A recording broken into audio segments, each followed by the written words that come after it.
Mensch ein Mensch ist, drum braucht er was zum Essen, bitte sehr. Es macht ihn ein Geschwätz nicht satt, das schafft kein Essen her. Drum links, zwei, drei, drum links, zwei, drei, wo dein Platz genossen ist, weil dich heim in die Arbeit einheimst und weil du auch ein Arbeiter bist.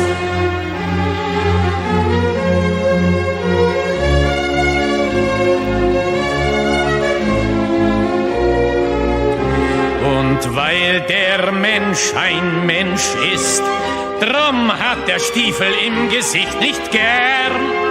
Er will unter sich keinen Sklaven sehen und über sich keinen Herrn.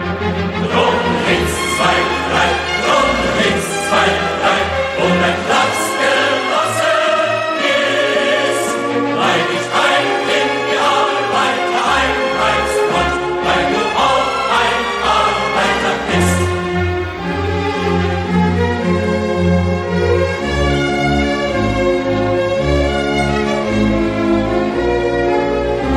Und weil der Prolet ein Prolet ist, drum wird ihn kein anderer befreien. Es kann die Befreiung der Arbeiter nur das Werk der Arbeiter sein. Drum links, zwei, drei, drum links, zwei, drei, und ein Platz genossen ist, weil dich heim in die Arbeit einheimst und weil du auch ein Arbeiter bist.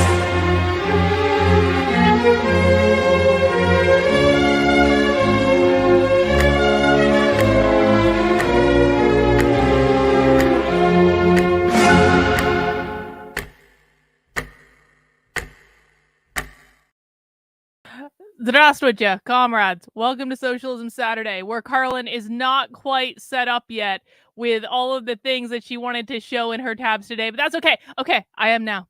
Welcome to Socialism Saturday, where we watch the farthest of the far left, the most dystopian of the dystopian. And today, we are actually doing something kind of fun because there was a massive protest in Washington, D.C. today. Did anyone see this? And we've known this was coming for a while. The socialists were not being quiet about this. We knew that there was going to be like a big to-do in DC today. And I think it's important that we watch the primary boots on the ground footage for it. So what I've decided to do is we're going to revisit our old leftist friends at Breakthrough News. And Breakthrough News is, you guys remember a couple weeks back when we commemorated the death of George Floyd by watching Breakthrough News footage from like boots on the ground stuff that was happening on the left in Minneapolis when George Floyd died. Oh, thank you. Well, thank you. You can always tell me I look nice on the internet. That's pretty great considering like I don't really, I haven't really tried. I don't want to pat myself on the back, but I basically rolled out of bed this morning and got on a Zoom call and really haven't been off of a Zoom call. So if I look good, I'm pretty happy about that. Anyway, my hair's not even did. Like, I don't even have the typical, it's just like, I don't know what's going on. Anyway, we're going to be watching boots on the ground coverage of what happened in Washington, D.C. today, courtesy of our friends Breakthrough News. They have been live streaming all day long. And so we do actually have a bunch of footage to get through. I want to watch some of the speeches that happened today. I want to watch what like some of the other footage that happened. And I want to pick out as many socialist things as we possibly can, because of course, this entire thing is being coordinated by far leftist groups. And not only is it being coordinated by far leftist groups, not only that, not that one, this one. Not only is this being coordinated by far leftist groups, it's being coordinated by one very, very, very, very, very specific far left group that I have been warning people about since last year.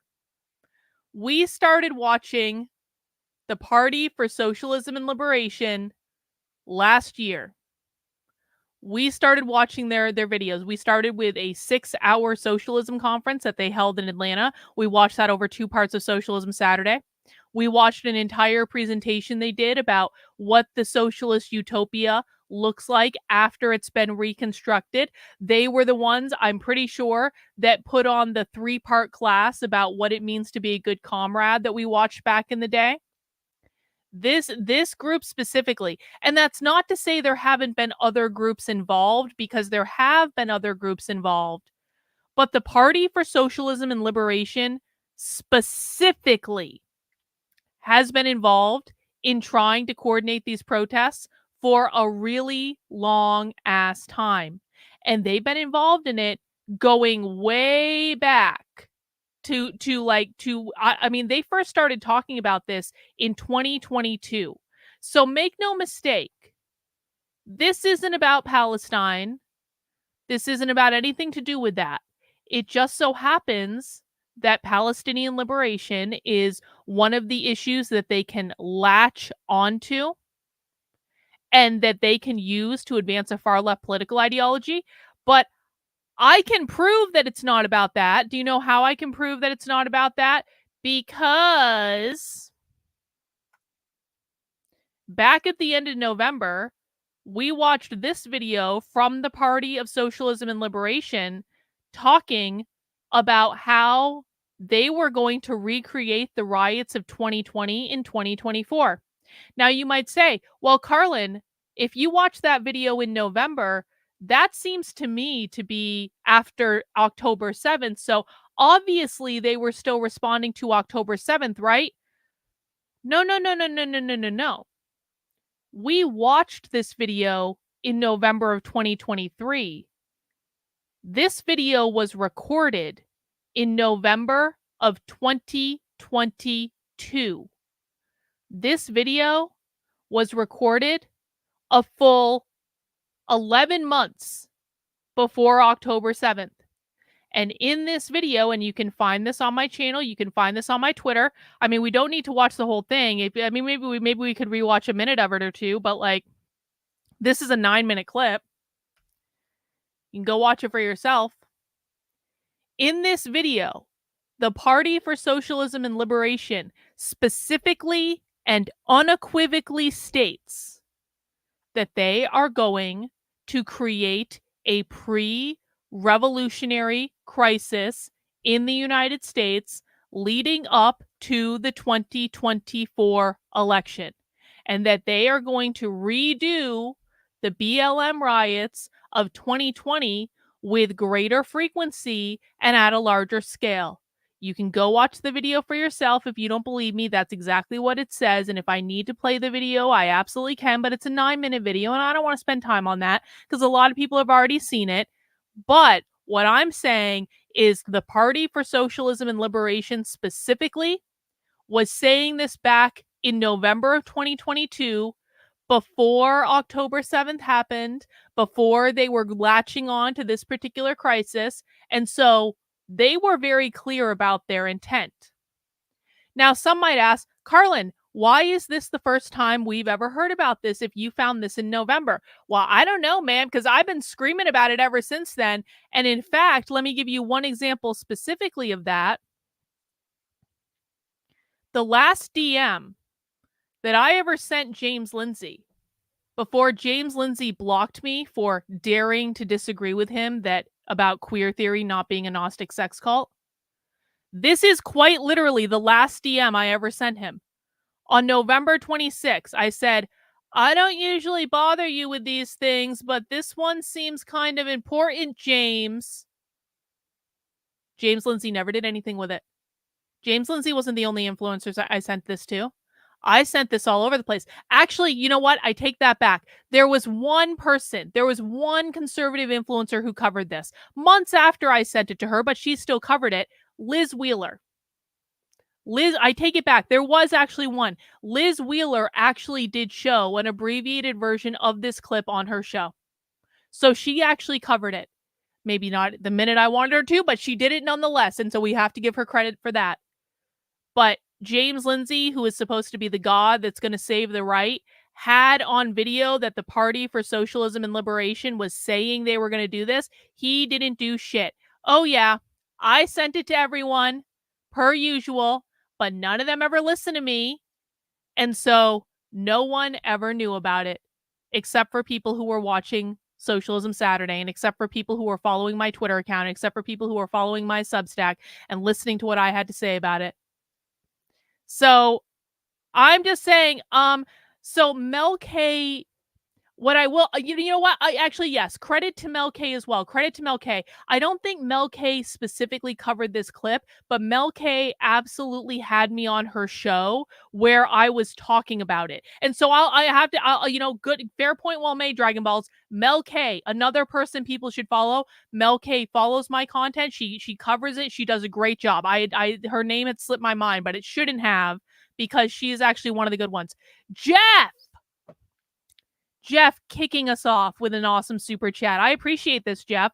I refuse to encourage vanity by tooting horns, so I definitely am not going to call you a modern day prophet. Oh, well, that's all right, Jeff. I do appreciate it. Thank you for the super chat. And guys, if anyone else wants to super chat in to support the work I'm doing, because the only reason I'm able to sit around watching these videos is because of people like you, I would really appreciate it as well. But I just want to make that clear. Like, one of the things that is so frustrating to me, and this isn't just about tooting my own horn, although it is a little bit. I'm an Aries, okay? I'll do what I want. But it's not even just about that. One of the most black-pilling things for me is that I know how much conservative influencers don't tell you. I know how many hours I have spent begging them and pleading with them and cajoling them and kissing their asses to try to get them to tell you guys the truth. And they never did shit behind the scenes. They ignored it. They dismissed it. They said, Carlin, this isn't that big of a deal, and you're making too big of a deal about it. Like, they shit talked me behind the scenes for doing this. And it took literally years of this for me to start publicly shaming them, to be like, fuck you assholes. Like, you're misinforming your audience. You're lying to them. You're not showing them stuff that's highly relevant. You don't actually care about any of this. I know explicitly how much these people don't cover. And it's infuriating. It really is. This is stuff people need to know.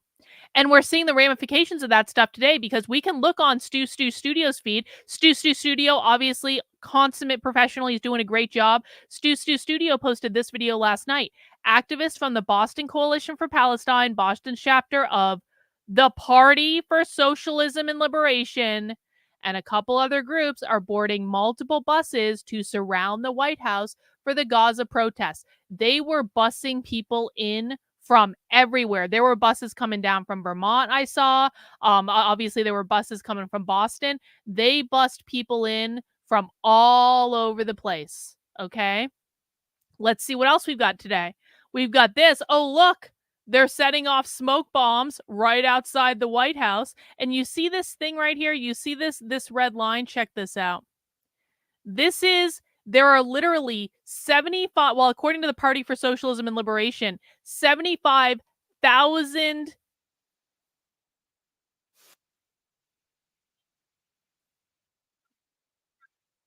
look at this. You guys don't need to hear the sound for this. They completely surrounded the entire perimeter of the White House. Like, when have conservatives ever done anything like this? Seriously. Look at this. And all conservatives are going to say is, who's funding it? Well, if you want to believe that every single one of these 75,000 people are paid protesters, guys, if you want to believe that the only reason that any of these people are here is that they're paid protesters, then my answer to you is this. Donald Trump has raised hundreds of millions of dollars in the past week since he got conviction. If they are all paid protesters, then why the fuck isn't the right using some of that hundreds of millions of dollars to pay people to do exactly the same fucking thing? You want to make the argument that they are all just paid protesters? Oh, yeah. Oh, that's what James Lindsay tweeted out today. They're all paid. They're all paid. It's not like Carlin didn't tell me. It's not like Carlin told me that they were going to do this months ago. They were just all paid. Okay. So let's go down that fucking rabbit hole. If the left can pay protesters to show up, why the fuck can't the right? Trump has raised what? Over $300 million in the last week? Why can't one of those super PACs that's funding Trump literally pay people to do this? Why can't they do this? Because these are not all paid protesters, guys. In fact, the majority of these people are not paid protesters. The majority of these people are actually just far left socialists who believe in all of this stuff, who are doing everything they can to cause trouble, who are part of these groups, hundreds of groups all over the goddamn country, and they were all offered buses to go to DC, and probably none of them are getting paid anything for any money for this. They're just there because this is a cause that they believe in and they want to do. If it was as easy as paying people to show up and do this stuff, then why the fuck isn't Donald Trump doing that with the hundreds of millions of dollars that just got put in his checkbook in the last week since he got a felony conviction? Don't tell me this is only happening because they're all paid protesters. Bro, you guys think the right doesn't pay people? You guys think this doesn't happen? I'll tell you a story. A couple years ago, well, no, it was back in 2020. Do you guys remember when Candace Owens was actually doing Blexit as like a thing? So Candace Owens, back in 2020, started this organization called Blexit, in which she was going to get all the black people to leave the Democrat plantation. Does anyone remember this? Now, Candace Owens really hasn't done anything with Blexit except raise money that she's used to enrich herself. But back in 2020, there was actually one Blexit event. There was a Blexit event in Washington, D.C. at the White House. Do you know how I know that the right is perfectly capable of paying people to show up to their events if they want to?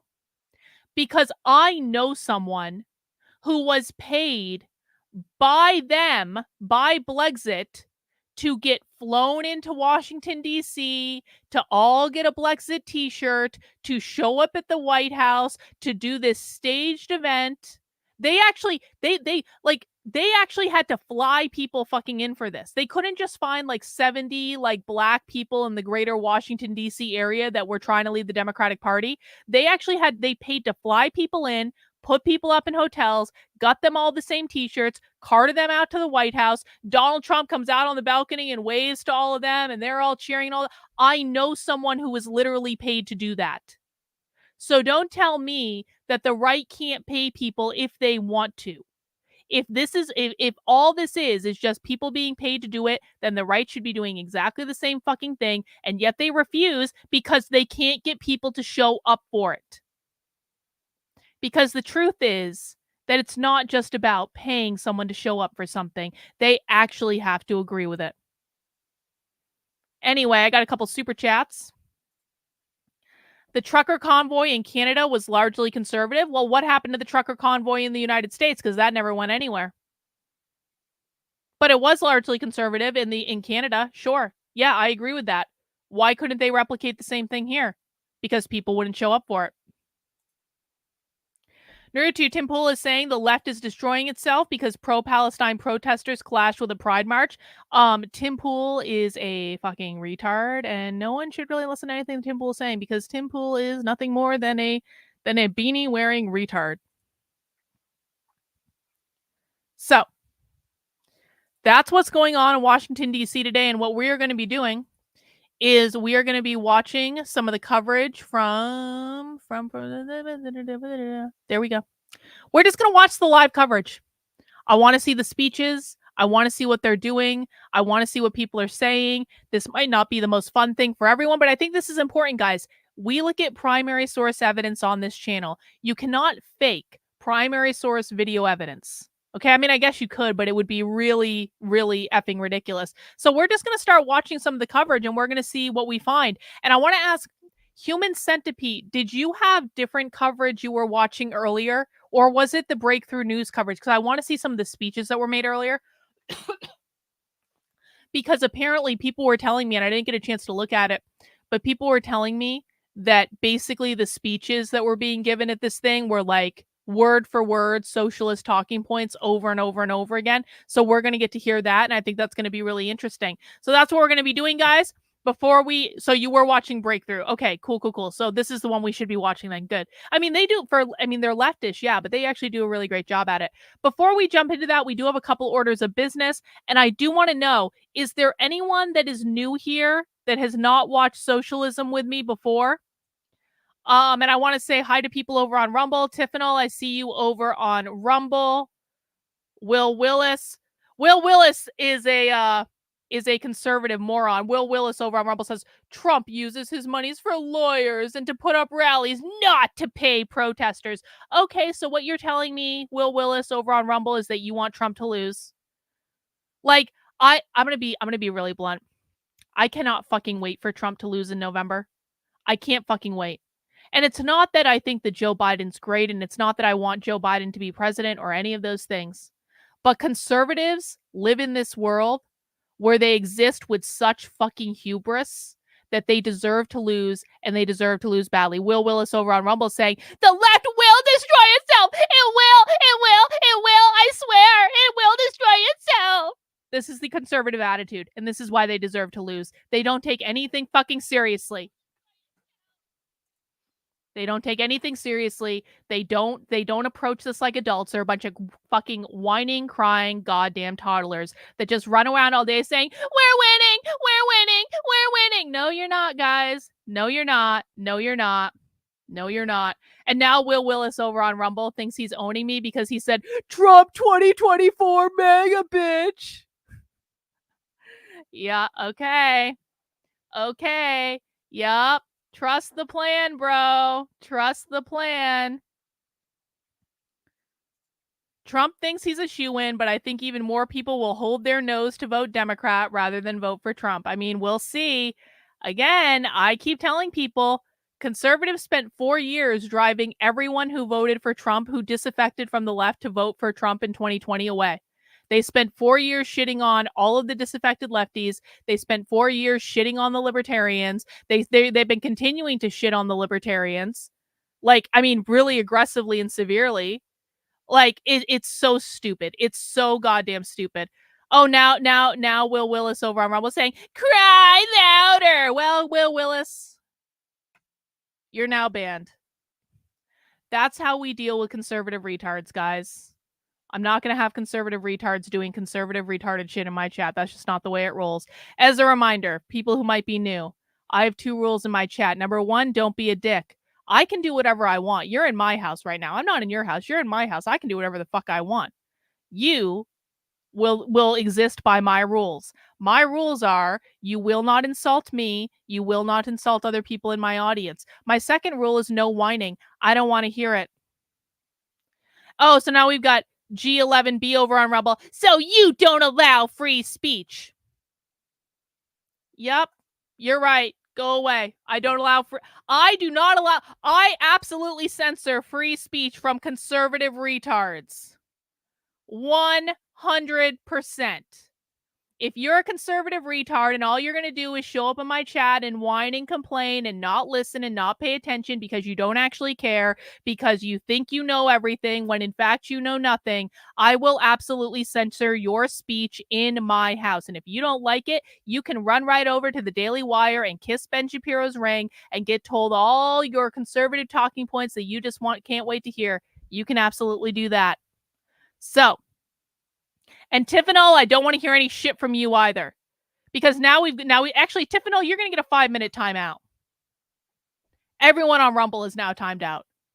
Because this again is like what happens. It's like anytime I remind people of the rules, are you going to ban me for disagreeing with you? Well, if you're going to whine in my chat, I'm absolutely going to give you a timeout. Yeah, I am. And if you don't like it, then keep whining and we'll see what happens and you won't be invited back.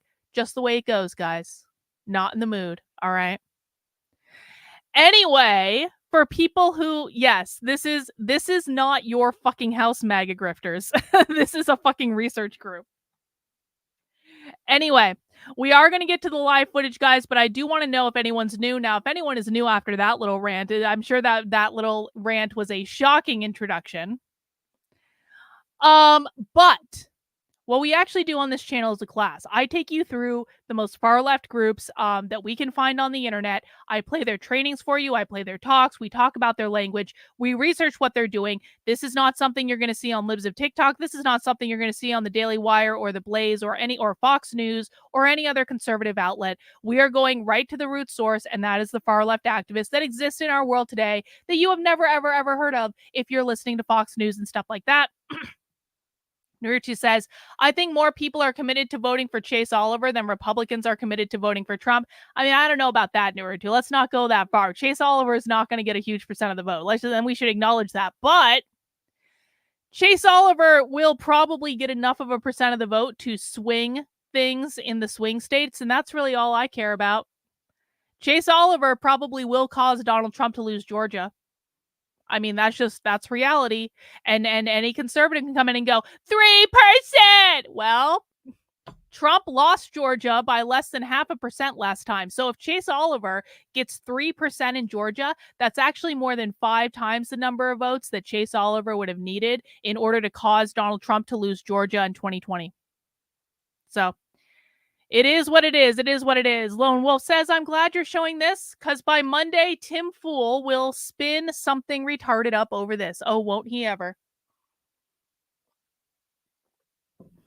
Won't he ever? Anyway, before we get into that, I do want to have a couple orders of business. Number one, please do make sure you are subscribed to my Substack, which is Carlyn, Karlyn, .substack.com. This is where you're going to find all my best stuff on the internet, including the Inner Circle podcast, which if you guys have not yet listened to the Gender Accelerationist review that I'm doing, and I still have to launch part 3, I apologize for not getting it up yet. We have 2 parts of 3 up for the Gender Accelerationist Manifesto. This is not content that you will hear anywhere else on the internet. There's literally no one else covering this, okay? James Lindsay doesn't even know this exists. This is far left, queer, anarcho-communist subculture. And the reason I'm covering this is that if you want to know what the people pushing gender ideology believe about the world and what their goals are, you go directly to the primary source. This is the primary source for that. Okay, and so I'm reading the Gender Accelerationist Manifesto. I'm analyzing it. Daniel says part 1 and 2 of this are wild. Yeah, it is, man. Yeah, it is. Some of the craziest stuff you'll ever hear in your life. And so if you want to know what's going on, you want to check out the Inner Circle podcast. That is a supporter exclusive over on my Substack. So sign up for $8 a month, $80 a year. You'll get access to the Inner Circle podcast. You'll get access to the 2 Zoom calls that I do every single week. You will get access to my supporter Discord, where we are hosting Gnostic Sex Cult movie night tomorrow. We are watching Eyes Wide Shut. So literally I think we're doing a better job of investigating the Gnostic sex cult than James Lindsay is. So you can join us for Eyes Wide Shut tomorrow in the Discord. That's going to be awesome. That's going to be at 8 p.m. And those are some of the perks you get when you support my work over on the Substack. Also, I know I'm late again. I'm always late, but I did just launch.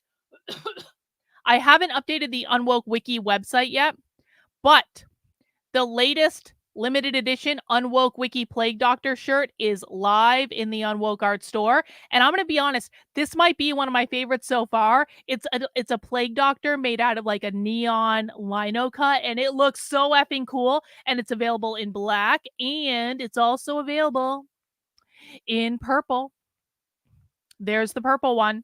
That looks cool too. And so this is something that we're doing. This is a special limited edition monthly shirt that I do to try to fund an Unwoke Wiki project that we're working on to catalog all this stuff, to draw connections and things. And it's just cool merch too, man. And so I do a t-shirt, a hoodie, this kind of 3/4 sleeve baseball shirt, and a sticker every single month with a new Plague Doctor on it. And is a limited edition that is just available for that month. That is in the store now. I will be updating the Unwoke Wiki site later tonight. I was hoping to get it done by now, but I just didn't have a chance to do it. So that's the way it goes. So you can get that in the store, but also for one more week, this is the last week for the Trump American Gangster limited edition merch, because I know every new Plague Doctor is my favorite. I know, but it's true. I just get better and better at making them.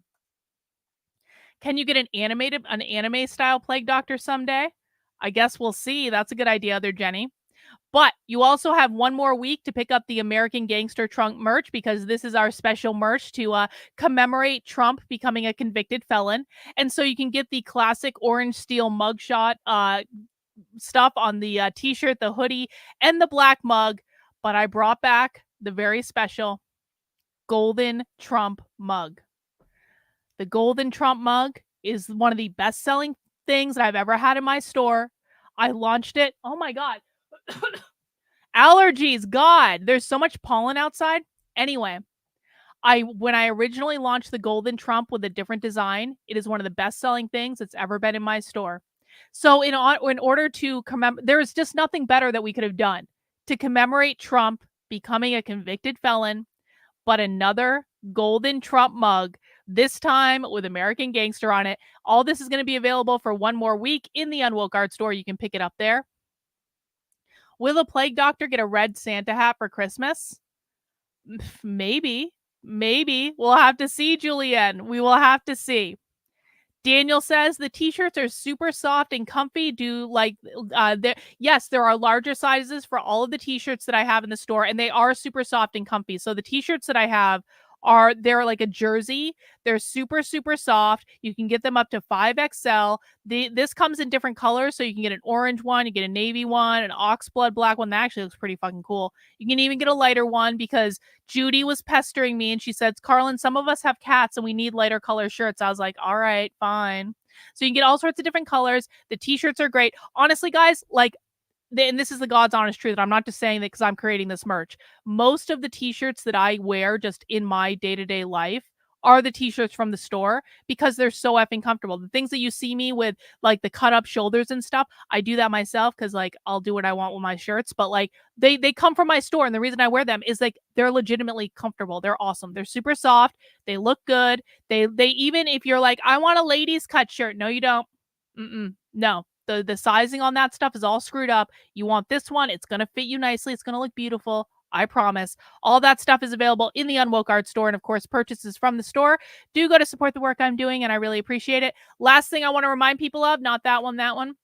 I have just started a Telegram channel, as though I need one more thing. But people were asking me to give them something that they could get a notification on their phone, like when I went live on the internet or posted a new article or podcast. So if you want to join the Telegram channel where I'm sending that out, t.me/unwokex. You can find the link pinned to the top of the chat. And that's where you can get that sort of stuff.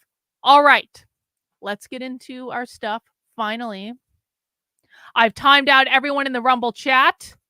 It's nice and quiet over there now. Let me get the video up.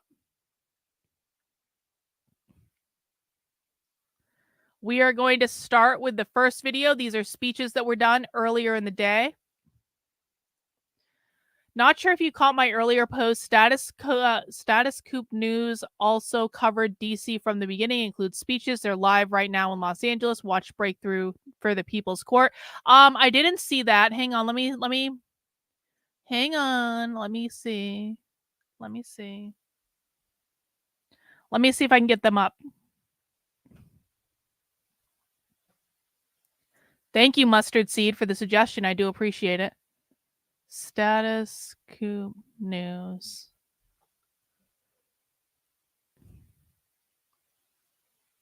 All right. I've got them up as they're covering the Los Angeles one. Okay, I see that. All right. So maybe we'll check them out later. I do appreciate that. There we go. All right, let's watch this here coverage, and I want everyone to be listening for socialist language. I want you to call things out when you see them. Make notes in the chat so we can all learn from each other. And let's see what happened today in DC. Free Palestine!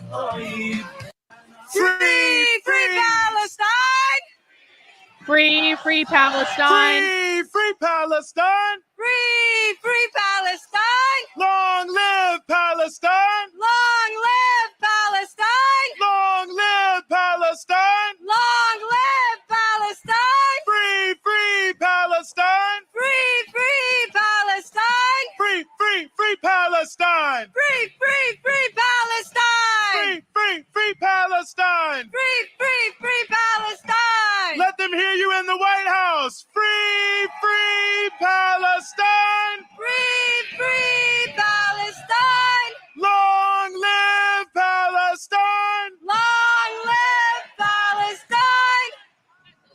Yeah. We'll do the DC one? Yeah.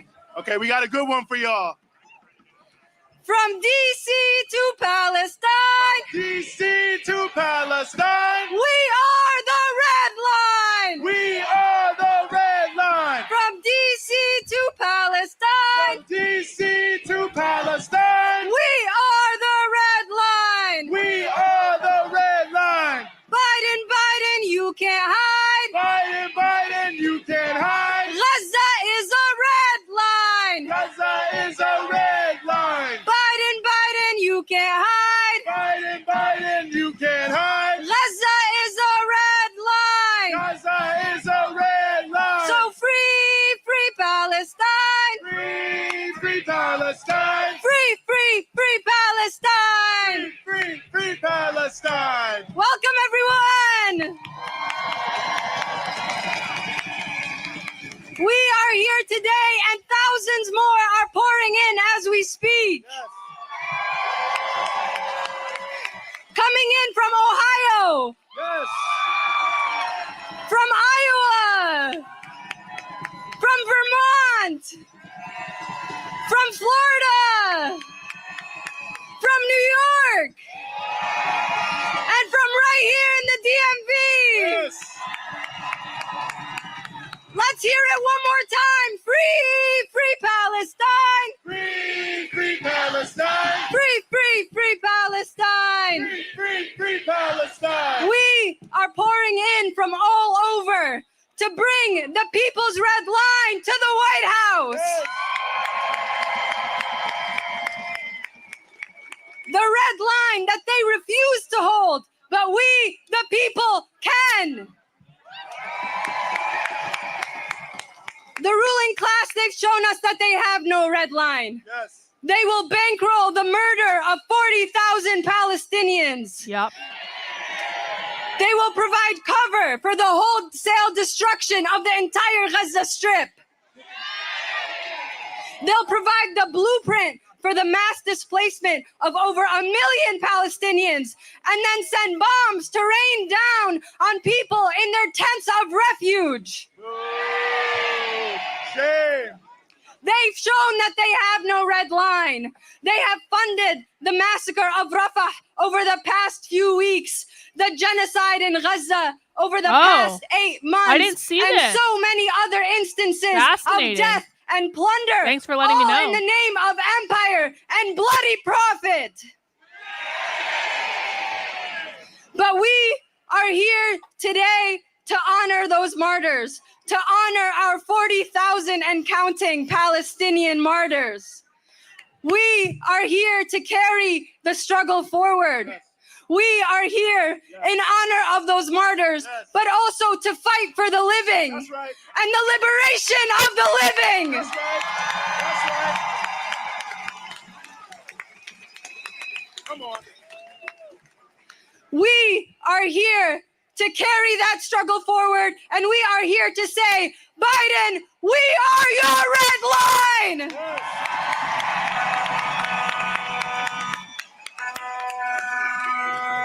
Give it up for my colleague. So according to the retard conservative that I had to ban earlier over on Rumble for continuing to be a retard conservative, Trump can hold these massive rallies, but Trump can't do something like this. Why couldn't Trump do something like this? Why couldn't Trump hold one of his massive rallies in Washington, D.C., right outside the White House? Why did he have to hold it in Coney Island? Why is he only holding rallies in red states where they already agree with him? Why didn't Trump do some big spectacle just like this? What was stopping him? Why isn't Trump holding a rally right outside the Washington Monument? There's a place for it.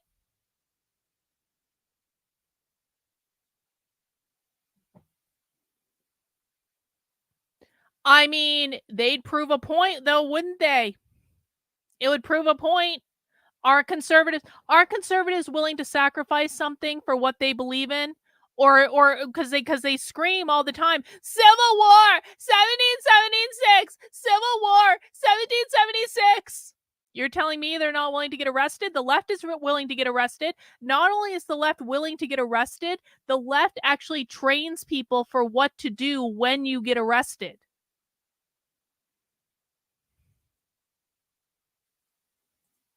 Lamise from the Palestinian Youth Movement.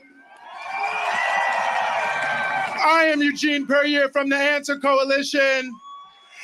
And I'm honored to stand here with you to say that we are the red line, that we will not be silent, that we will continue to stand up, that we will continue to take to the streets, that we will continue to exercise our rights everywhere in this country. We will not allow a genocide to be perpetrated in our name. Because from DC to Palestine. You know what? No, I'm so sick of this bullshit. No, that's not actually what the training is, bro. No, conservative. No. You know, listen, I'm doing this side project where I've been reading extremist literature from the far right. I've been going back and reading some extremist books that were written by the far right. I'm not going to say what I've been reading because I don't want to get myself in trouble on the internet, but I'll just say I have been reading some extremist literature from the far right, and I don't see any problem with this because I read extremist stuff from the far left all the time. Why wouldn't I read on the other side, right? Well, one of the books I was reading last night, and this book was written a long ass time ago. It's not a new book. And it is one of the more famous extremist things that, like, you would probably know the name of it if I told you it. There was a whole paragraph in the book where the author was complaining about how lazy and stupid conservatives are. In fact, I won't tell you what the book is, but I'll tell you, I took a screenshot of it and I sent it to a far-right dissident extremist that I know that you guys might have seen on the channel this week. Here's what it said. Of all the segments of the population from which we had hoped to draw new members, the conservatives and right-wingers have been the biggest disappointment. They are the world's worst conspiracy mongers and also the world's greatest cowards. In fact, their cowardice is exceeded only by their stupidity. This isn't from a leftist book, guys. This is from a far-right extremist book. And this book was written decades ago, and they were literally saying then conservatives are lazy and cowardly and stupid. And that's coming from the right. Yeah, Yasmin, I thought exactly the same thing. I was like, was this person channeling a future version of me? I was like, maybe I do belong on the dissident right after all. If the dissident right is just about shitting on conservatives and how lazy conservatives are and like all that stuff, maybe I actually do belong on the dissident right. I don't know. Oh, did you find the book bot? Well, if you think you found the book, you can tell people in the chat. I'm neither going to confirm nor deny. We are the red line. And I want to let you know, because I can see it from here on the stage, people are continuing to crowd into the park from every different location. Buses are coming from dozens of places around the country. People are flying. People are driving. It's only going to get larger. We're going to surround the White House. We're going to send a message to Joe Biden. We're going to send a message to Congress. Not the book. Wrong book. We're going to send a message to all the warmongers from here to Tel Aviv. Lift the siege on Gaza. Release the political prisoners. End the genocide. End the occupation now. Free, free Palestine! Oh, I'm sure it is. Yeah, 100%. Long live Palestine! Not so loud.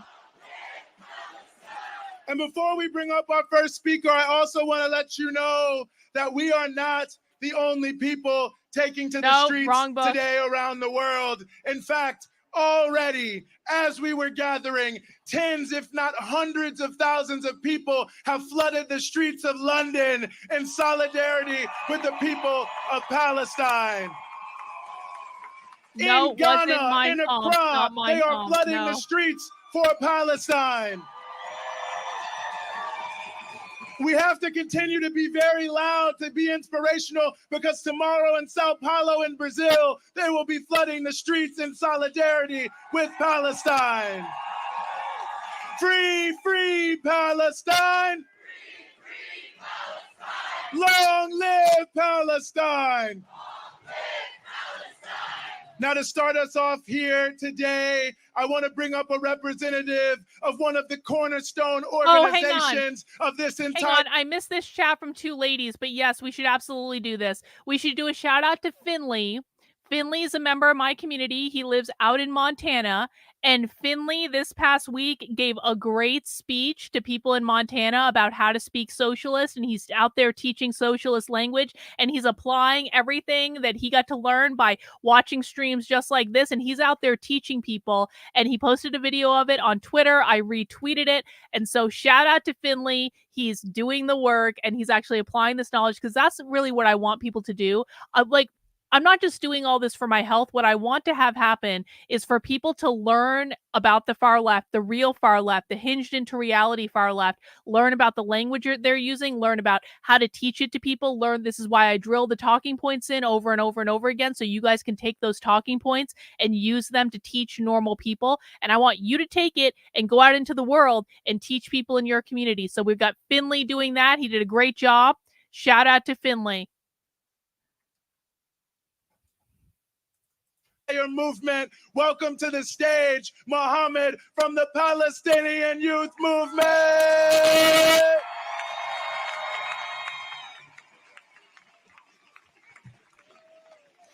Videos on my Twitter. Free, free Palestine! Free, free Palestine! Today I join you. Yep, that's the book bot. With a heavy heart. We all carry heavy hearts. It has become impossible to exist in this reality after witnessing this brutal genocide. 40,000 martyred.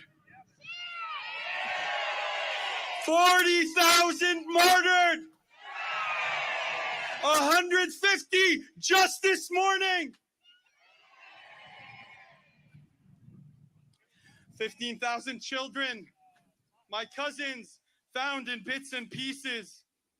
Each household forced to choose between family members to save and those to leave behind. Sound problems on their end, sorry. My family, which resided in the hundreds in Hart al-Zatoun, in Sirat, in Al-Rimal, reduced to mere numbers, displaced across Rafah.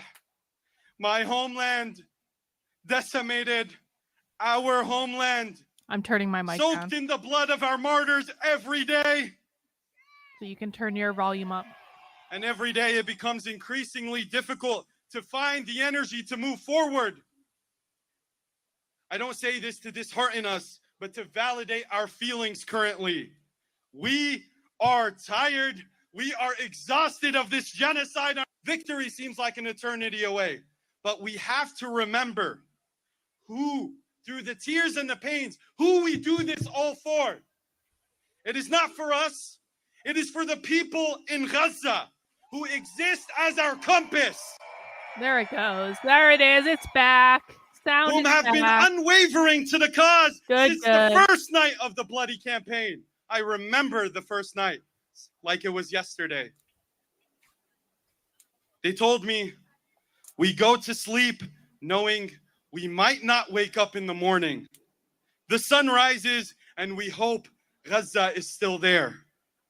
These were the first words uttered to me by my family members on the first night of this genocide.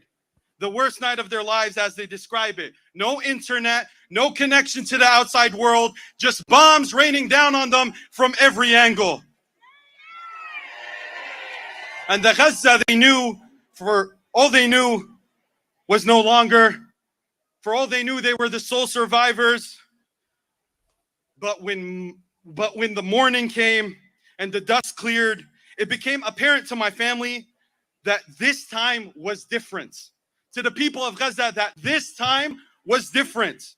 The indiscriminate damage and destruction set by the Zionist regime presented a display of hurt, defeat, and shame. In its tracks of destruction, Israel left a stench of humiliation. For the first time, it seemed to the people of Gaza, the untouchable titan felt shaken.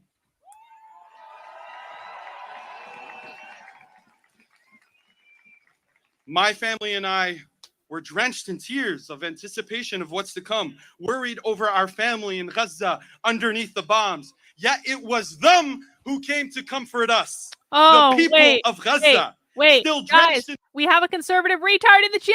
Yeah! What happened to the paraglider merch dancing in the streets? I thought y'all were singing when it didn't happen to you. Bro. Do you understand what you're watching right now? Do you understand what chat you're in? Do you understand what you're doing here? Do you understand anything? Let us know.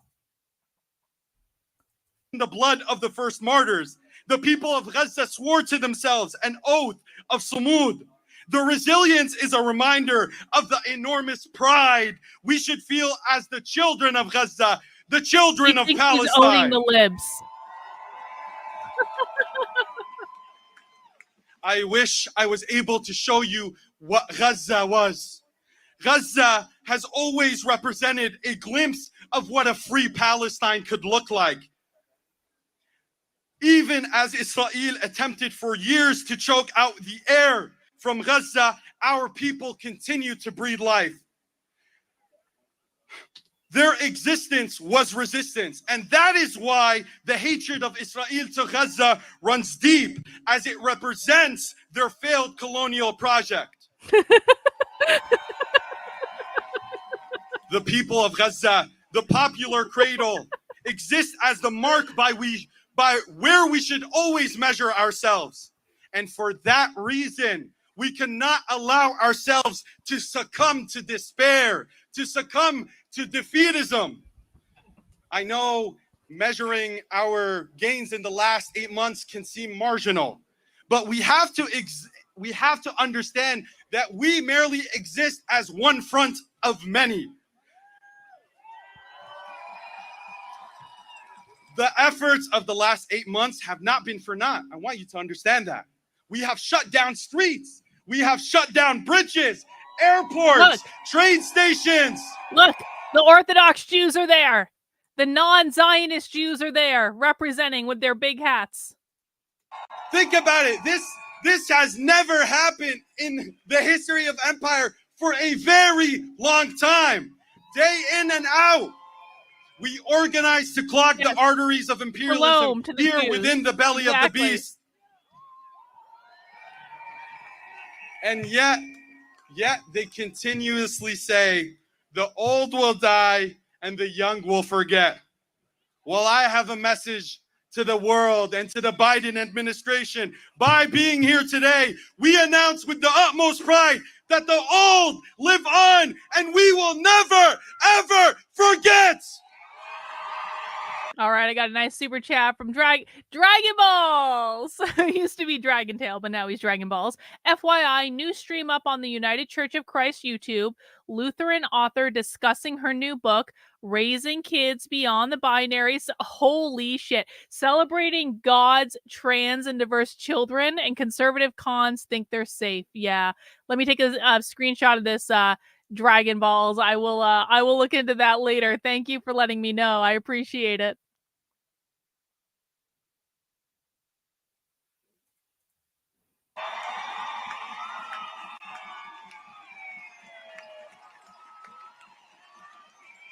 Yeah, we can watch that next week, bot. ومين آل الشعب مات؟ ومين آل الشعب مات؟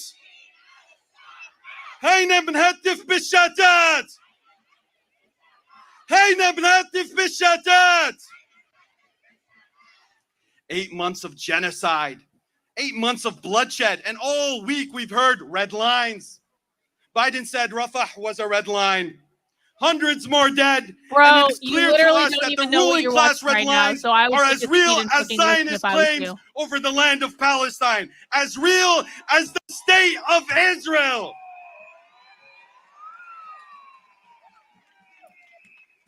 Biden, you're a liar.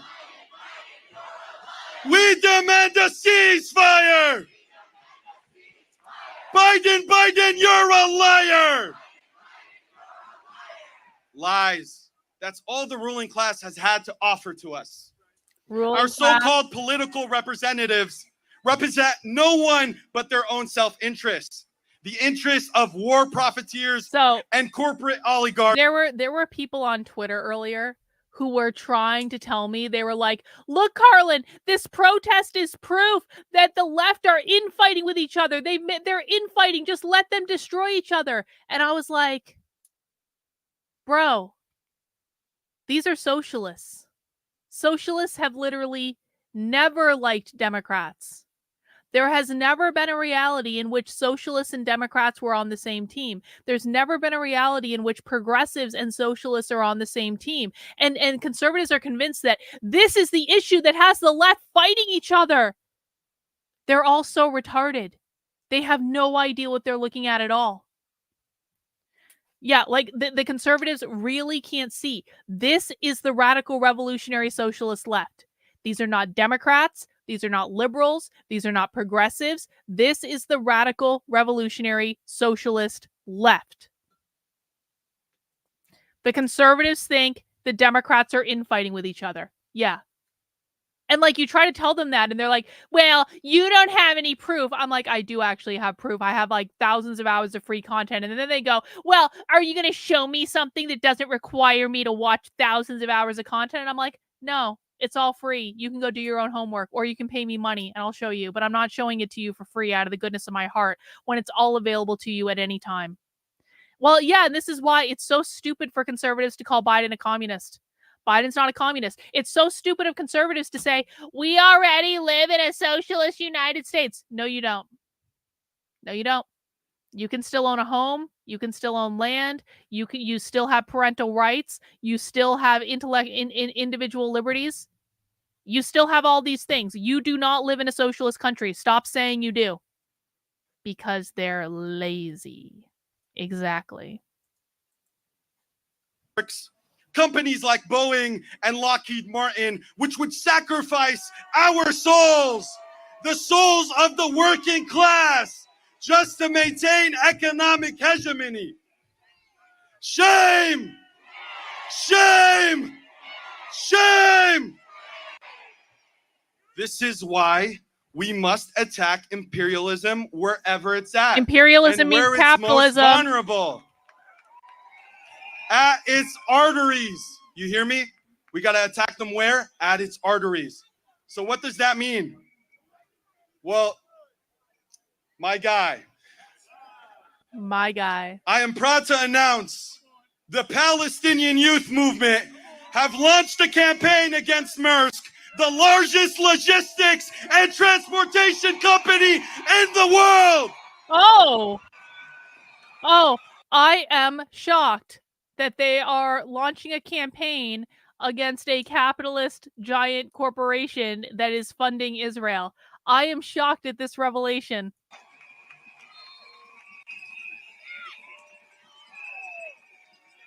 You may not know Maersk, but they have remained in the shadows as a profiteer of genocide, shipping about 30% of arms components for Northrop Grumman, Woodward, Raytheon, and Lockheed.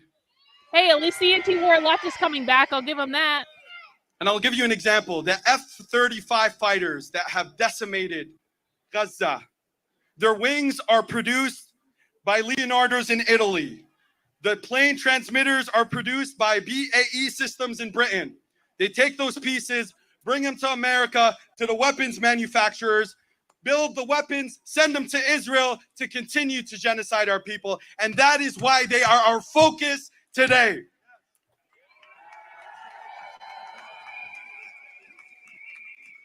We highlight Maersk as a major artery of imperialism.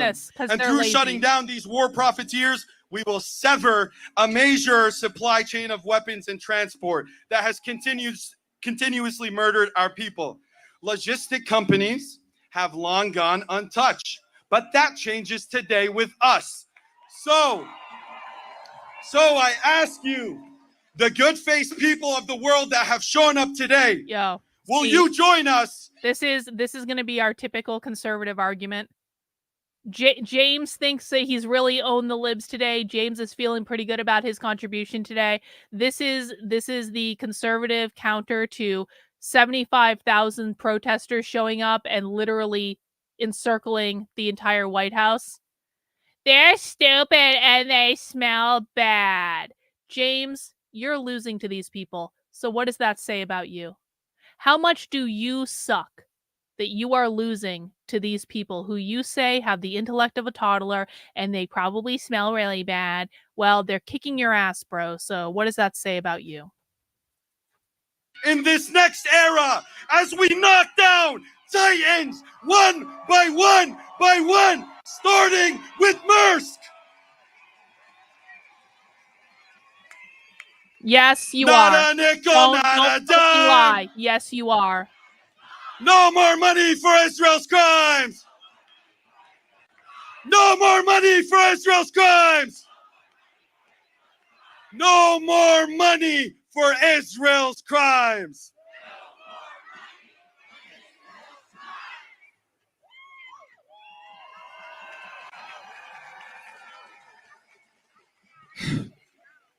Many of my family members have escaped the war, but exist as a bittersweet moment as their safety only exists in foreign land.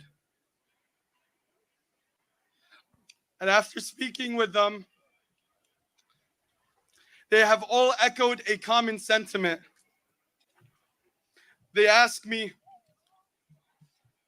متى سوف نرجع إلى أرضنا؟ متى سوف نرجع إلى غزة؟ غزتنا العزيز التي تحضننا التي تربينا. متى سوف نرجع إلى أرضنا? When shall we go home? When can I return to Gaza, my dear Gaza, that has embraced me, raised me, and taken care of me? When can I return? This moment existed to me as a reaffirmation of an indigenous people's longing for return. That even generation by generation, as the diaspora becomes more severed from the homeland, even if they have never touched its soil or felt its winds, that the need for return will always rage relentlessly.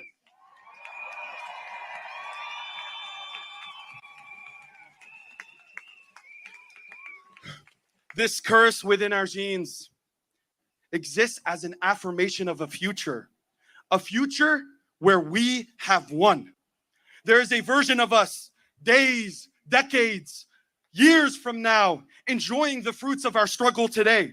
There is a version of us that can freely walk from the river to the sea, where the walls of Gaza have fallen and the prisoners of Al-Quds have risen.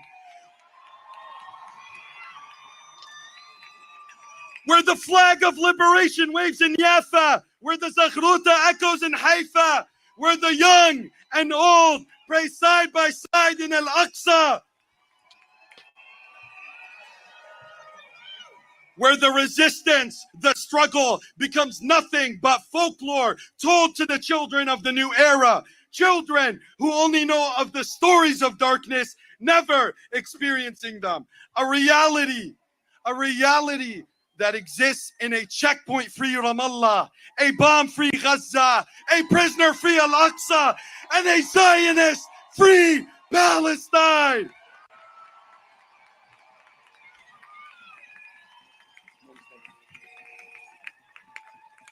And by us being here today, we exist as an affirmation of that future.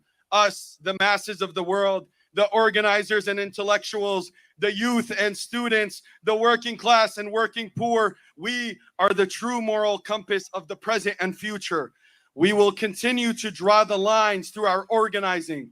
And as we shut down the streets in red surrounding the White House, we exist as a stark reminder to the ruling class. They do not set the red lines, we do.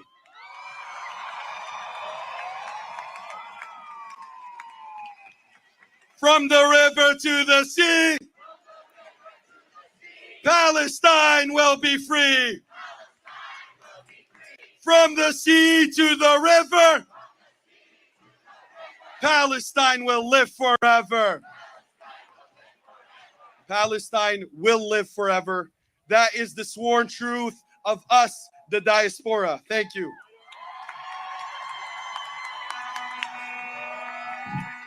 Free, free Palestine! Free, free, free Palestine! Please help me welcome next a true leader and organizer, Lubna with the Palestinian Feminist Collective. The Palestinian Feminist Collective. Free, free Palestine! Oh, look, we got another one. Free! We got another conservative. These people smell so bad. And you really own the libs, mom, cry. They just smell. Well, you're losing to them. You're losing badly to them. So what does that say about you? Every time, I swear to God, that's all the conservatives have to offer. Palestine! We, the Palestinian Feminist Collective. That's right. We are here today to deliver a message to the genocidal war criminals of this settler state. Settler is capitalist. Hiding behind the barricades as our people are being slaughtered in Gaza. We are not only the red line, we are a ring of fire and we will not be crossed. To the colonial, racist, and imperialist feminists of the world. Oh, wow. The colonial, racist, imperialist. How funny. 3 words that all mean capitalism. Imperialism is the highest form of capitalism. Colonialism, also known as colonization, is the privatization of indigenous land under the oppressive force of capitalism. What was the other one? Racist. Whiteness means capitalism. 3 words that all mean the same thing. Yet again, you have weaponized the language of women's rights to justify another imperialist war. Your time is up. There can be no true feminist movement without the... When she says imperialist war, what does she mean? Because they'll say this a lot today. What does imperialist war mean? Pop quiz for the chat. You know what imperialism means. Imperialism is the highest form of capitalism. What does imperialist war mean? If you understand that imperialism is the highest form of capitalism, then what does that mean? Well, yeah, but go further than this. Don't just stop there. What does it mean? What is the war about? Closer. What is the war about? If it's an imperialist war, yup, it's an act of colonization, but what does that mean? What is the war about? Why do these people believe that Israel is bombing the ever-loving F out of Gaza? Keep going. Guys, come on, think it through. What does it mean? What? I'm not seeing it yet. Oh, D. Taking control of the land as property. Exactly. When they say imperialist war, they mean a war over land. The taking of indigenous land. Remember, capitalism means private property ownership. One of the primary forms of private property. All right. If anyone continues to do this, you're going to get a timeout the first time you do it, and then you're going to get banned. So you are about to get a 5-minute timeout because I don't give a flying fuck how much these people weigh. And I know conservatives, that's really all they care about is how much people weigh, but we're not having that. We're actually doing a class right now. Capitalism means private property ownership. Private property is land. Well, one of the things that private property is. So they are saying that this is a war. When they're saying an imperialist war, this is about stealing indigenous land and privatizing it under the settler colonists, the capitalists. Does that make sense? This is a war over land.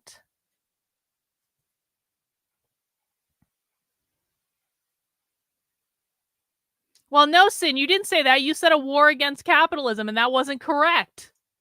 I got to keep you honest, Sin. You didn't say that. You said a war against capitalism. I mean, we got there eventually. That's fine. Fight against colonialism, imperialism, and Zionism. No feminist struggle without Palestine. No women's freedom without the freedom of Palestinian women and all our people. To our co-strugglers who have and continue to stand with us and our people in our darkest days, Palestine is neither an exception nor a litmus Well, that test. was the only one I saw, Sin. Palestine sorry. is a compass for Take it up with revolutionary struggle worldwide. Yep. It is a struggle. Liquid Marble is correct. What she is saying here is that there is no freedom until the capitalist state is overthrown. The capitalist state in this equation being Israel. Israel are the settler colonists. It has nothing to do with them being Jewish. They're the ones that took indigenous land and privatized it for their own use. That's what makes them the capitalists. They could be, it doesn't matter that they're Jewish, they could have been anyone, and they'd be saying the same thing. In this case, overthrowing the capitalist state means overthrowing the people who took the land from the indigenous people.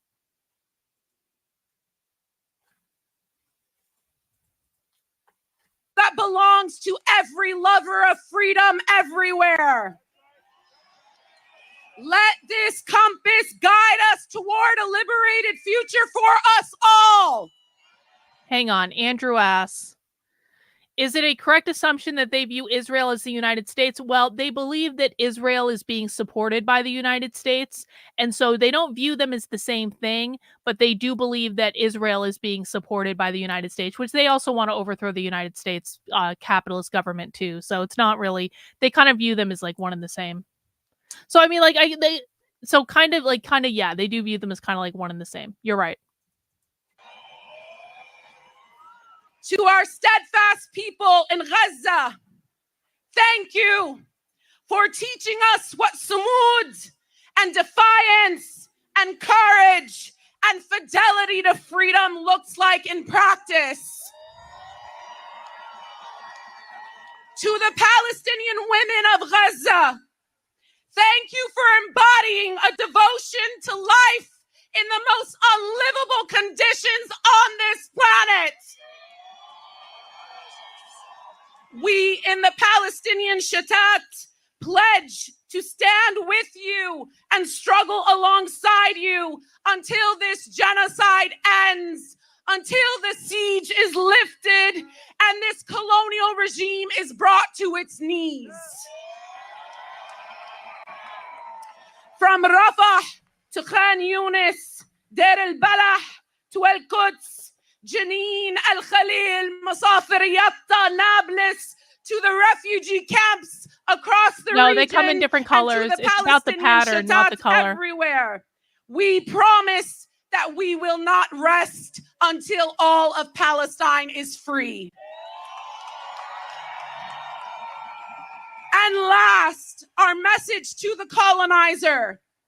You have tried for nearly a century to remove Palestinian presence on the land, to force us to surrender our rights and freedom, to kill us and to crush our steadfastness, resistance, and perseverance. Shame. But generation after generation, we Palestinians are proving that we are still here. We are living proof that torture, displacement, imprisonment, and mass execution do not work. We are more determined than ever to liberate our homeland and return to it. Your settler ideology and state is now in the throes of a political crisis from which there is no return. Your barbaric carpet bombing of Gaza, your starvation of a population of 2.3 million people, half of whom are children, is not a measure of your invincibility, but testament to your weakness in the face of steadfastness. There is no longer a way out for your dying genocidal regime other than through the gates of hell. Free, free Palestine! You are literally Free, damned. free Palestine!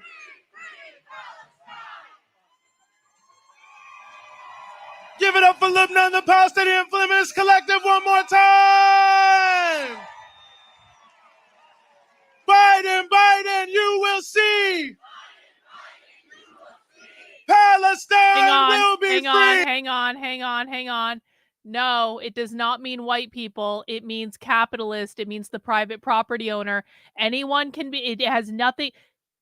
If you're new, and it's okay to be new, when they're talking about like capitalism, private property ownership, colonizers, imperialists, settler colonists, it has nothing to do with skin color. It has to do with who controls the private property. It is an oppressor versus oppressed narrative. White people can be socialists. They can also be capitalists. Black people can be socialists. They can also be capitalists. Muslim people can be socialists. They can also be capitalists. You're going to see, you already see a lot of white people in those crowds. They do not hate white people. I know why you might think they do, because a lot of people have lied. They do not hate white people. They hate people who are against their political ideology. That's all it is. It's not just not necessarily. Colonizer never implies white person. Skin color has nothing to do with any of this, guys. You have got to unlearn this. It's not just, it doesn't necessarily, no, wrong, incorrect.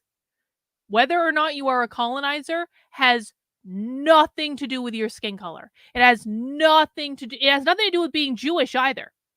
There are literally Jews in that crowd. Has nothing to do with being Jewish, has nothing to do with being white, has nothing to do with anything other than, do you agree with their political ideology? That's it. This was earlier today, Joseph.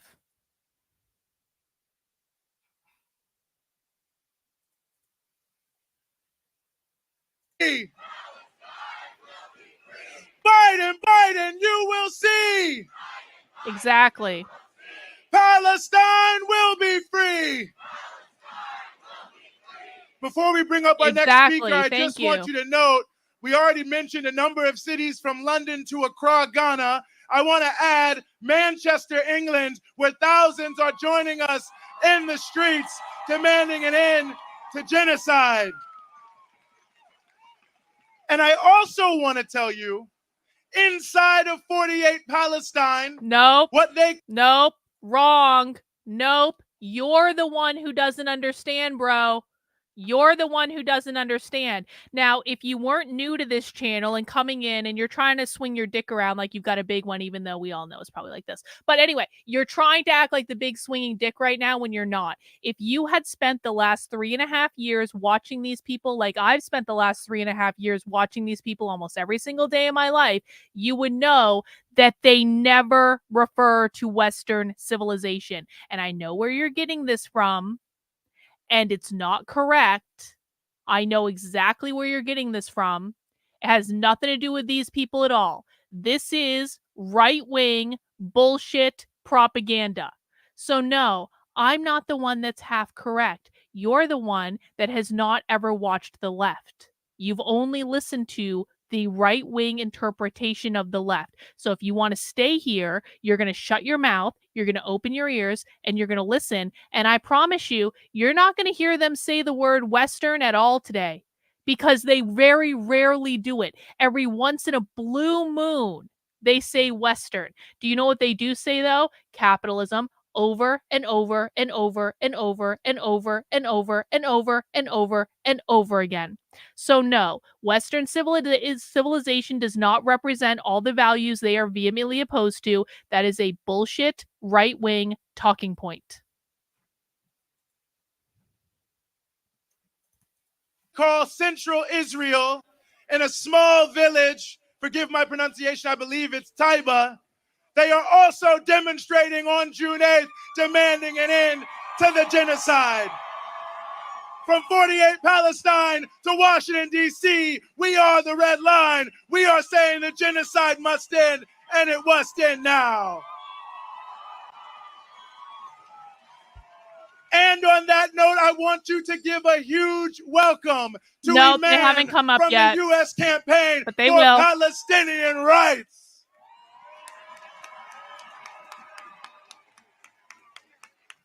Goddamn right I do.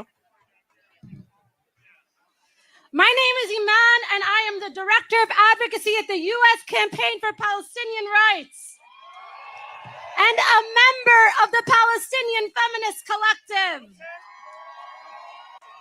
I am also a daughter of Palestine and a mother to the next generation of freedom fighters.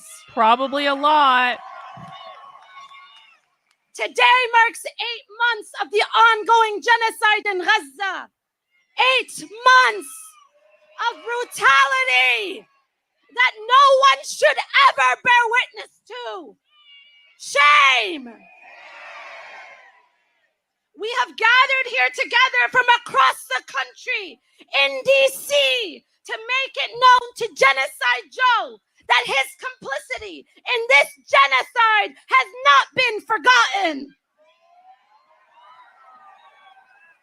For 8 months, we have been demanding a total and permanent ceasefire and to stop arming Israel. And yet the administration has doubled down on their support for the genocidal state of Israel.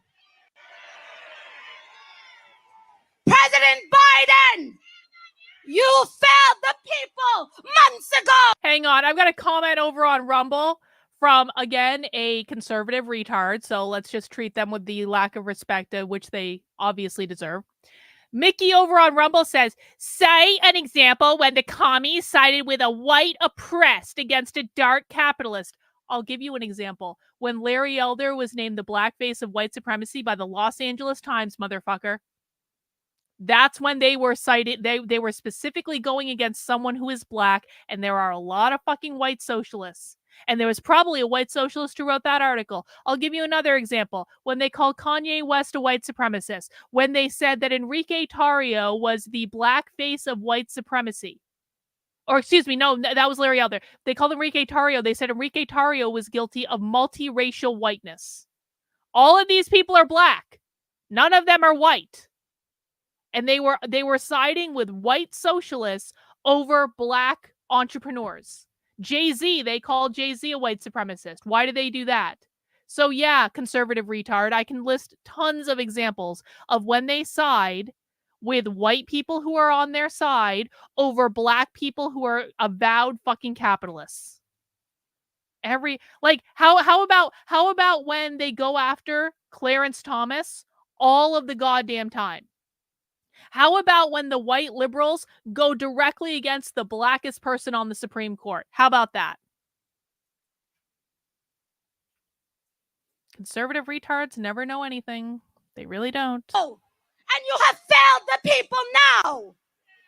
You claimed that there was a red line in Israel. All right, conservative retard still being a retard, so he is now banned. Israel invaded Rafah.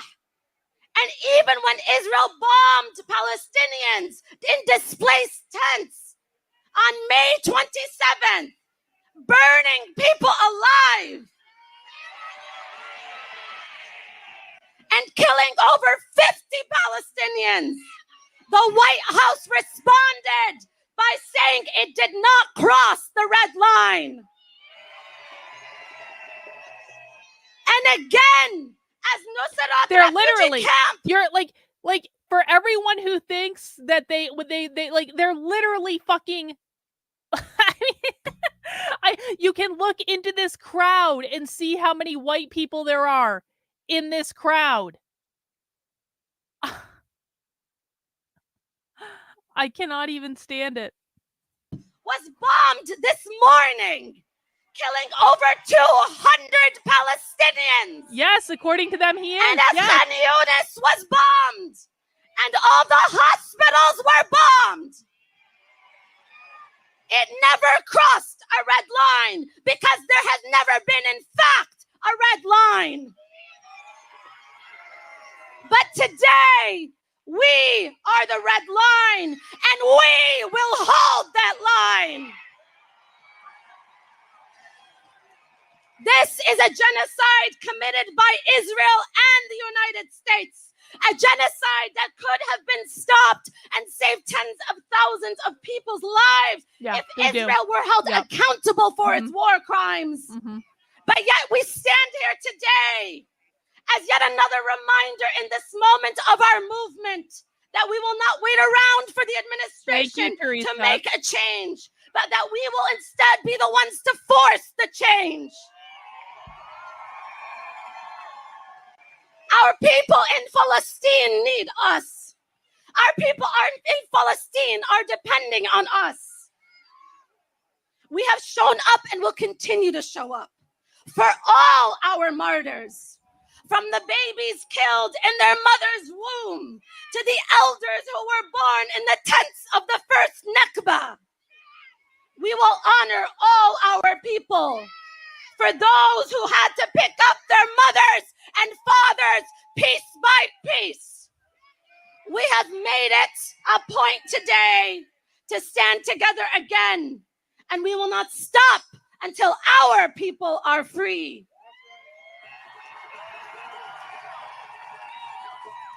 We are the red line.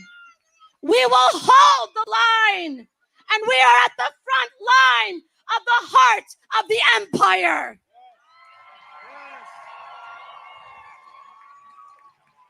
Free, free Palestine! Exactly. Exactly. Free, free, free Palestine! Give it up one more time for Iman.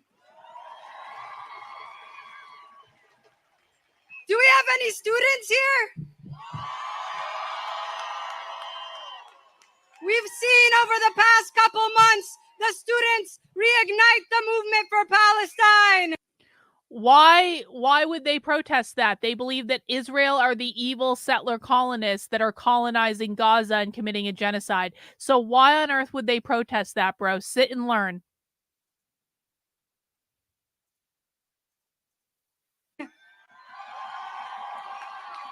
On university campuses across the world, we've even seen high schoolers protest and walk out of their high schoolers week in and week out.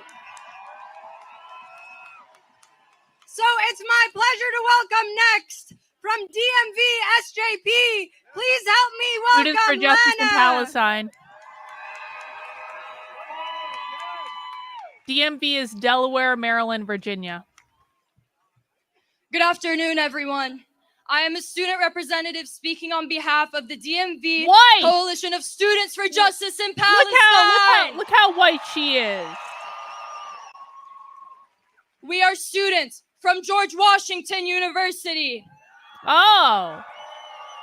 George Mason University, American University, Georgetown University, University of Maryland, University of Maryland, Baltimore County, No.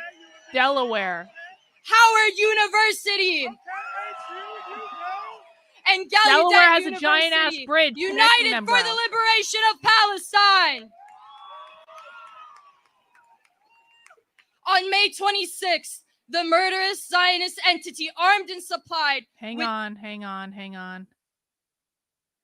This isn't exactly correct, because you're not integrating other things into it.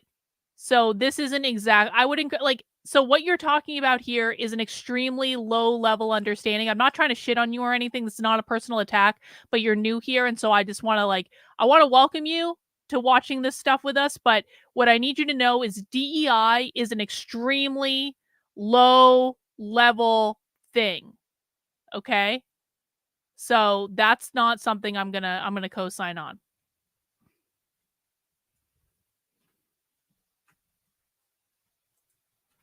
Delmarva. What does Delmarva mean? DEL is Delaware. It's not DC.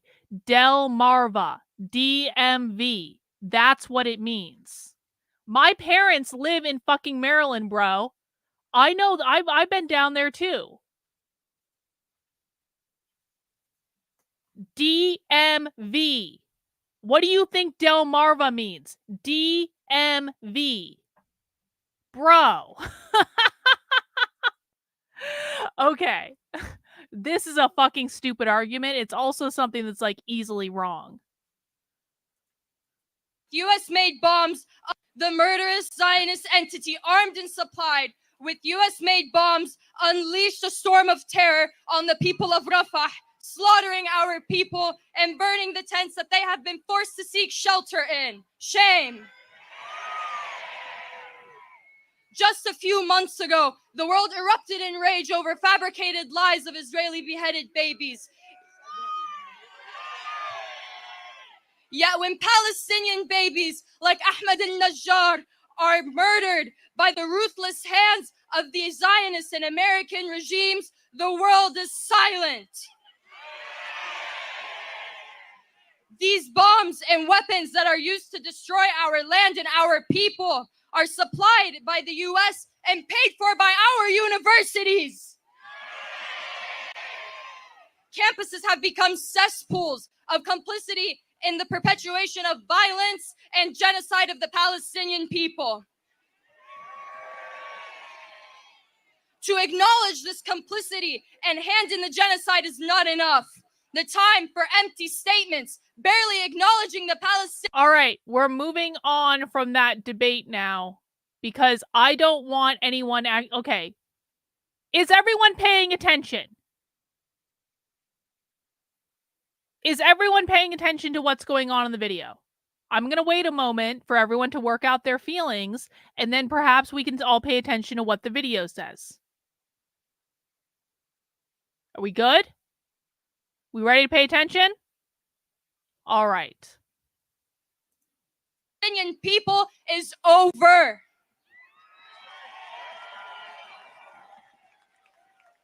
It is our duty and our responsibility to as students to dismantle the very systems that continue to perpetuate imperialism and colonialism. And to do that, we must escalate.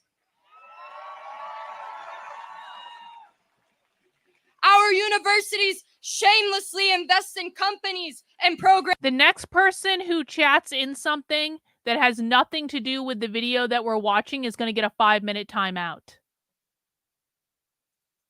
That are soaked in the blood of our All martyrs. right, there we go. 5-minute timeout. Ding, ding, ding. These companies manufacture the weapons and bombs that constantly rain down on our people in Gaza and bulldoze the homes in Sheikh Jarrah and the buildings and the entirety of Palestine. Our schools study abroad, internships, and exchange programs are all directly tied to the occupation and attempted erasure of our people. These partnerships attempt to normalize the Zionist entity's apartheid and settler colonial regime with the stamp of approval from our universities. As the students, we refuse to be complicit in these institutions' agendas of destruction and death. We refuse to allow our universities to continue their contributions to the reign of terror on the people of Palestine. We refuse to allow ourselves to be weaponized and used against our own people. For months, the students have been demanding divestment And across the country, we have seen over 100 encampments have been launched as a means to escalate and pressure the universities to divest from debt and meet the student demands.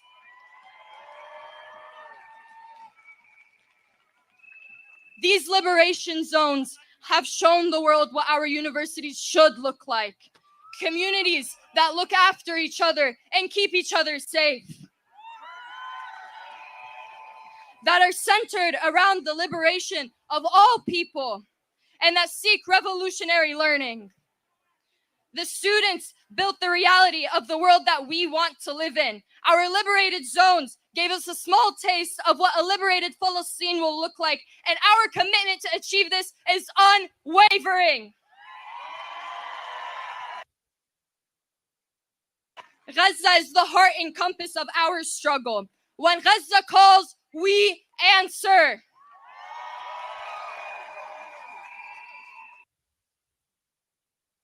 Every action taken and every demand we make is for Gaza and for the people of Palestine.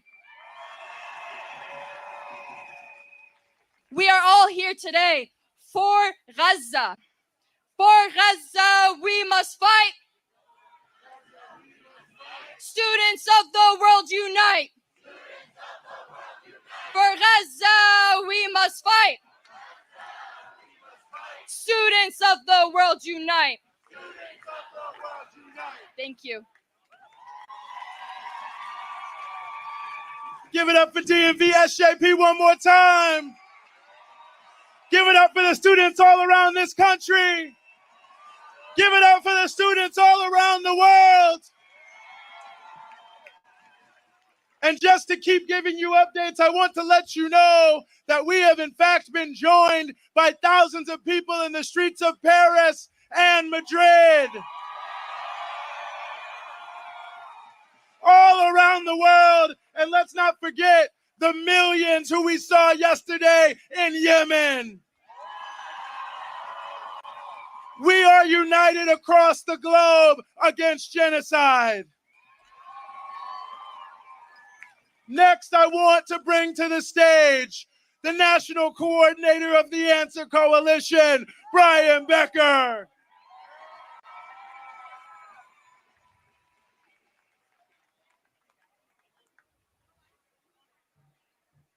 Sisters and brothers, earlier this Look how morning, right this guy is. in the early hours of the morning in Rafah, Wow. the Israeli government, working with the U.S. Pentagon, infiltrated humanitarian trucks coming. Oh, yeah? Oh, yeah? The white guy says capitalism? Infiltrated trucks coming from the pier that the United States built in order to deliver humanitarian aid to the people of Gaza, allegedly. And they have carried out another giant massacre in Rafah just this morning. Hang on.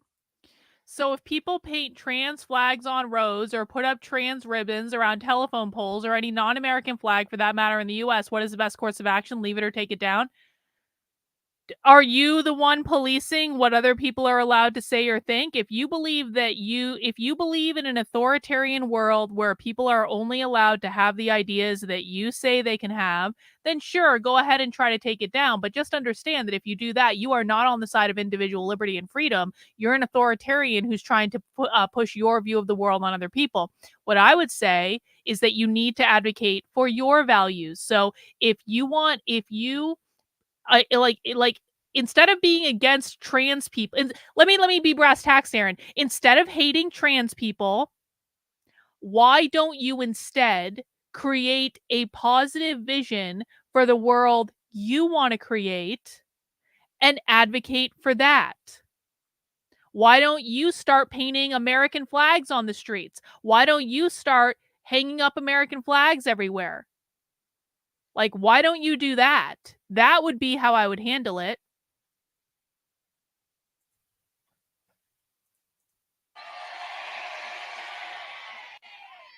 just this morning, we are not going to allow... Okay, so now what you're telling me is you don't believe in free speech. You don't believe that people are allowed to have political positions that you disagree with. Who the fuck made you God?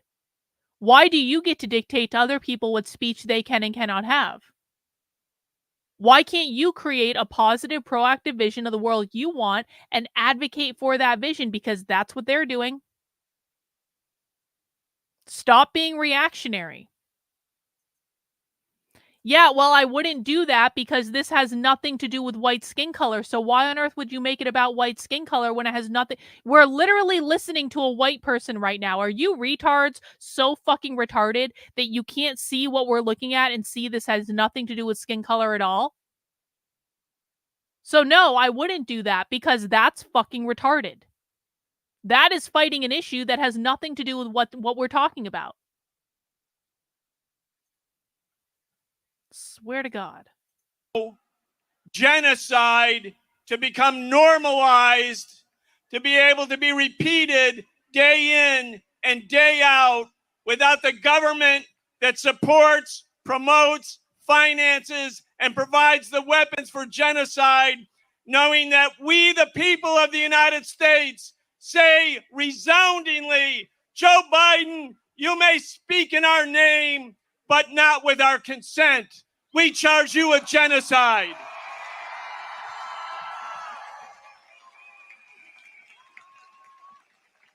There's no crime. There's no crime greater. We literally are making propaganda posters. We're literally making this shit. If you guys are too lazy to make your own posters, we literally made them for you. You can find them in my Unwoke art store. You can also go to unwokeunderground.com where you can literally, you don't want to give me money because you're like, you're just making propaganda posters to make money. You're just being a grifter. Okay, fine. Go to unwokeunderground.com and you can download the high-res files and you can print them off your damn self and I won't make a dime from it. We literally are making you guys propaganda posters. Go do that. Unwokeunderground.com. Everything is for free.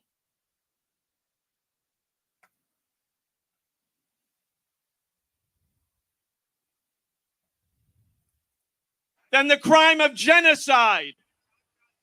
The Genocide Convention was adopted by the United Nations in 1948. It says that genocide is the destruction of a people in whole or in part.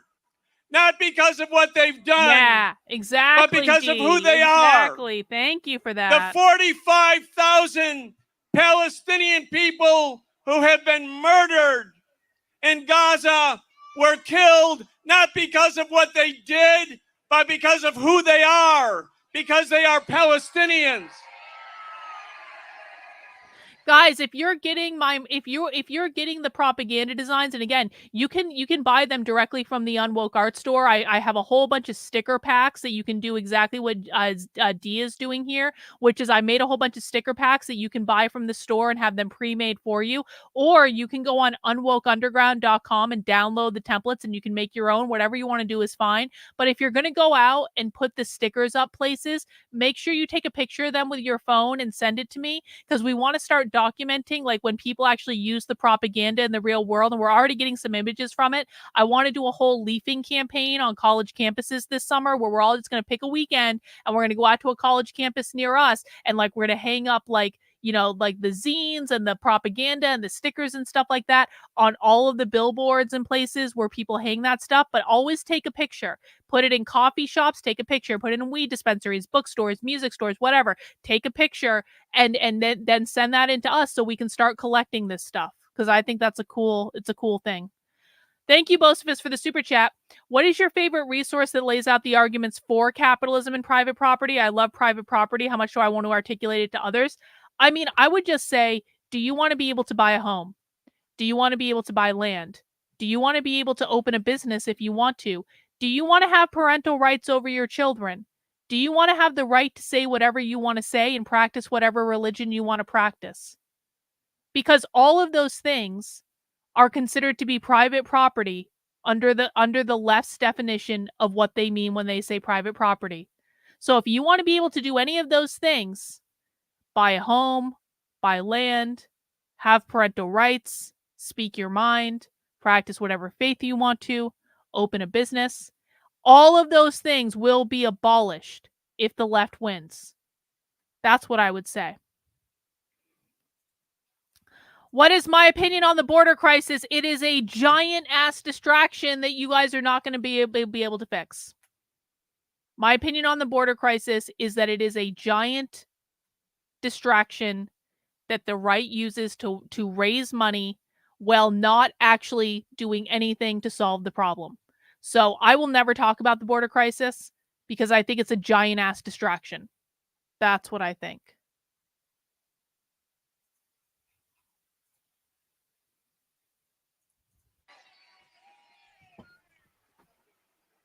We must say, and we are saying today with this very innovative protest, one of thousands that have gone on, that we have to take it to another level. That we have to say... No. Bro, you're descending into the land of retardia. You're way too new here to teach us anything. I'm going to tell you that right now. You are already descending into the land of retardia. No, the whites do not exist in a lower caste system under the socialist ideology. This guy is on the stage because he's a leader on the left. There is no one speaking today that is not a leader on the left. This is retarded. They fight with when they fight with cops, whites go to the front. That has to do with their progressive stack like hierarchy. That has nothing to do with anything. The whites want to go to the front. Oh my fucking God. Bro. Again, welcome. We appreciate that you're new, but you don't know what you're talking about. You don't understand this yet. If you want to understand, please stick around. If you want to cling on to your conservative bullshit talking points, then you'll be removed and you won't be able to participate. I swear to God. Marxists literally... This is exactly right. Do you want to know why I know there's no lower caste within the socialist society? Because anyone who understands the left know that they literally don't believe in hierarchy. They don't believe in it. They do not build their meetings around it. They do not build their groups around it. They do not care what skin color people are. They don't operate in that way. They are trying to eliminate all hierarchy. Do you know who does believe in hierarchy? The right. Do you know why these things constantly get framed in terms of white people being the poor victims of the world? Because the right believes that white people are poor victims of the world because they don't understand the left.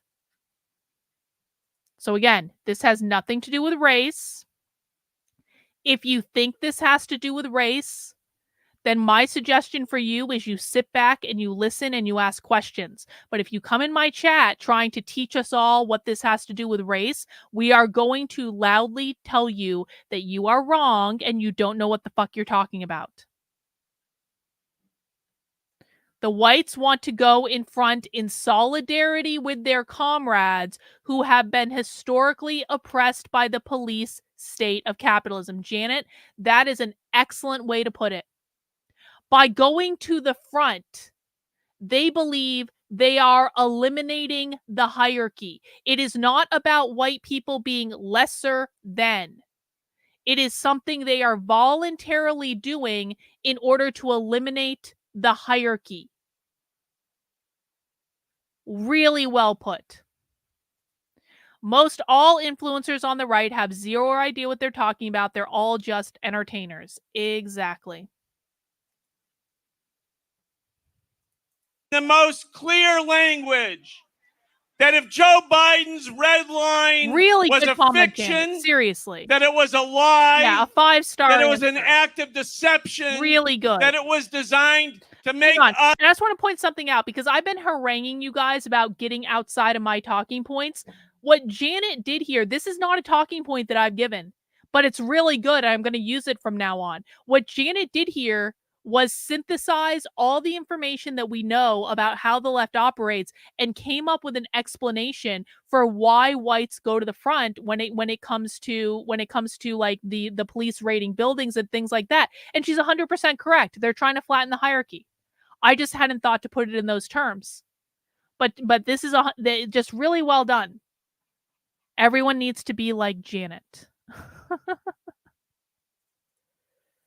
Us become quiet, that instead of that, we are going to become louder and bigger and more militant.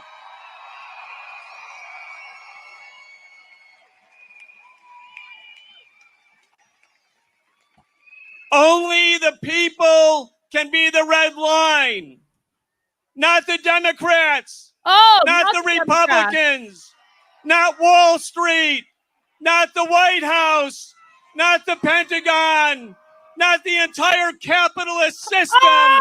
Only we can be the...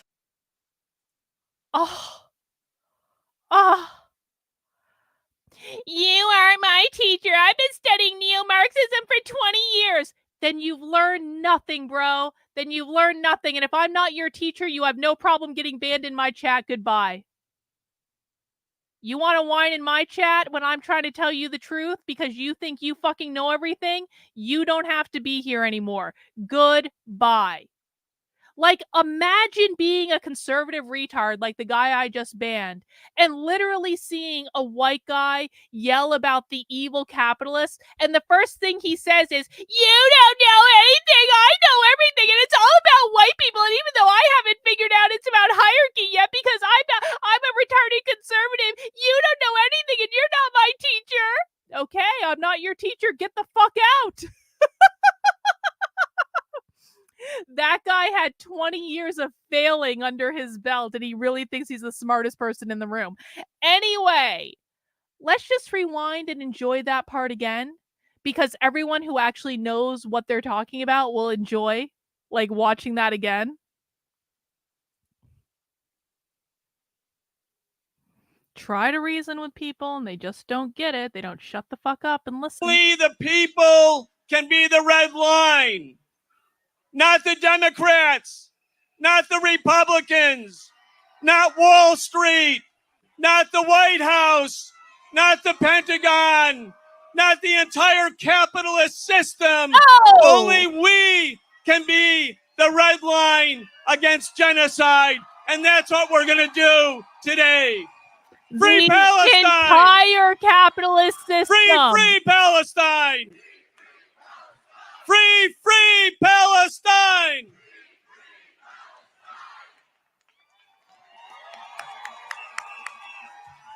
Free Palestine! Free Palestine! Biden, you can't hide! Biden, you can't hide! Gaza is a red line! Gaza is a red line! Biden, you can't hide! Gaza is a red line! So free Palestine! Free Palestine! ومن الميال فلسطين عربية من الميال فلسطين عربية فلسطين حرة والصهيوني برا فلسطين حرة والصهيوني برا. It's my pleasure to welcome next a fellow New Yorker and a longtime organizer. Please help me welcome Erij from Pal Auda.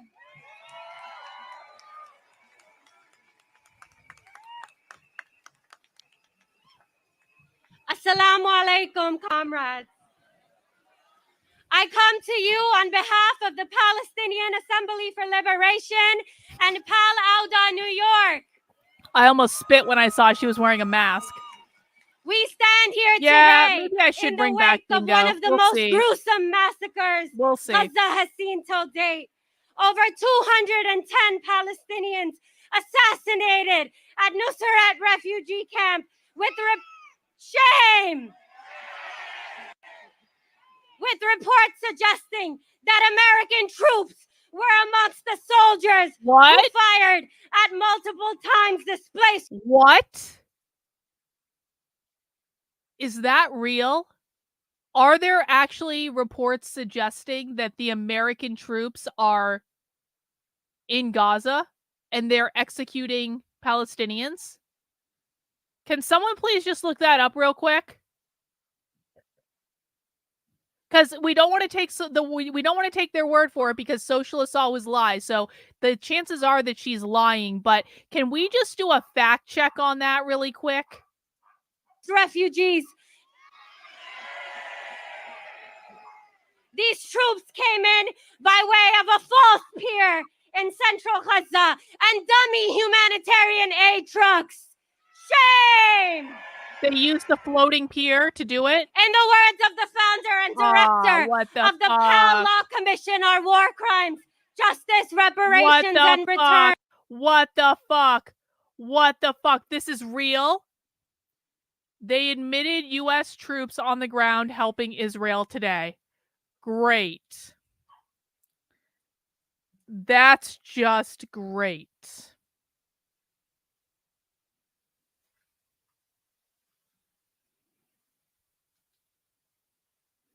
U.S. Special Forces participated in the hostage rescue. That's just fucking great.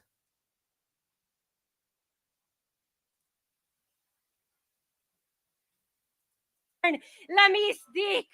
They may have the power right now, but we are working to ensure that this is the beginning of the end of the era of Zionist fascist denomination.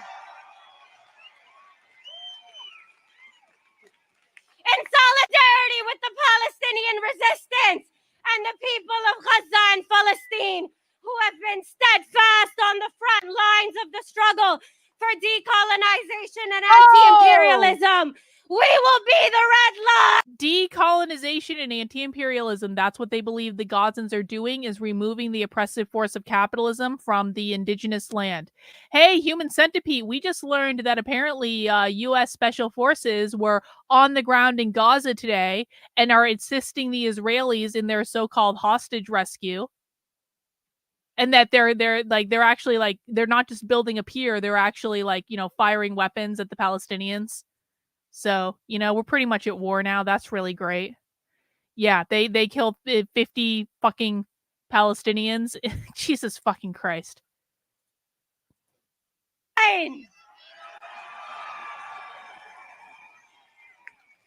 We will amplify the call of the freedom fighters, the martyrs, the prisoners, and every single Palestinian.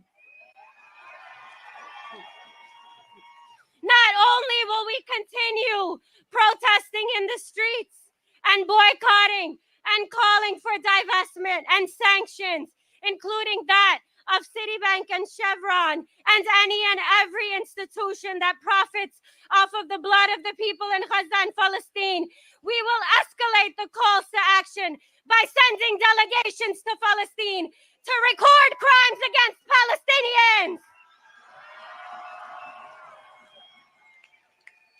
We will provide material support to Palestinians in the West Bank against settlers. There are literally people who just fact-checked it in the chat. So we're not taking the word of a socialist. There were multiple people in the chat who fact-checked that. Violence!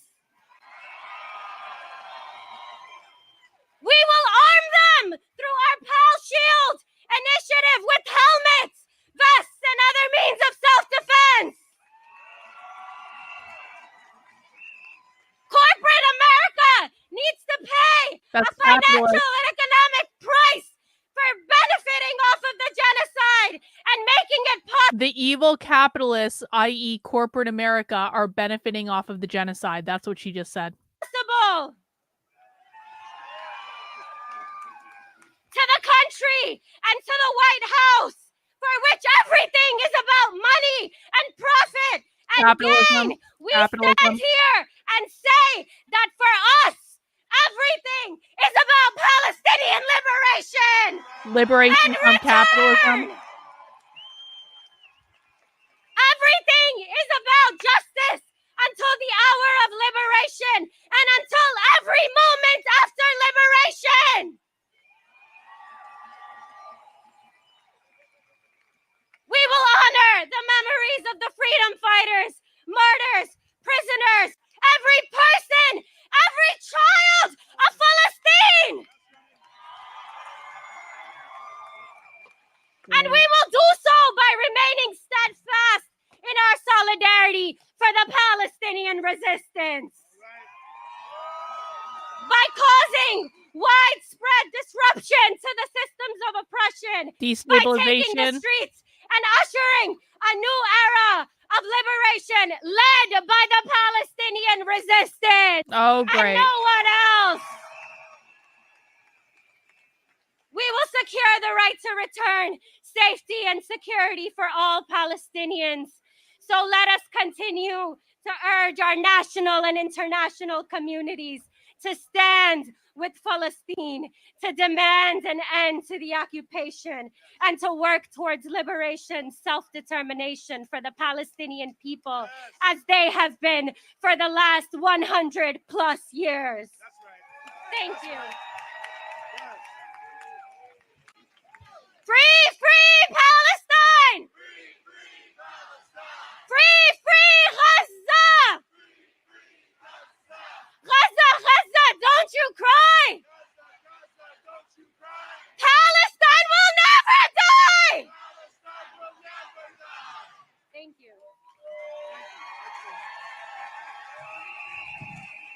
From Palestine to the Philippines, stop the U.S. war machine. Free Palestine. Next, I want you to welcome warmly Ruby from the U.S. Palestinian Community Network.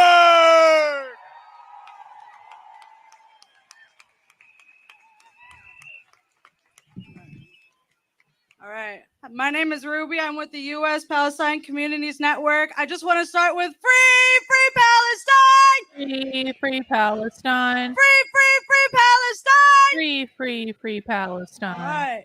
The U.S. Palestine Communities Network stands here today along with all of those of consciousness and of humanity and all who demand the red line for Biden and his administration, and to demand the stop to this genocide they are inflicting on Palestine with their Zionist partners.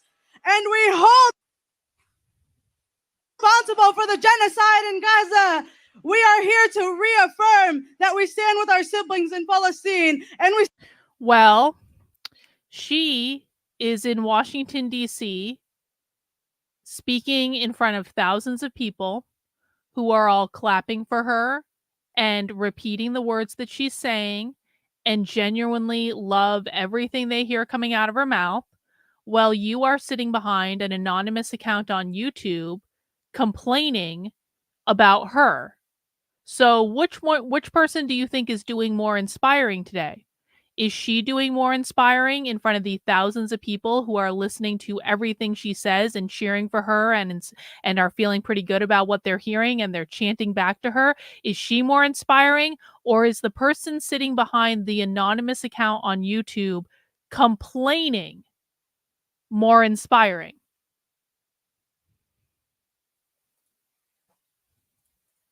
Stand with those everywhere around the world resisting this brutal genocide.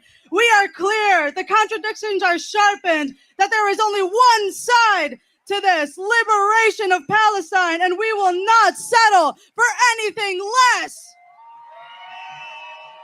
This capitalist, racist, and imperialist government that just invited and confirmed a visit. Capitalist, racist, and imperialist government.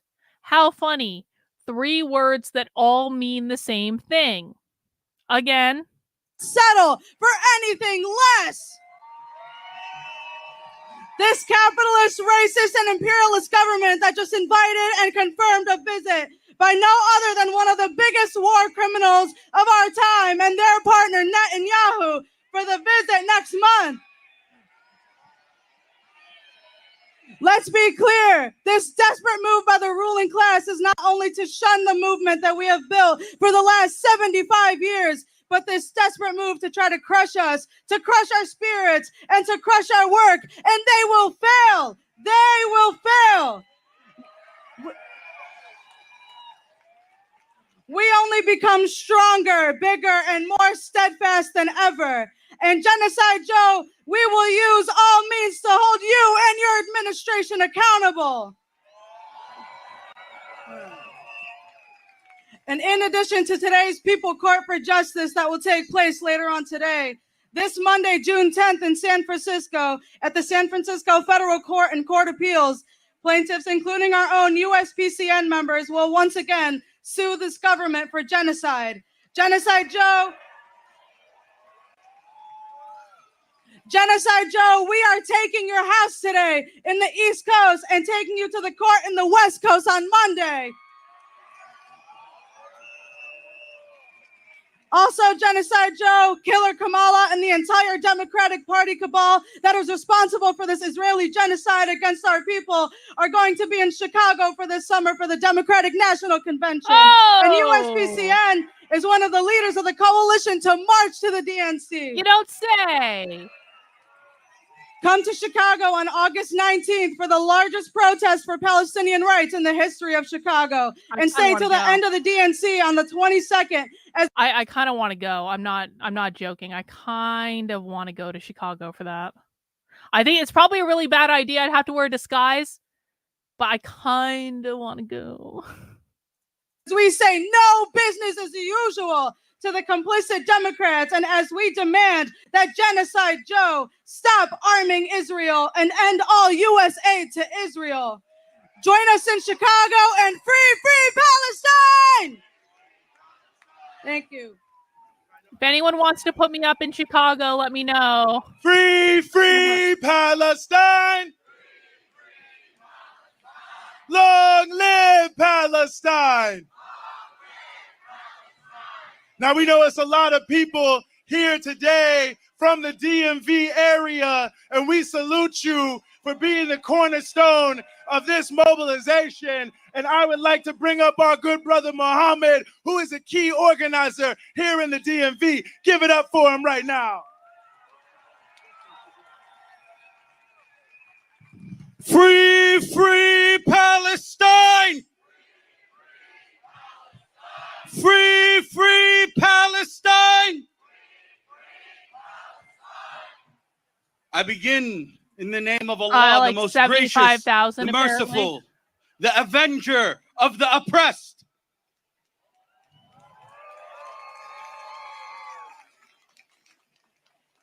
Today, we are now entering the 9th month of genocide. For 9 months, we have watched as the full weight of the Zionist entity and the American empire has been used to crush Gaza. Over 40,000 have been murdered in cold blood while the Gaza Strip has been decimated. All while Genocide Joe continues to gaslight us while funding this genocide. In these 9 months, we have fought every single day against this brutal genocide and those who support it.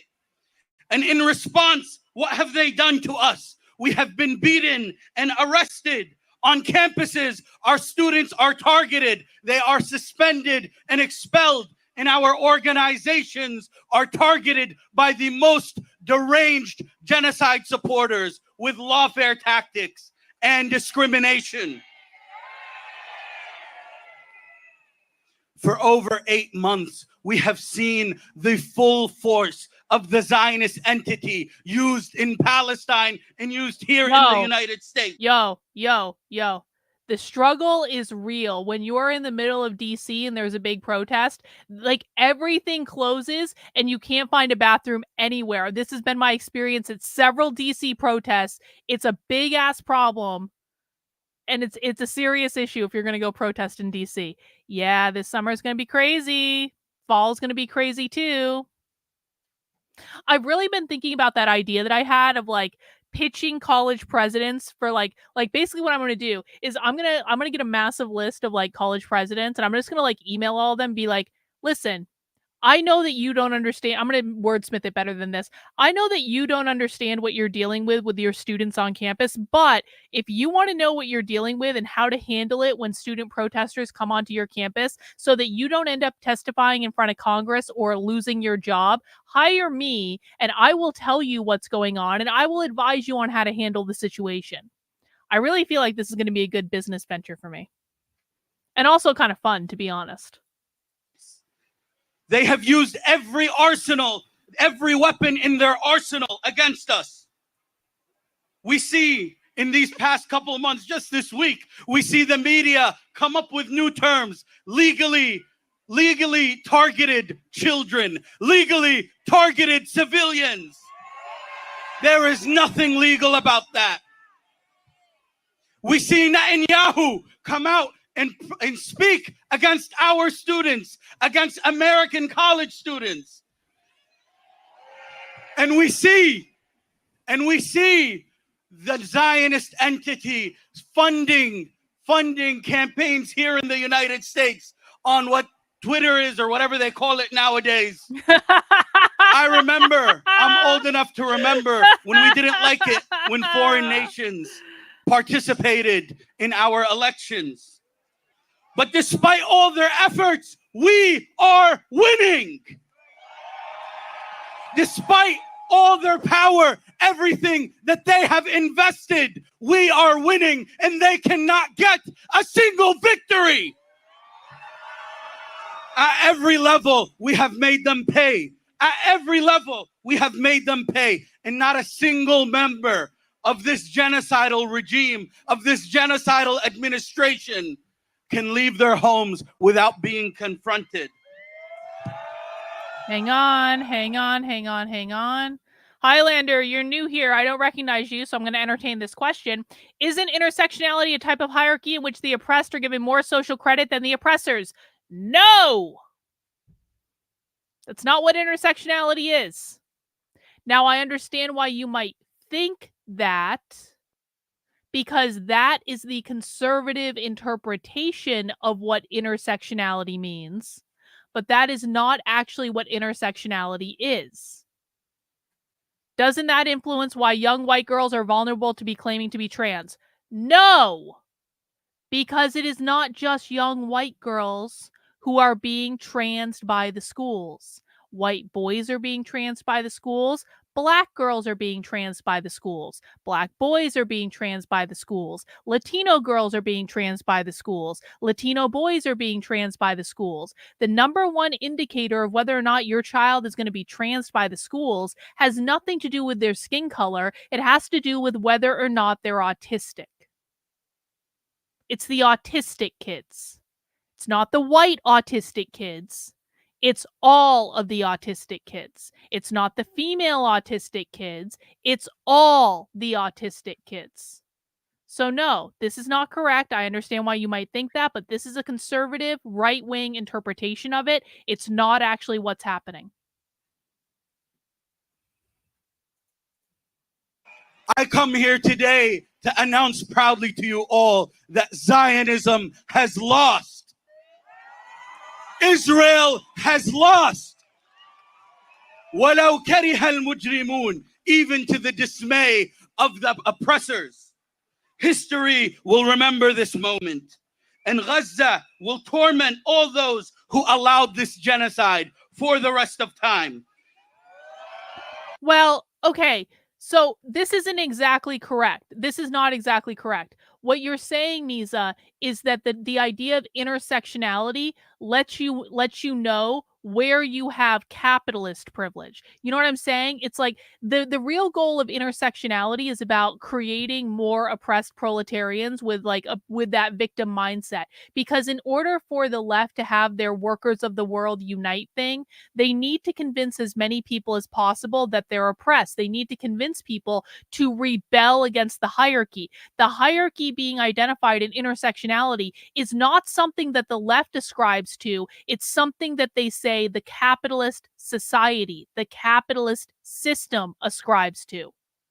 The left does not want the hierarchy to exist. The goal of intersectionality is to eliminate the hierarchy. It's not to create it. They use intersectionality in order to convince people that they are oppressed, so they participate in the overthrowing of the hierarchy. But what they're describing by intersectionality is the hierarchy they believe is created by the capitalist order. That's what it is.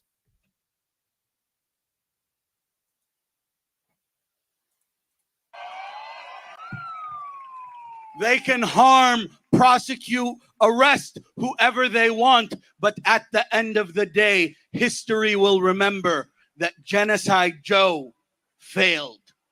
And they will remember that Blinken was the butcher of Gaza, and history will show that Gaza will not be defeated.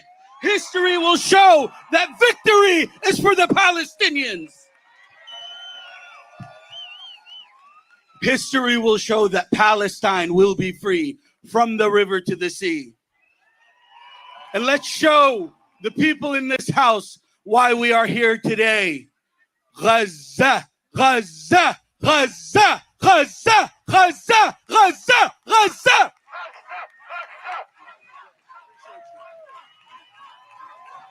Let them hear you in the White House. Yeah, that bit about intersectionality was good. I'm going to write about that later. From D.C. to Palestine, we are the red line. Now we want Biden and all of his campaign staffers to know that we won't forget how they perpetuated this genocide in November. You can't Yeah. When was the last time Palestine had elections? Because over half the people in Palestine have never voted in an election, bro. So you can take your Zionist bullshit and shove it right up your ass, so far as I'm concerned. support genocide, much less in our name, without consequences. And just like we can take to the streets, we can take to the ballot box. I want to welcome to the stage next an anti-genocide candidate, Jill Stein. Oh, she's going to talk like a socialist. I already know what she said. Jill Stein, Green Party. Woo! Free Palestine! Free Palestine! We are the red line! Free Palestine! Thank you! History will remember every one of us. History and humanity needs every one of us to keep standing up. We will not allow the torture and murder of children on an industrial scale to...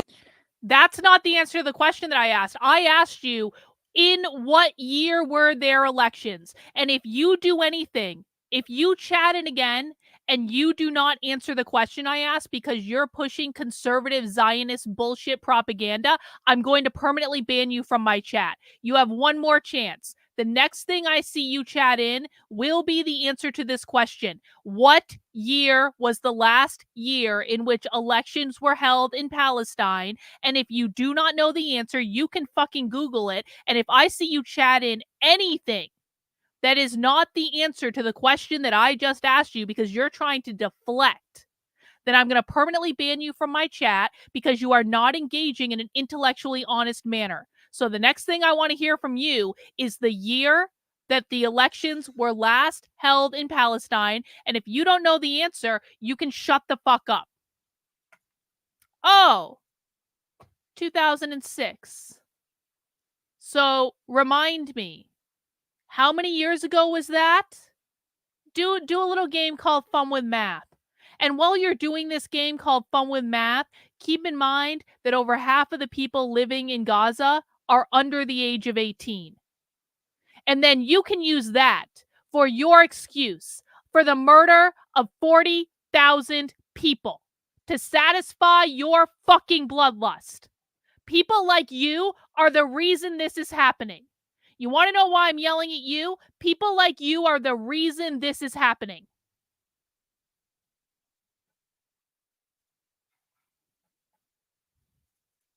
To be normalized. We will not allow human rights to be dismantled. We will not allow international law to be shredded.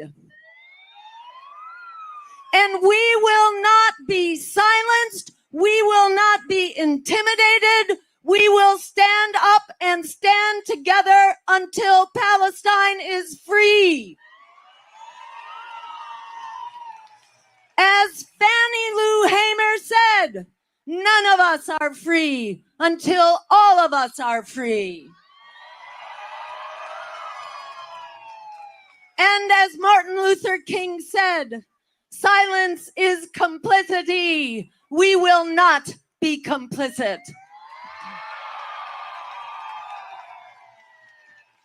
The people of this country and the people around the world have said no to Israeli genocide against the Palestinian people, supported by U.S. money, U.S. weapons, U.S. diplomacy, and U.S. intelligence. We say no to U.S.-Israeli genocide.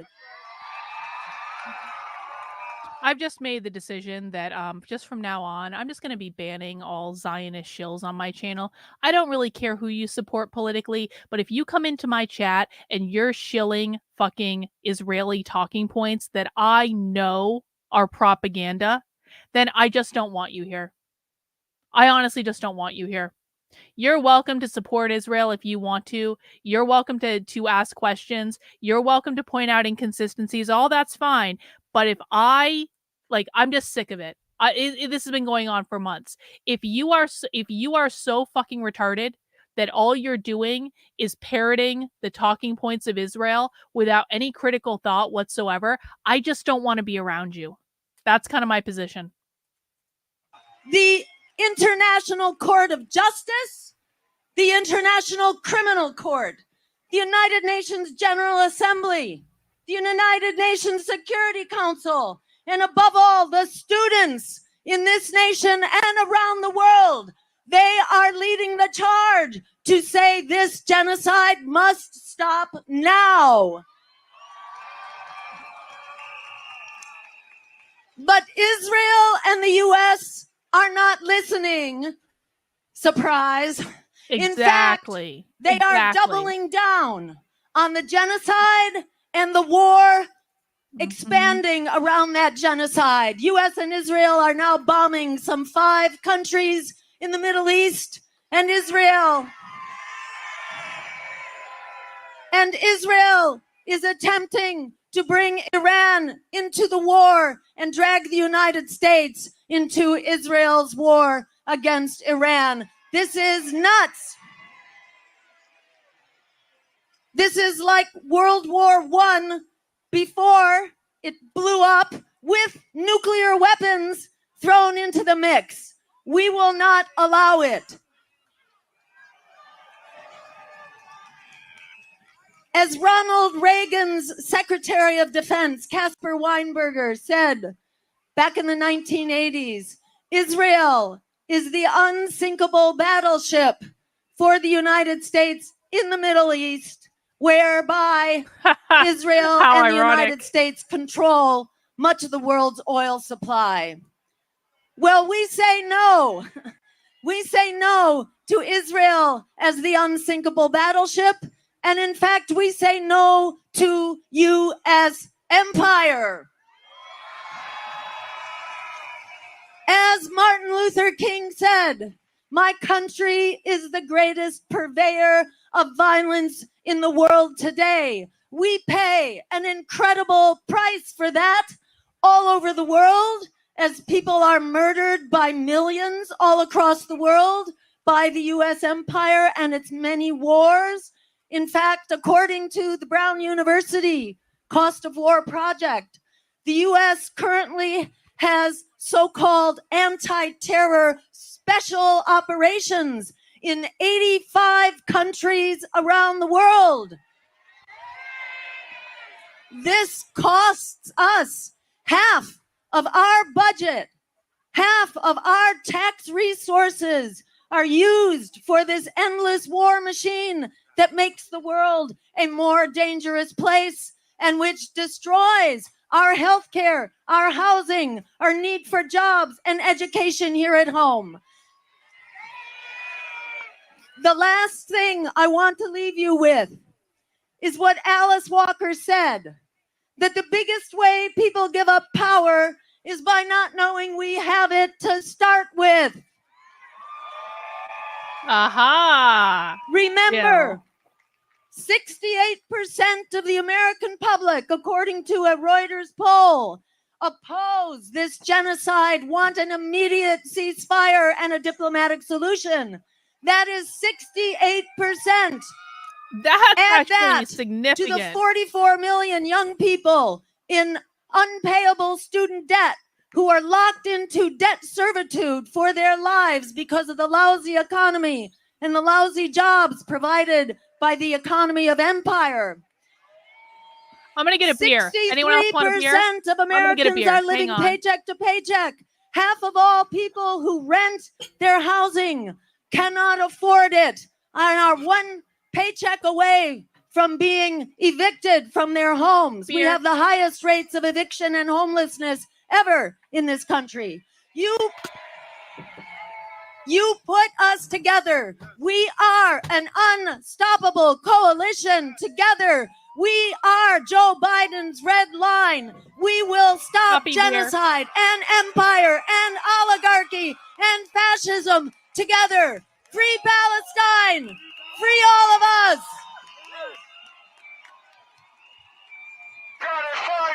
Give it up for Jill Stein one more time. We will let Genocide Joe know there will be consequences. Free Palestine. My husband just walked upstairs with a glass because he didn't know I had already gotten. I drink my beer out of a wine glass because I'm bougie like that. How nice of my husband to offer to bring me a glass. I am drinking a New Hampshire beer from Jack's Abbey Craft Beers. It is a coffee house Hell's Lager. If you're drinking something fun, let us know in the chat. And yes, it is a blonde. Someone said it was going to be blonde. It is, because a Hell's Lager is a really light lager, right? It's like a Pilsner, something like that. But this one is made with coffee. So it might look light, but it's going to taste good. Yeah, we got a bourgeois glass. Please welcome to the stage another anti-genocide candidate. Yes, you're spoiled for choice, Claudia de la Cruz. Oh! Okay, so who this is the presidential candidate for the Party for Socialism and Liberation. And the two candidates, I wonder if the vice presidential candidate is going to speak too. These two socialists have been touring around college campuses for months, and they were touring around college campuses before October 7th. So this is the actual political party that I've been talking about. No, the beer is not keto. I might be doing an accidental keto diet, but not the beer.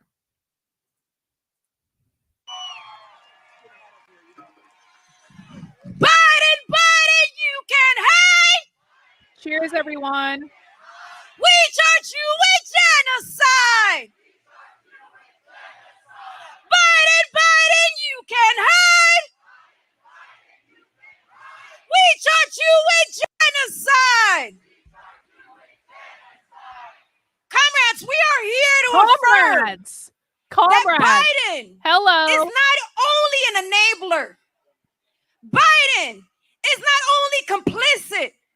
Biden is a collaborator of genocide. Biden is committed to war. Biden is committed to death. Biden can stop. So I was actually going to attend the RNC, but then it was like every fucking roadblock got put in my way. Where like I had issues with the hotels, I had issues with the state well, actually I didn't have any issues. The state how I was going to attend the RNC is I have a friend that works for one of the state GOPs, and he said, "Carlin, I can give you a guest pass to come and come to the RNC." And I was like, seriously, I can come to the RNC without being a delegate? He's like, yeah, because I can give you a guest pass to do it. And I was like, holy shit, I want to do that. And so then a couple of weeks ago, he called me back and he said, Carlin, I'm really sorry, but our state delegation voted to charge $2,500 for the guest passes. And I was like, fuck. Like, I'm not like, and I like in my head, I was kind of like, maybe I can crowdfund this because it's still, I would get to be on the floor at the RNC and that would actually be pretty cool. But I was like, that's like a lot of fucking money. And then I was like, and then I checked in with my hotel that I had already booked, and there was something wrong with that. And basically all of the, like, it was like a storm of like everything that could go wrong with this trip was good. It was starting to go wrong. And so I was like, nope. Like, this is a sign from the universe that I'm not supposed to go to the RNC. And now maybe Trump won't even be able to go to the RNC. Trump might conceivably be like on house arrest or something, or Trump might actually be in prison during the RNC.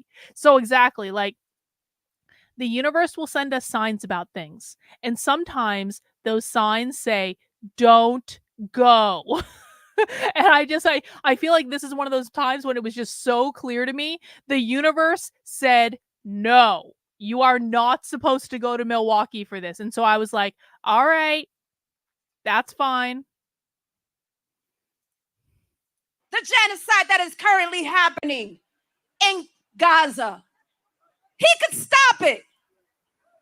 But it goes against all his interests. Yes, I am going to. And so we are here to say that we are the red line. We are the red line against genocide. But beyond that, we are the red line against the U.S. imperialist project. Oh.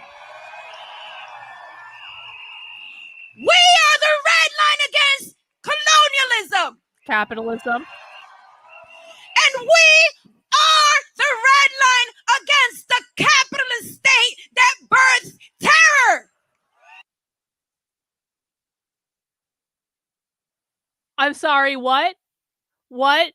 We're the red line against what? Hang on. Let's watch that again. If we could succinctly summarize the things that this crowd stands for, which are valid and needed, this crowd stands for nothing that is valid and needed. The only thing that this crowd stands for is the abolition of capitalism. That's it.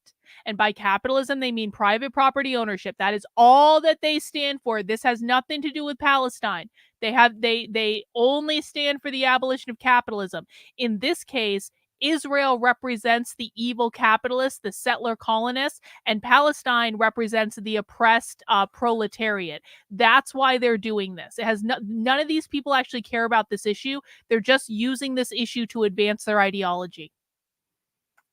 Let's listen to that again. And we are the red line against the capitalist state that births terror. Bing! Look at those cheers. We are here to affirm that our struggle is for the total liberation of Palestine. From the capitalist From the river to the sea, Palestine will be free. And it will be free because the Palestinian people have the courage, have the resilience, and have all the political agency to birth revolution.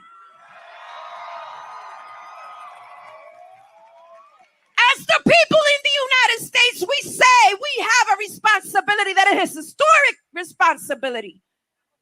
We have the responsibility to break imperialism from within, to allow the Palestinian people to breathe. That is our task. It is our task to break you. Are you gonna clip that and put it in some sort of movie or something? Like I mean, everything I said was correct. I'm just noticing the name of your account. So if you want more information or clarification on what I just said, please let me know. But if you're not a regular viewer of my content, you might not understand what I just said. I don't know. We'll see. Was imperialism from within, so that the people of Puerto Rico can be free. Oh, all of a sudden it's about the people of Puerto Rico. It is. Our task. Where the fuck did that come from? Imperialism from within, to allow the babies in Congo to have a life. Now it's about the babies in the Congo. To allow Sudan to breathe. And Sudan. And so, yes, Mr. Biden and squad, we are the red line. And squad. Today and always, because we acknowledge that our lives are intrinsically connected to the lives of the people of the global South. The global South. What is the global South? The global South are basically oppressed countries. They're like I shouldn't say like third world countries, but like the global South are basically like oppressed countries. We understand that we this is what I want you to notice. So back to what I was saying earlier about these people don't care about Palestine.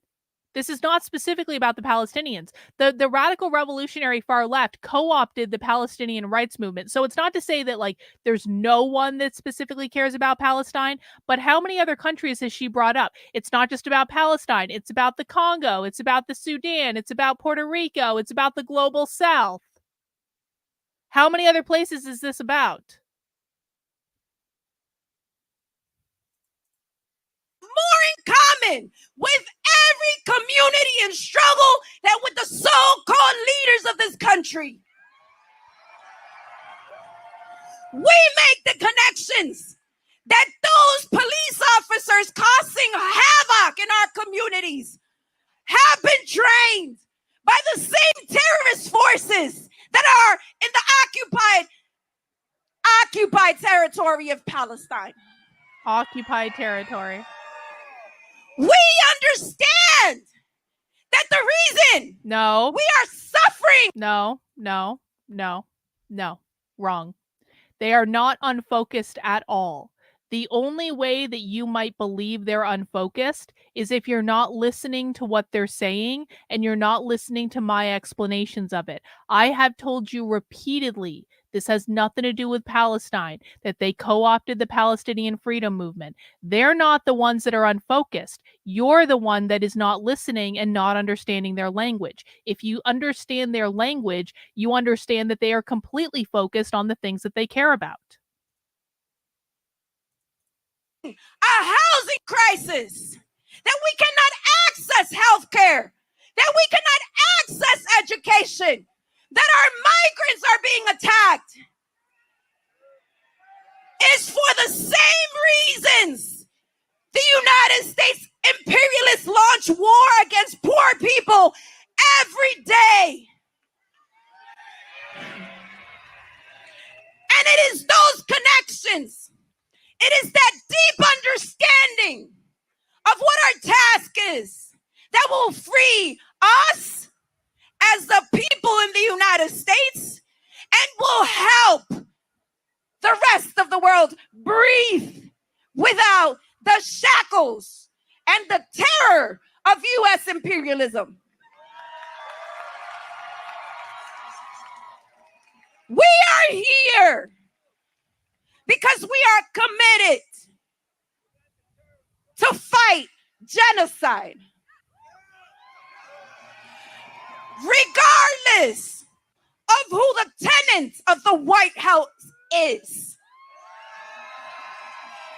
And I will leave us with this from the people of the global South, from those who are Spanish speakers, for those who have suffered the terrorism of U.S. empire. We say, ni olvido ni perdón. We will not forget, and we will not forgive. And this is not just a slogan. This is a promise that goes well beyond November. We are here to build an anti-imperialist movement. And to reorganize the society in a way that allows our people to live in dignity. What do you think she means when she says that they're about reorganizing society in a way that allows people to live in dignity? What do you think she means when she says that? Any ideas? They want to reorganize society in a way that will allow people to live with dignity because they're an anti-capitalist movement. Reorganizing society means they want to get rid of capitalism because they believe that communism or socialism or Marxism or socialism is the only way that people can live with dignity. They want to get rid of capitalism. That is what they mean. Okay. Hey, like, listen, man, if you want to make a film about it, like, let me know. I will talk you through this because, like, Brian, is this your first time here? Because if you think this is crazy, bro, like, people in my, guys, let Brian know that if you want to make a movie that will scare the living hell out of people, I will give you all the resources you need to do that. I will show you their trainings, all the primary source documentation. I'm serious, bro. Like, people in the chat can confirm this. This isn't even this on a scale of 1 to 10 of the scariest things we've watched. This is maybe a 3 at best. We have stuff that's off the charts, though. Yeah, you have no idea. This is like the tip of the iceberg. This is like so tame. like, bro. Bro, Brian, wait until we introduce you to Sophie Lewis and Emmy O'Brien. Welcome to the dark side. Welcome. Hang on to your hats. From the Bronx to DC to the Palestine community in the diaspora, everywhere and anywhere they are, and for the people of the world. In the millions, in the billions, we are all Palestinians. We're all Palestinians. In our millions, we are all Palestinians.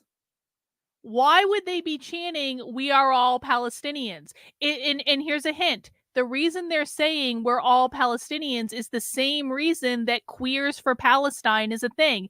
Why are they chanting that we're all obviously not Palestinian? I'm not a Palestinian. I know Palestine. I'm not a Palestinian. You're not Palestinians.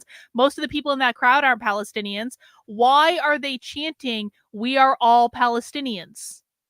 The same thing as Queers for Palestine. Because Palestinians in this case means people who are oppressed by capitalism. No one is free until everyone is free from capitalism. It is the solidarity of the oppressed. The solidarity of the oppressed. We are all the proletariats oppressed by capitalism. We are not free until everyone is free. What do they mean by being free?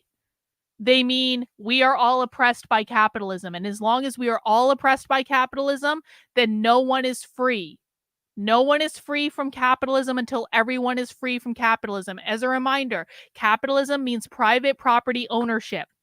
That is their specific definition. What your definition of capitalism is does not matter. We're talking about their definition. That means your ability to own a home, your ability to own land, your ability to own a business, your ability to own apartment rentals, your parental rights are considered to be a form of private property, and your individual liberties are considered to be a form of private property. Also, intellectual property, owning a business, basically everything Everything that is the building block of our current society, they want to get rid of because it's all capitalism, including the family.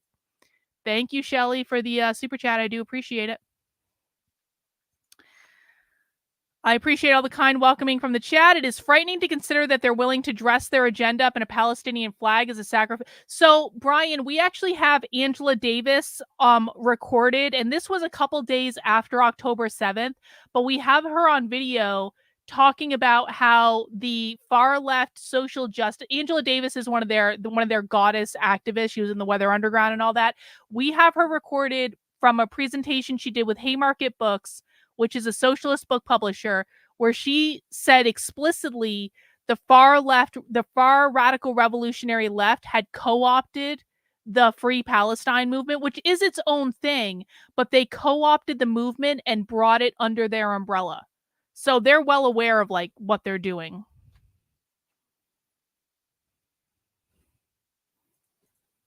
Billions! We are all Palestinians.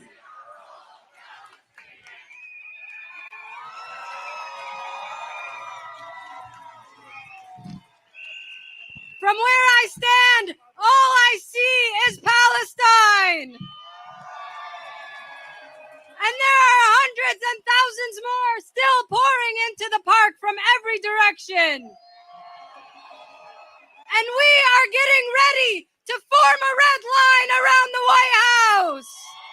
Hang on. Are you ready? Hang on.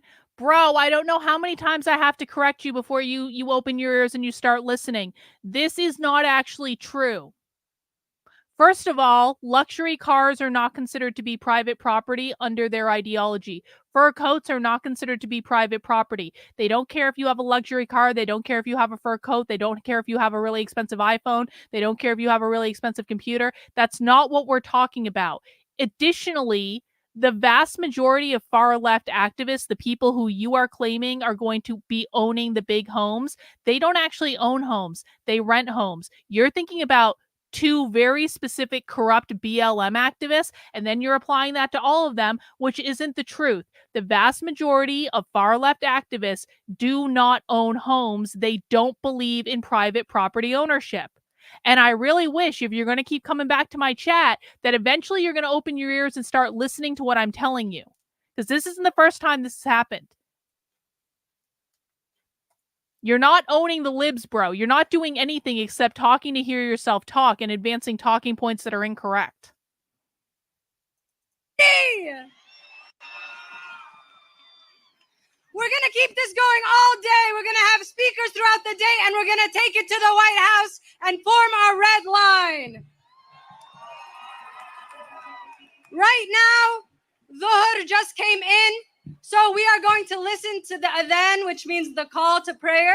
And I want everyone to know that we have a space for prayer back here in the back of the park. So behind. Oh, okay. Now you've descended into the land of retardia, bro. You think these aren't real socialists? You can experience a 5-minute timeout, and if you keep coming back and pulling that shit, I'm going to assume that you don't really want to be here. To say that these are not real socialists, that's conservative retardia, bro. I don't allow stupid people in my chat. I'm sorry.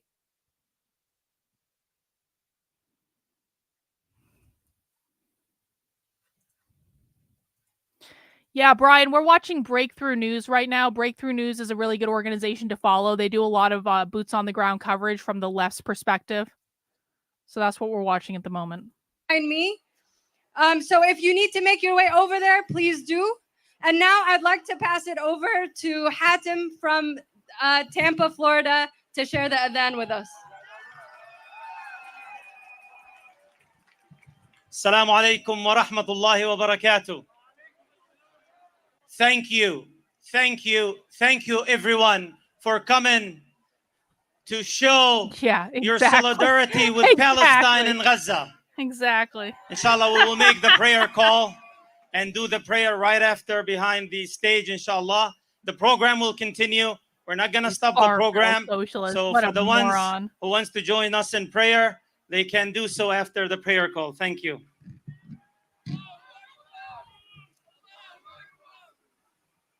Someone just said Allah Akbar. Someone was waiting for that earlier.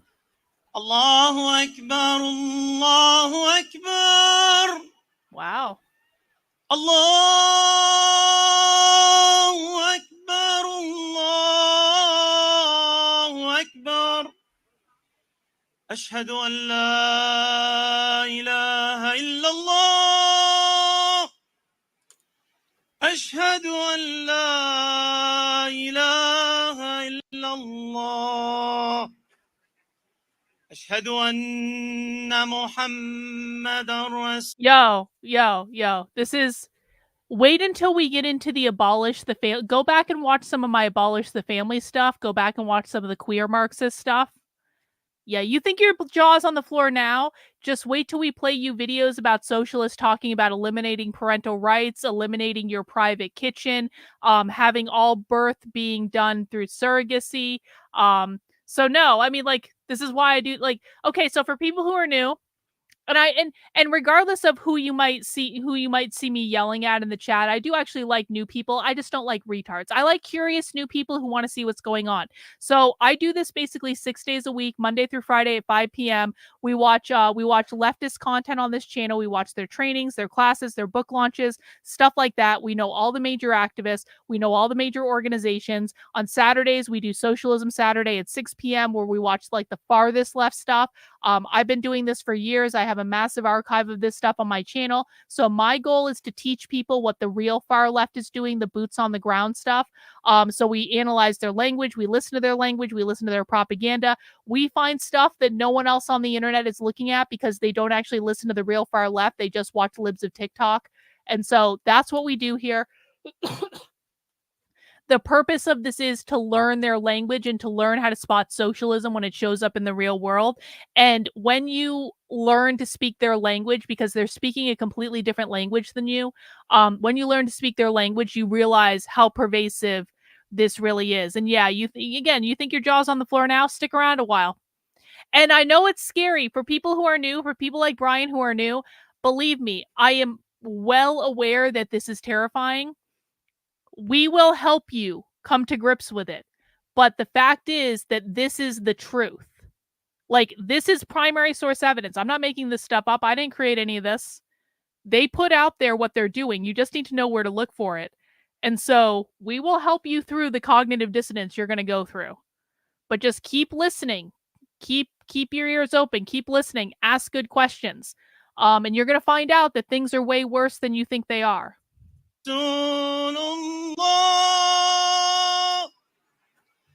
أشهد أن محمدًا رسول الله حي على الصلاة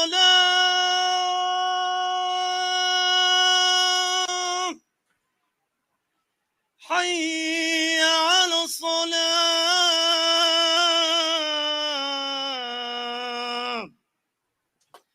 حي على الفلاح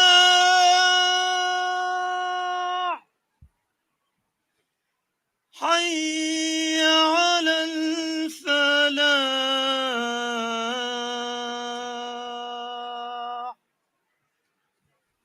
All right, I don't want to listen to the call to prayer anymore. I don't want to listen to it. Fast forward. Occupation no more. No more chanting. Free Palestine! Free Palestine. Next, I'd like to welcome my comrade Mohammed from the Palestinian Youth Movement and the DMV chapter here of PYM. Didn't we hear him earlier? Is he coming back? Oh no, this is a different guy. Oh, who's this? Who's this white boy?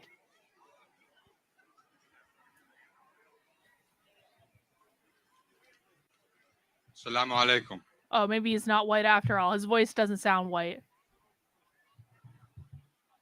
Nah, he's not white. It's been 8 months now of untold horrors. And for the Palestinian people, 8 months of the worst period in our history. Yes, this is correct. This is absolutely correct. It's like a parasite that absorbs other movements into its movement. Are we already defeated, or do we still have a chance? Well, I think we're pretty fucked. I think we're pretty fucked myself. And the reason that we're pretty fucked is that people on the right don't listen and they don't actually look at what the left is doing, and they think they're fighting the left because they're opposing and being reactionary to everything the Democratic Party does. But in fact, they're not really like basically right now the only opposition to this are a bunch of conservatives that it's kind of like if mom is cooking dinner and mom has like a 5-year-old child and the 5-year-old child wants to help mom and mom wants to make the 5-year-old child feel loved, and so the mom allows the 5-year-old child to help, but really the 5-year-old child doesn't help. All the 5-year-old child does is make a giant mess on the counter, but the child thinks they're helping, and mom is like, you're doing a great job, honey, it's just so great, it's like, thank you for all the help in making dinner. But really all the 5-year-old has done is make a giant ass mess. And so mom is still having to cook dinner, and she's still serving dinner, and she's gonna like make the 5-year-old think that they helped cooking dinner. But what in fact is happening is mom has done all the work, and not only has mom done all the work, mom then has to go and clean up the mess that the 5-year-old made. That is the reactionary right. That is the only opposition to this. So right now we're kind of fucked. And the only way that I can see things changing right now is if we get people to actually start watching this and looking at it. So I'm serious, bro. You want to help us make a movie? You want can you help us? Like, does anyone else know how to make a movie? Because like that would actually be pretty great. Like why not? I don't know if this is actually like a real thing that you're doing, or like if you're like a successful filmmaker, like if this is something you do in your free time or stuff like that. But like we need to tell people about this stuff. Like, because people don't know. And so once people start seeing it, they start to understand it. But the fact is, it's like, it's so difficult to even get out the word about this stuff. All right, bro, I've had enough. I've had enough. Goodbye. Like that's what I have to deal with most of the time, is people coming in and making fools of themselves in the chat. Each image more soul-crushing than the one before. Yeah. And we now know. We love creatives. We have writers writing stuff. We've got people making music. We've got people making art. We're making propaganda. If any filmmakers want to come and join us and help us make propaganda to teach people, that'd be pretty fucking great. Anyway. More than ever before, that there is no limit to Zionist depravity. And yet, after 8 months of all of this, our enemies are weaker than ever before. More divided. They're more divided than ever before. Yeah, we need Oliver Stone. More defeat and more humiliation than ever before in their entire accursed history. Does anyone know Oliver Stone? Does anyone have any connections with Oliver Stone? Can you put us in touch? That'd actually be pretty rad. The savagery we witness today, believe it, is because they are so weak. Hey, you never and know. So close to defeat. That's why. You never know who might stumble into my chat and see me yelling at people. And yet, despite all of this that we have had to endure here in the diaspora, after 8 months, we as a movement are stronger than we have ever been. More united than we've ever been. Equipped with a clarity of vision and purpose that our people have not seen in decades, perhaps. We draw on the lessons and victories of our brave and courageous ancestors, and we have succeeded. Yes, we have succeeded in carrying the struggle forward in the face of the greatest assault on our people in our history. Now, here in the diaspora, in the West, and specifically in the DMV, our movement is stronger than ever. We are 8 months stronger than we were in October. And the last 8 months, we've witnessed not one, but the two largest mobilizations for Palestine in this country's history. We shut down roads, airports. This city itself we shut it down. All in the name of Gaza and its honorable people. Our movement has helped transform students into revolutionaries. Just last month, with the support of the people and the community here before us, the courageous students defied not only George Washington University's administration, not only DC authorities, but the federal government itself in its entirety. And for 2 weeks, those brave students held the liberated space named Shuhada Square, in the midst of one of the most vile Zionist institutions on the face of the planet. That is a victory. Here in the capital of the global U.S. empire and one of the centers of global Zionist power, we, the people, have made Palestine unavoidable and have made support for Zionism inexcusable and untenable. That is victory. Yes, the roads outside the White House are blocked. But is that enough? The building. It's not enough. It's not enough. Nothing we do will ever bring back our martyrs, but we can give their memories dignity and meaning by continuing to struggle. And if we refuse to ever be satisfied, we refuse any compromise, any and all empty gestures, with heads held high and hearts full of unimaginable grief and pain on the one hand, and unshakable pride, dignity, and honor on the other hand, we reject anything less than full and total liberation, from the river to the sea, and from the sea to the river back again. Every village, every farm, every orchard, every stone, every blade of grass, every grain of sand, every farm, all of it is Palestine. And we will settle for nothing less than all of Palestine.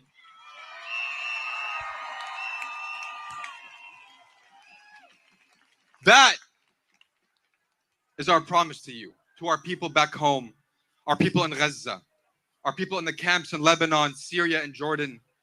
And it is our solemn promise to you, our people, and a solemn promise to our enemies. We will not yield. No massacre you can commit will be horrific enough. No amount of repression can ever be terrifying enough. Nothing our enemies can throw at us will be enough to make us back down. الشباب لن يكل همه أن يستقل أو يبيد.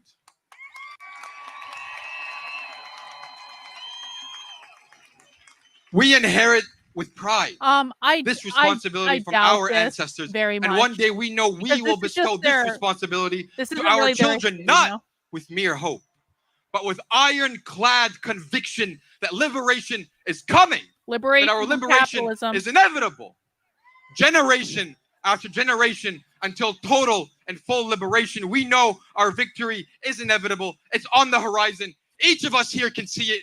We can smell it. We can taste it. It is coming. 8 months later, and we're not done. We're getting started. Remember this. So long as we continue to fight, so long as you continue to fight, we will never be defeated. And our martyrs will never truly be dead. They're watching us right now. They're smiling upon us right now. Carry that responsibility. Carry that burden and never give up. Next month, when a certain Prime Minister Netanyahu comes to address the criminals in Congress, there's going to be a massive protest next month. I should go to DC next month for that. For real. Will we be ready for him? Will we be ready for him? Say it so our martyrs can hear us. Will we be ready for Netanyahu? It's going to be a busy summer, everyone. We're not letting up. All power to you. All power to you, each and every one of you.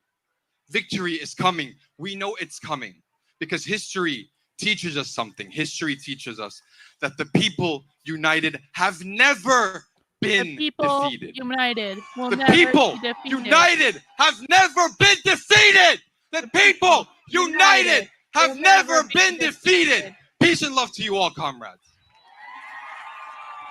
Hey guys, we're about 3 hours into this stream, and we're going to keep going for a little while because I'm just sitting here relaxing with some beer, watching some protests, and I think you guys are having a good time too with it. So we're just going to keep watching. This is actually, they do actually have a whole other live stream that they started after this. So we'll see how far we go. But I just want to remind everyone that my work is completely 100% supported by you. And so some ways you can support the work I'm doing and sitting here and breaking this all down for you and spending the time to watch it and all that stuff, you can support my work in a couple different ways. The easiest way you can support my work right now is to mount the like button for me. Let YouTube know that you're enjoying the content. If you're on Rumble, mount the like button over there.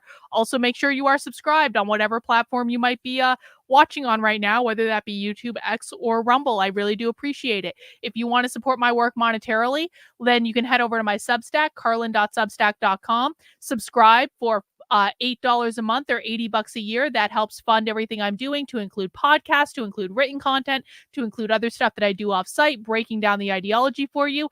And if you would like to send in a super chat, if you're enjoying the stream, maybe send it up. Maybe can we start a tradition where if you guys are coming and hanging out with me for a couple hours every day, maybe everyone who's enjoying the stream and is financially able to do so, maybe you could just throw in a $5 super chat. I think that'd be really great. If everyone just threw in a $5 super chat, only those who are able to. If you're really not able to, I understand that. But those who are able to maybe can make up for some of the people who are not able to. Isn't that nice? All right, let's continue.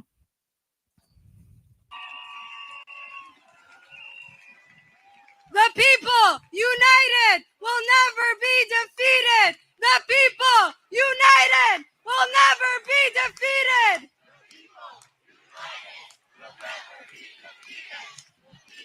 Oh, thank you, Dragon Balls.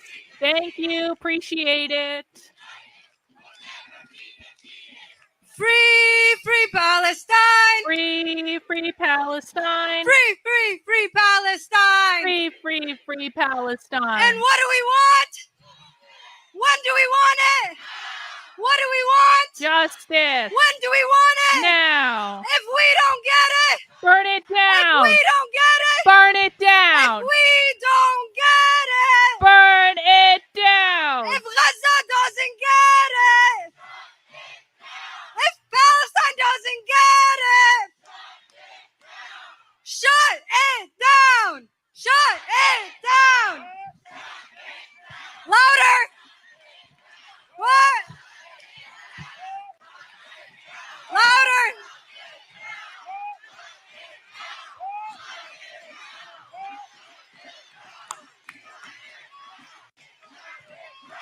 Shut it down. Hey, thanks, Seamstress. I appreciate the sticker. Thank you, Benjamin. I appreciate you. Thank you, guys. Whoa! Free Palestine! Thank you, Sid the Cat. Love you too. Free, free, free Palestine! Whoa, Please help me Angel welcome Eyes. next a Palestinian. Hey, I love this new tradition. This is so great. Thank you, Angel Eyes. Angel Eyes gifted 5 memberships. Looks like Alexis got one, Sam got one, Spirit Matter got one, Starbright got one. And I think Reagan got one too. Thank you, guys. Appreciate it. From Gaza, Mu'taz Salim.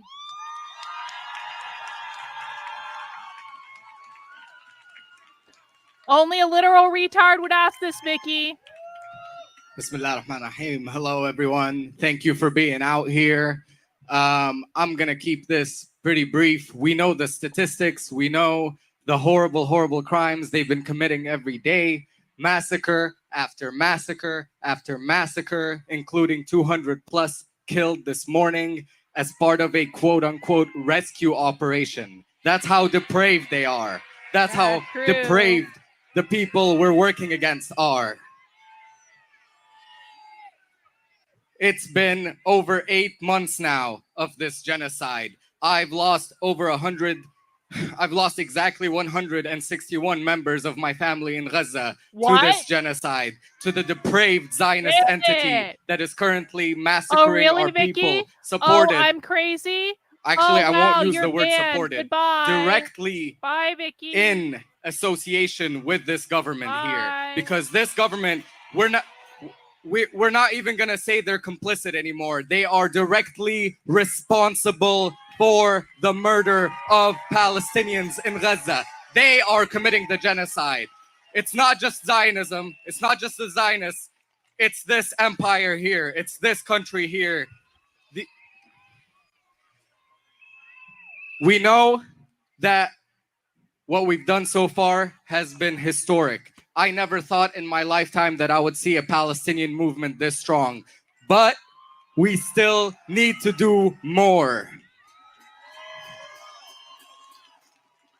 The reality is we're never, like, it's never. I mean, listen, people are saying like 161 family members. Listen, man, I come from fucking Catholic families. I have like 8,000 cousins. Okay, maybe I don't have 8,000 cousins, but I have a lot of cousins. And I remember like way, way back in the day when I was young, when I was in my early 20s, and I was engaged to someone I had no business being engaged to at all. And thank God that engagement didn't work out. But I was making a guest list for like the wedding. And I actually I had to make a list of everyone. And honestly, in my family at that point, there were over 200 people that like there was no like my parents had been on my ass. They're like, Carlin, don't have a big wedding because that's going to be really expensive. And I was like, listen, I just made a list of all the family members, including all the cousins and the wives and the husbands and like all this stuff. And it's like 200 people. What do you want me to do? So I remember this experience. The struggle is real. Some families are big families. My grandmother literally got kicked out of the Catholic Church after she had 8 children and then refused to and then went on birth control. Okay?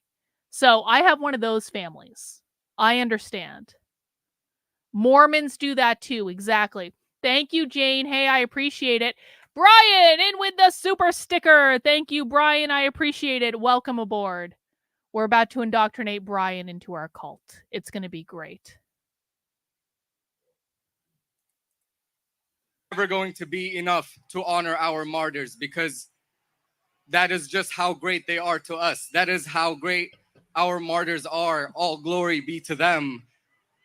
But we should do more, and we need to do more. So my ask of you as a Palestinian from Gaza is assess within yourself the amount that you're willing to sacrifice for Palestine. Because in reality, it's not just for Palestine. If you believe in collective liberation for all, that means none of us are free until we are all truly free.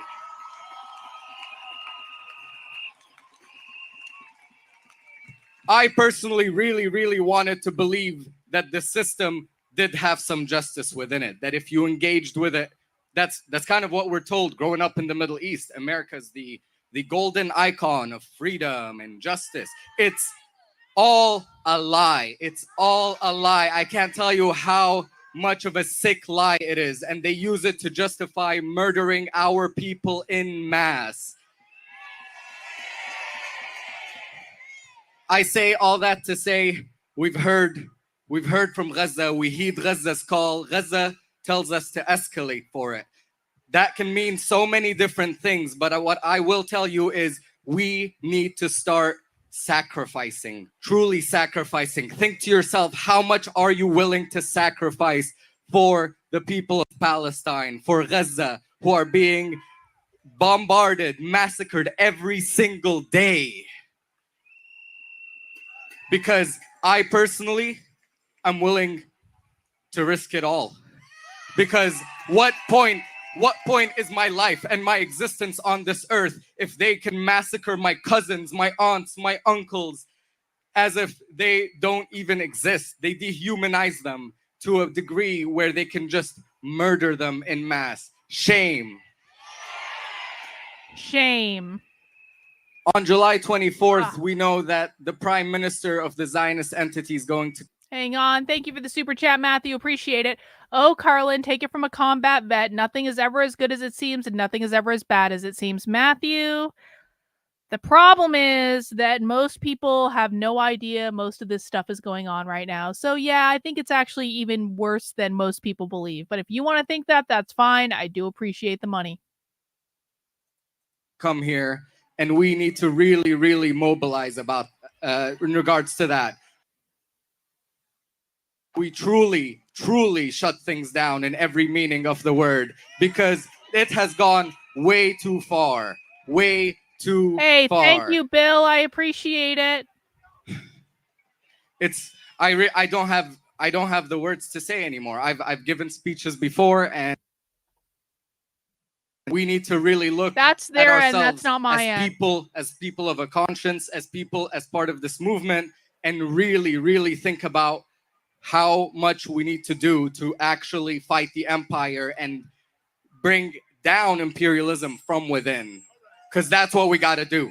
That's what we got to do. Oh, hey, I got a Rumble It is time to abolish Zionism. Even though I yell at people on Rumble all the time, I got a Rumble ran from SS Kennedy for $10. No comment. Thank you. Thank you. He's a first-time contributor. Hey, I appreciate you stopping by, my friend. I hope we'll see you in the future. In its entirety, free Palestine. Thank you. Free Palestine.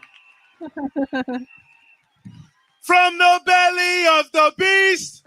Yo, we're like, you guys are hopping tonight. 5 gifted memberships from Kazmar. Let's see who got the gifted memberships. Maria got one. Jan got one. Milo, Seamstress, Kyle. Thank you, Kazmar, for the gifted memberships. I really do appreciate it. U.S. out of the Middle East. From Palestine to Mexico. From Palestine all the walls have got to go. What? From Palestine? From Palestine to the Philippines. Oh. Wait. Let's break this down a second. From Palestine to Mexico, all the walls have got to go. We learned so much from their chants, guys. What pop quiz for the chat? Why are they chanting from Palestine to Mexico? All the walls have got to go. Yup. Walls equal oppression. Give me more. We've covered this before. It was in the How to Speak Socialist training. Walls do equal oppression, but give me more. Socialists do not believe in borders. Yup. Their goal is a global intifada, not antifada, intifada. INTIFADA. What does intifada mean, by the way? Borders are exactly. Borders are a symbol of capitalism. Socialists do not believe in borders. Borders are a colonial capitalist legacy because remember, capitalism is defined as private property ownership. Private property, you can't have private property without having borders. If you want to abolish all private property, you have to abolish all borders. The collective has no borders. Exactly. Socialists don't believe in borders. Walls are borders. Communists don't believe in borders. Now let's talk about why. What does intifada mean? Is intifada anti-Semitic? No. Intifada means worldwide socialist revolution. That's what it means. Intifada means socialist revolution. Global socialism is intifada. Exactly. We literally have them on tape saying this. Liberation, the intifada, is the revolution that will lay the foundation for communism. International communism hates borders. Intifada, worldwide socialist revolution. Exactly.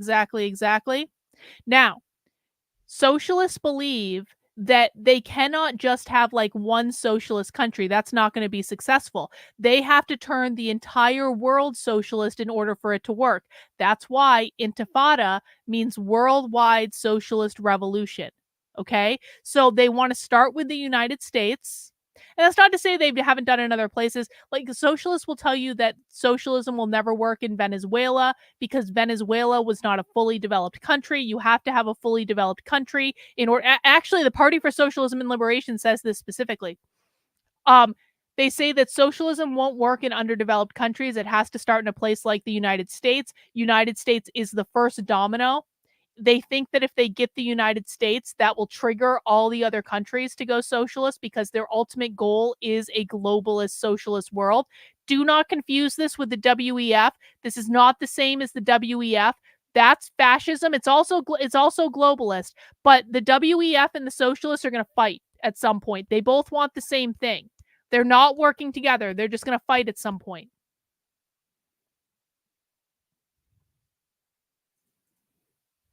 Stop the U.S. war machine. Free, free Palestine. Free Palestine. Now I want you to take that energy and welcome to the stage Leanne Fullahan of the People's Forum. Oh, the People's Forum. We've watched the People's Forum.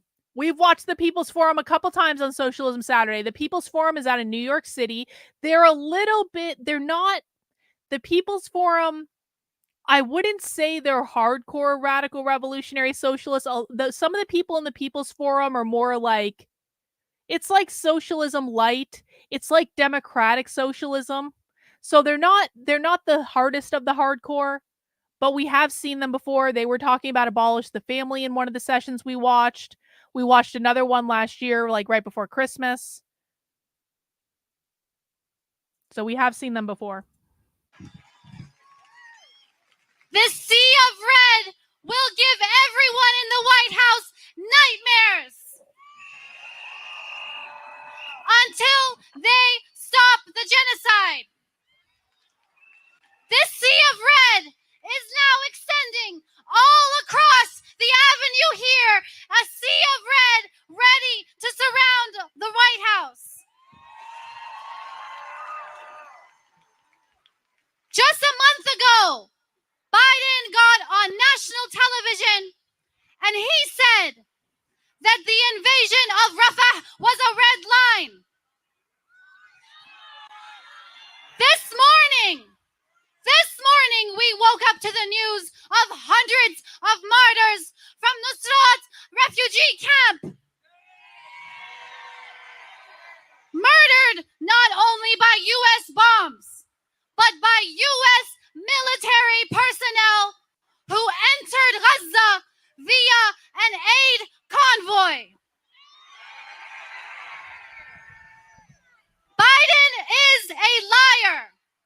And everyone in his administration and on both sides of the aisle are complicit and are enabling and are executing this genocide of the Palestinian people, live streamed on all media for the world to see.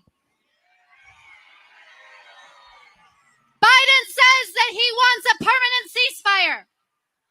These people here in red, the movement for Palestine has forced Matthew in with the super chat. I can host 2 in Chicago, 1 in a bedroom, 1 on the couch, as long as y'all can put up with. Really?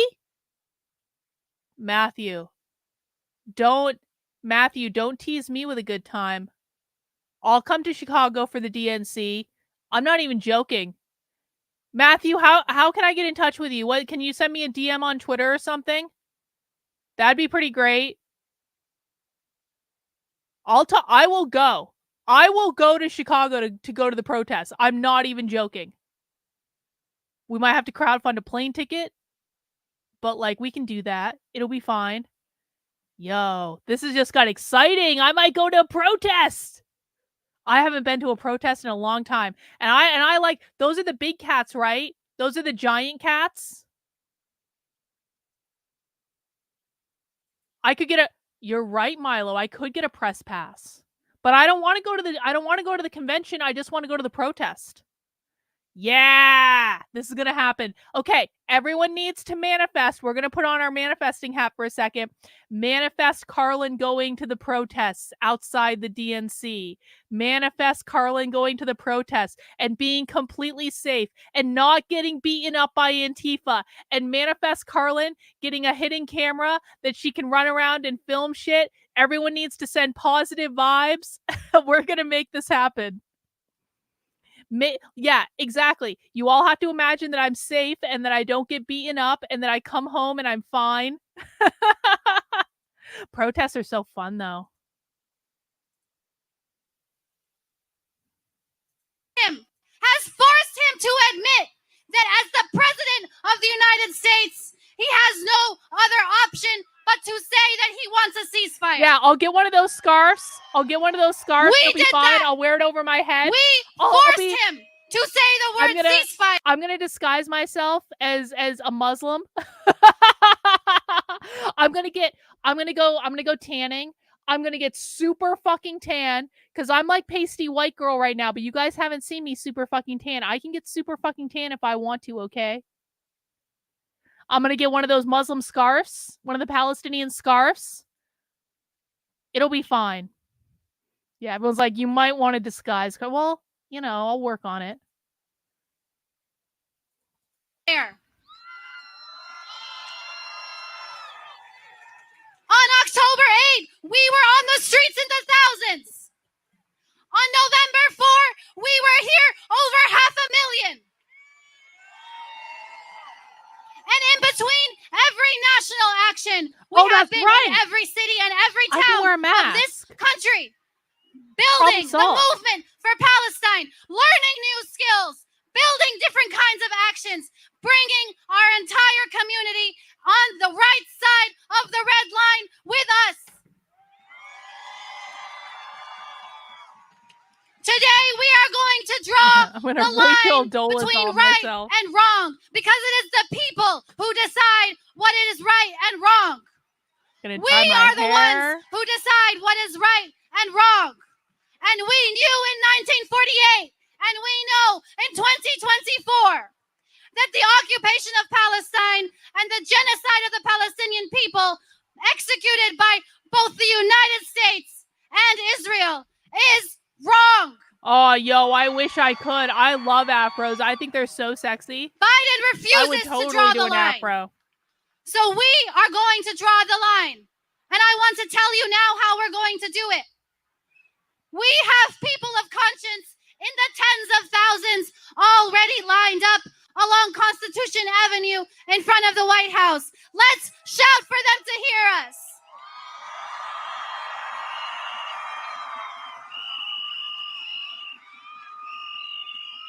Now, if you turn around and you look at the southeast exit of Lafayette Park, you will see the way to join the red line, the people's red line that is already making its way around the White House.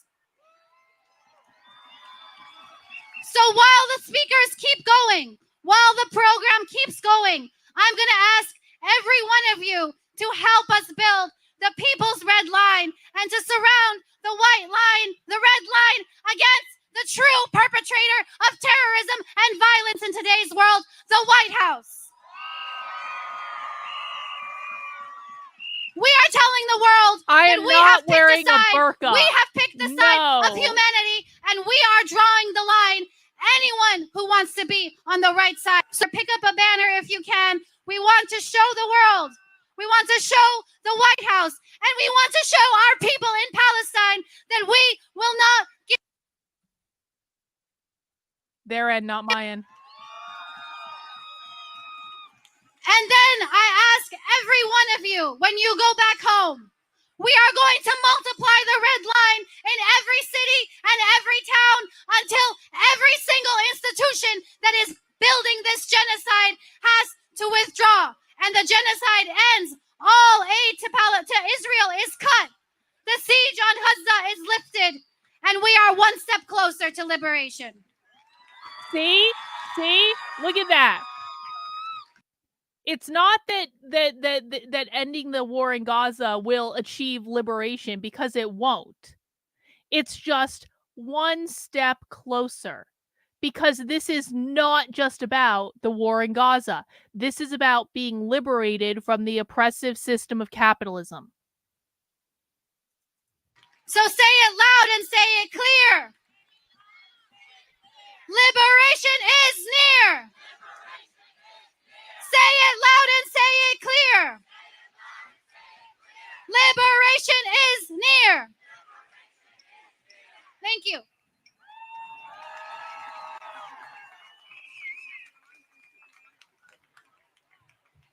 Free Palestine! Free Palestine! Free Palestine! Oh, now they're marching. They're going to do the thing. Just like Milan said, we're going to keep this going.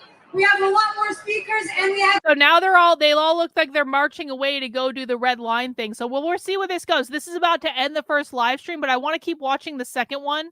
So no one go anywhere. We're just going to see what happens. People forming the red line, so join them if you can. We'll be sticking out here in the park. Look at all those people. And we have over 10,000 people watching with us on the live stream. No! So next, I'd like to welcome from Black Alliance for Peace, Rafiki Morris. There were over 75,000 seamstress.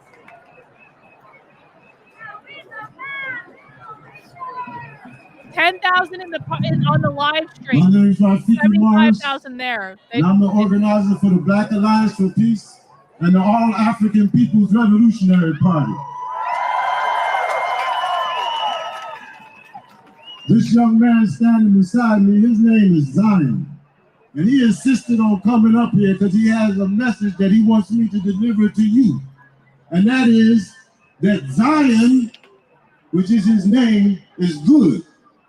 And Zionism is bad.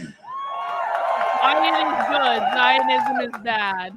Yup. We Top bring you city salutations sign and greetings from Africans all over the world. We want you to know without a shadow of a doubt that Africans in Africa are with Palestine.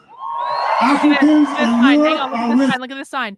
Cop City is an instrument of war against African, brown, something, something. So remember, guys, the #1 socialist issue is abolition of the police, defunding the police, abolishing the prison industrial complex. So that's one of their key things that you always want to look for. Let me guess, they criticize the USA and capitalism, but do they uphold any country on the globe that they see as faultless? No. There's no country on the globe that they see as faultless. And Brian, they're criticizing the USA. When they criticize the USA, they call it the capitalist government. So it's not even necessarily the it's the institution of capitalism that they believe the United States was built on. So there is no country in the globe that they see as faultless in this. Because they don't believe in borders. They don't believe in countries.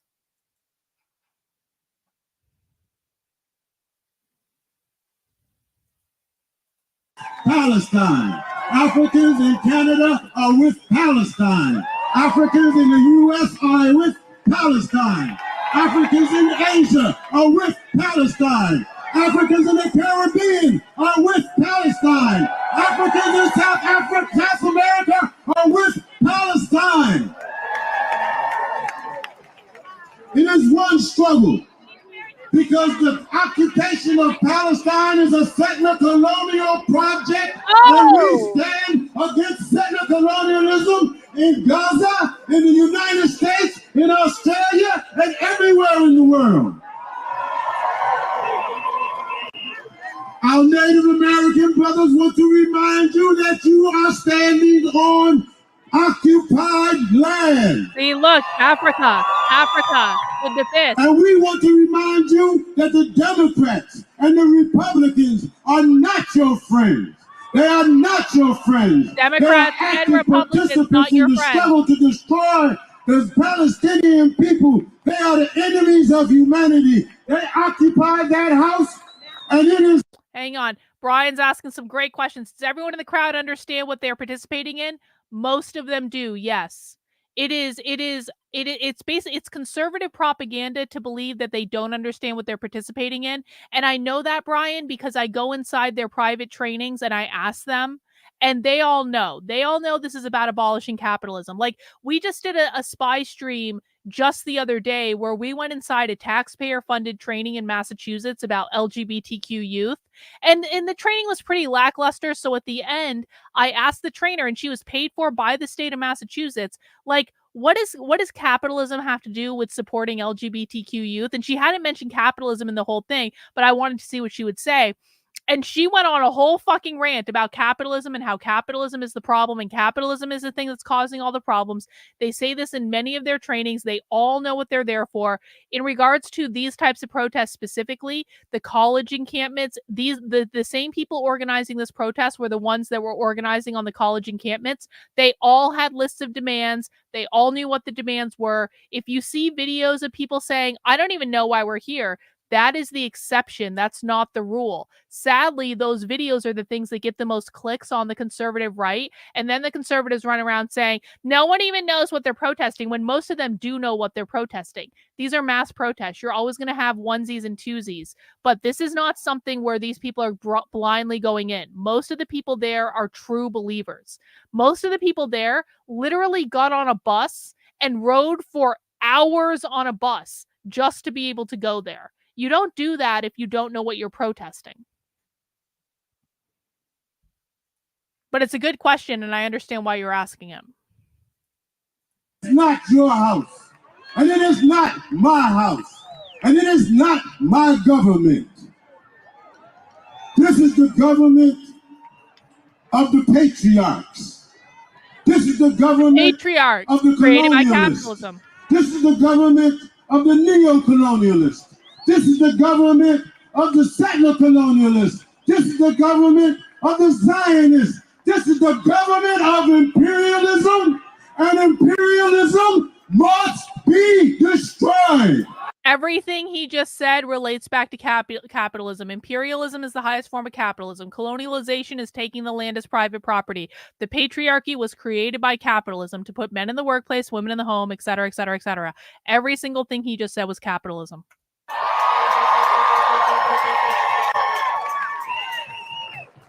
People are saying that the genocide began on October the 7th. Exactly. Conservatives never show the real stuff. But the genocide began long before that. The genocide has been going on since 1917, when the first Zionist terrorists landed in Palestine and started seizing the lands of the Palestinians. This genocide has been going on all the way up to now.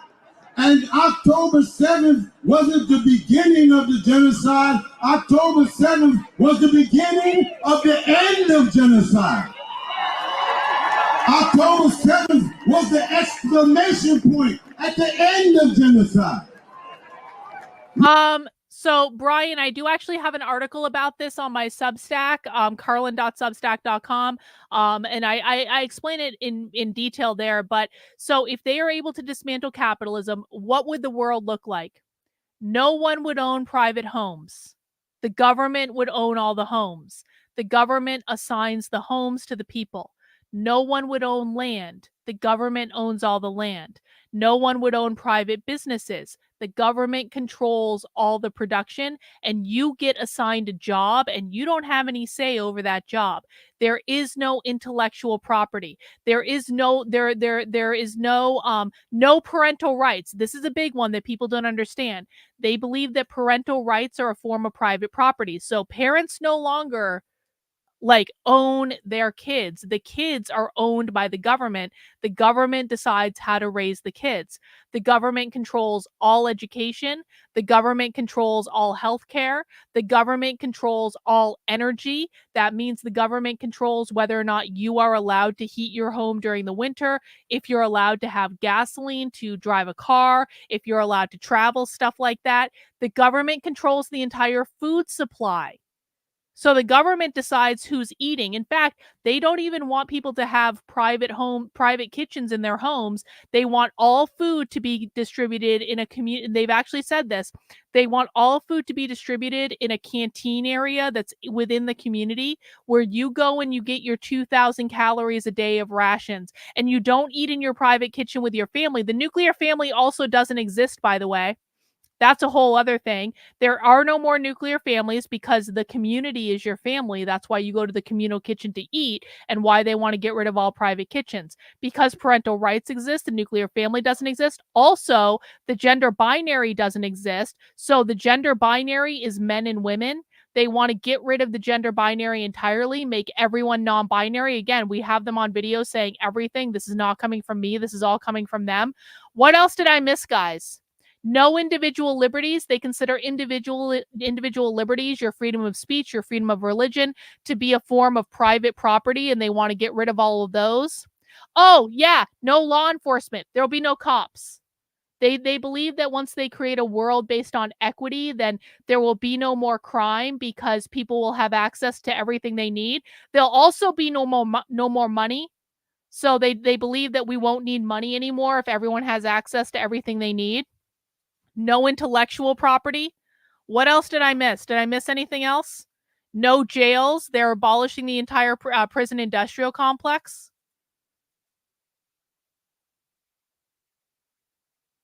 No Tiffanel over on Rumble. It does not mean men must be separated from the family. That's not what it means at all. That's not what it means at all. That's a conservative bullshit talking point. What will happen to the former property owners? I mean, they just don't have their property anymore. The government owns all of it.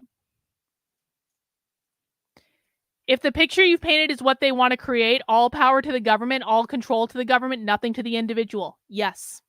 Individualism is abolished. Individualism is they rail on individualism all the time. They believe that individualism and meritocracy uphold capitalism. They believe in abolishing all individualism because they want everyone to be part of the collective. Everyone's part of the Borg. And when they say the government, it's not the government as it currently exists. They want to abolish the government. They want to abolish the Senate. They want to abolish the Electoral College. They want to abolish the court system. They believe in a government essentially that's like maybe like a House of Representatives thing, but there's no other branch of government other than like the House of Representatives. Essentially, they want to take over the White House. They don't believe there should be a president. They don't believe in hierarchy at all. So no one is better than anyone else. Everyone is raising everyone else's kids. Yep. No hierarchy. They don't believe in free markets. They believe that free market capitalism is fascism. No choice in products because the government decides what we need to produce and how much of it. Thank you, Matthew. I will look into your message on Facebook, and thank you for letting me know because I don't normally check Facebook, so I promise I'll check that later. Thank you so much. And by the way, yeah, they're winning, and they're winning massively. Exactly. Fun times. But again, I do actually have an article about this on my Substack that people can access if they want more detailed information about that. Yep, it sounds crazy, but everything we just said, it didn't come from me. I didn't make it up. It came from their trainings that we've been watching every day for years. We are watching the illegal racist state of Israel commit suicide. Hang on. Haven't they watched the how do they hold this belief but decry imperialism? What do you mean when you say TNG? Like, I want to just make sure we're talking about the same thing. Well, they believe that imperialism is the highest form of capitalism. So they believe that imperialism is like the capitalist order. That's what they're trying to get rid of. That's what I kind of thought it was Star Trek. I've never watched Star Trek. Don't tell Big Tech because I pretended that I had watched Star Trek. I've never watched Star Trek. I like have an aversion to Star Trek for some reason, but I've never watched it. I just didn't want to get into that. I just didn't want to get into that discussion. I've never watched it. I have to refer to my husband for all Star Trek related questions. All right. Maybe I should though. Matthew, thank you for the super chat. I appreciate it. Dr. K, Brian needs to see the Revolutionary Communists of America at launch ads. Yeah, Brian, go on the YouTube channel of the Revolutionary Communists of America and watch some of their content, and you'll see exactly what we're talking about. Or you can watch my coverage of it, either way. No, don't tell him. Don't. Actually, I don't actually really care that much if you tell. I've never watched Star Trek, okay, and I don't apologize. There's a Star Trek episode for just about everything the socialists talk about. Well, but I don't love sci-fi though. I don't love it. I like very specific sci-fi things. I like Ender's Game. I like Battlestar Galactica. I don't like I don't like Star Wars. I'll say it. I don't mind if other people like Star Wars, but it's just not my thing. I have seen Star Wars. I've seen all the Star Wars. But, like, I just don't like it. I like horror movies. I don't... Okay. Moving on. They're killing themselves. Actually, let's just go to the second. Let's just go to the other one. This live stream is almost over. Let's go to their other one and see what's going on. Oh, they're still live streaming. Holy shit. We're going to go back to the beginning, though. Can you pair? What happened after all those guys, if you want to hang out.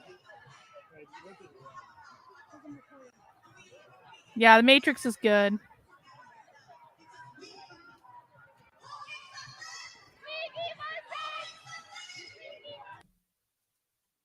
This is the reporter from Breakthrough News.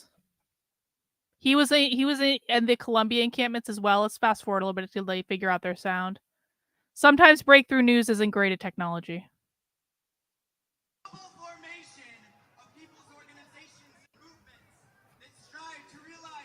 I like Starship Troopers. That's okay. Okay. All right. Well, Everyone quiet. everyone. Pay attention. Sorry about the interruption. We had some technical difficulties, but we're back now, and we're outside the White House. The program is still going on the stage, but as you can see behind us, people have begun forming the People's Red Line, the red line that they're enforcing to, show Biden that his red line on Rafah, on the Rafah invasion, is fake, and that if he's not going to enforce it, the people will. And, there are tens of thousands of people here. We were told that, I was thinking it would be like a single file line of people, but apparently on E Street, there are people flooding out into the street. This is like many, many people deep. But we're going to go over now and talk to some people. Talk to people about why they're out here.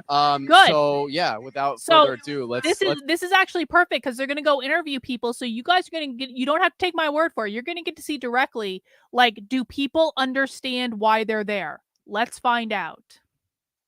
Let's head over.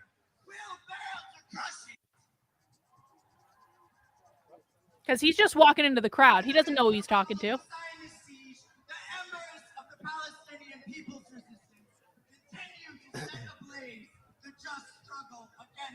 So as you can see, we're right in front of the White House here, and the red line on Lafayette.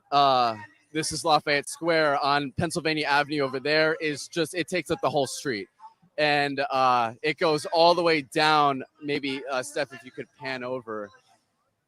This is an unbreakable red line.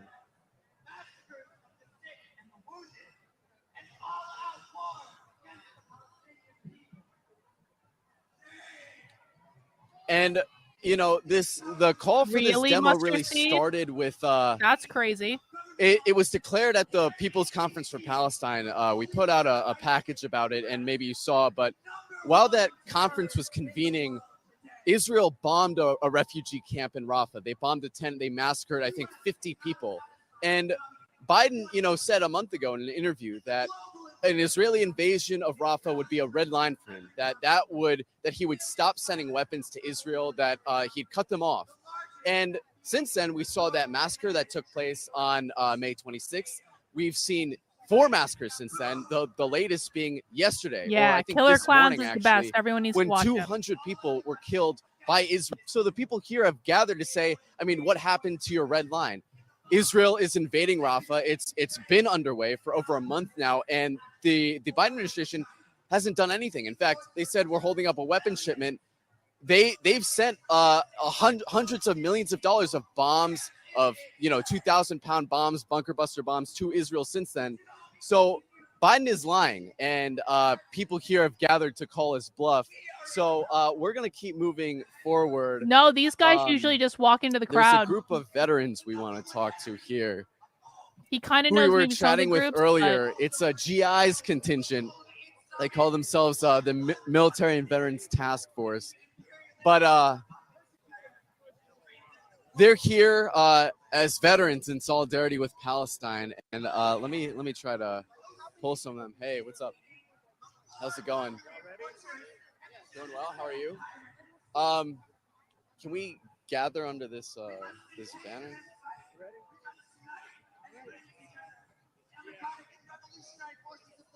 PSL, that's the Party for Socialism and Liberation. So, how's it going? Good. How are you? Doing well. So, tell us about this formation you have going. So this is the GIs and Veterans. It's a military and veterans task force for the PSL. PSL, Party for Socialism and Liberation. We're gathered here because we refuse to be complicit with genocide. And you're all veterans. Yes, I actually am still in the military. What branch? I'm in the Army National Guard. And how about you? I was in the United States Air Force during the so-called War on Terror. I was in the Army. I was in the Air Force for 6 years. I was in the Army. And what brings you out here today? Why do you think it's important to be out here as veterans in support of Palestine? Well, I mean, we're part of, the military-industrial complex. Like, we are literally the people that they would send out to die for this, this conflict, and all the, the friction that's happening in the Middle East right now. Eventually, the U.S. is going to get involved, and we all were kind of seduced by the system and given this idea of free education and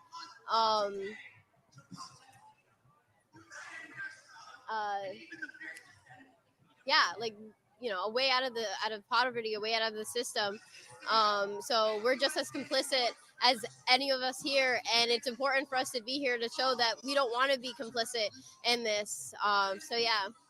And how did you guys learn about Palestine as an issue? Like, what sparked your interest in this? How did you become aware of it?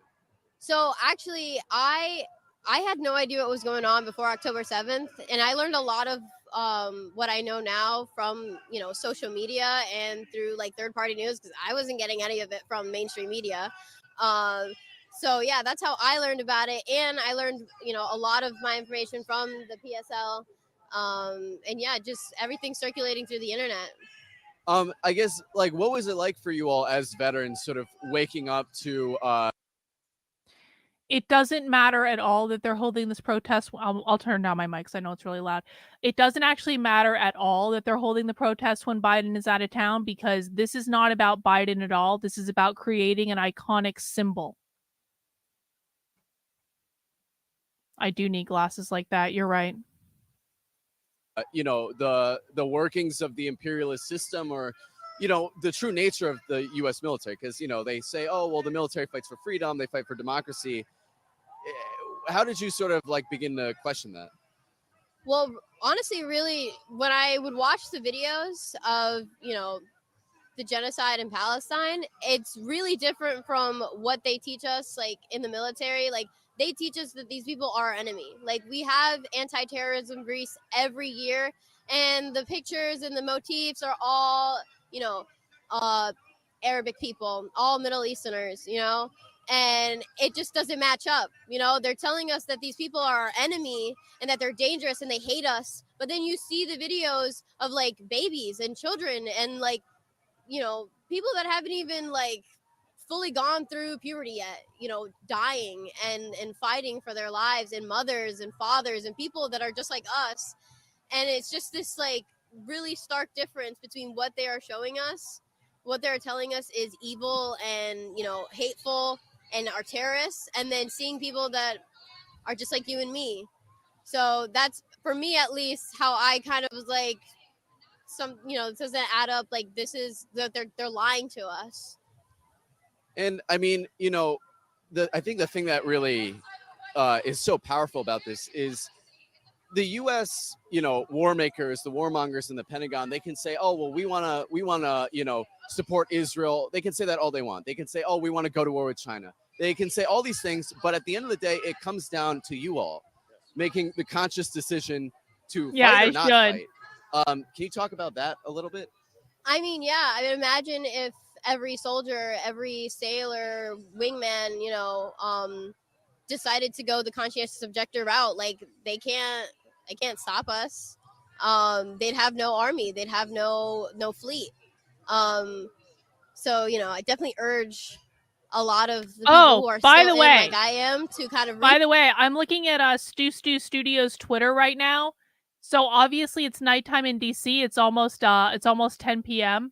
and they're out marching the streets tonight in DC. So I just want to say, if anyone's in DC, please be safe. Don't fuck around with these people. Don't fucking be a hero. Don't be stupid. If you ever encounter these people, they will kick the shit out of you. So just don't be a smartass, okay? They're literally carrying a Palestinian flag, like a giant Palestinian flag, around the streets of DC. Yeah, they're still going. I'm watching the video on Twitter right now. I'll retweet it so people can see.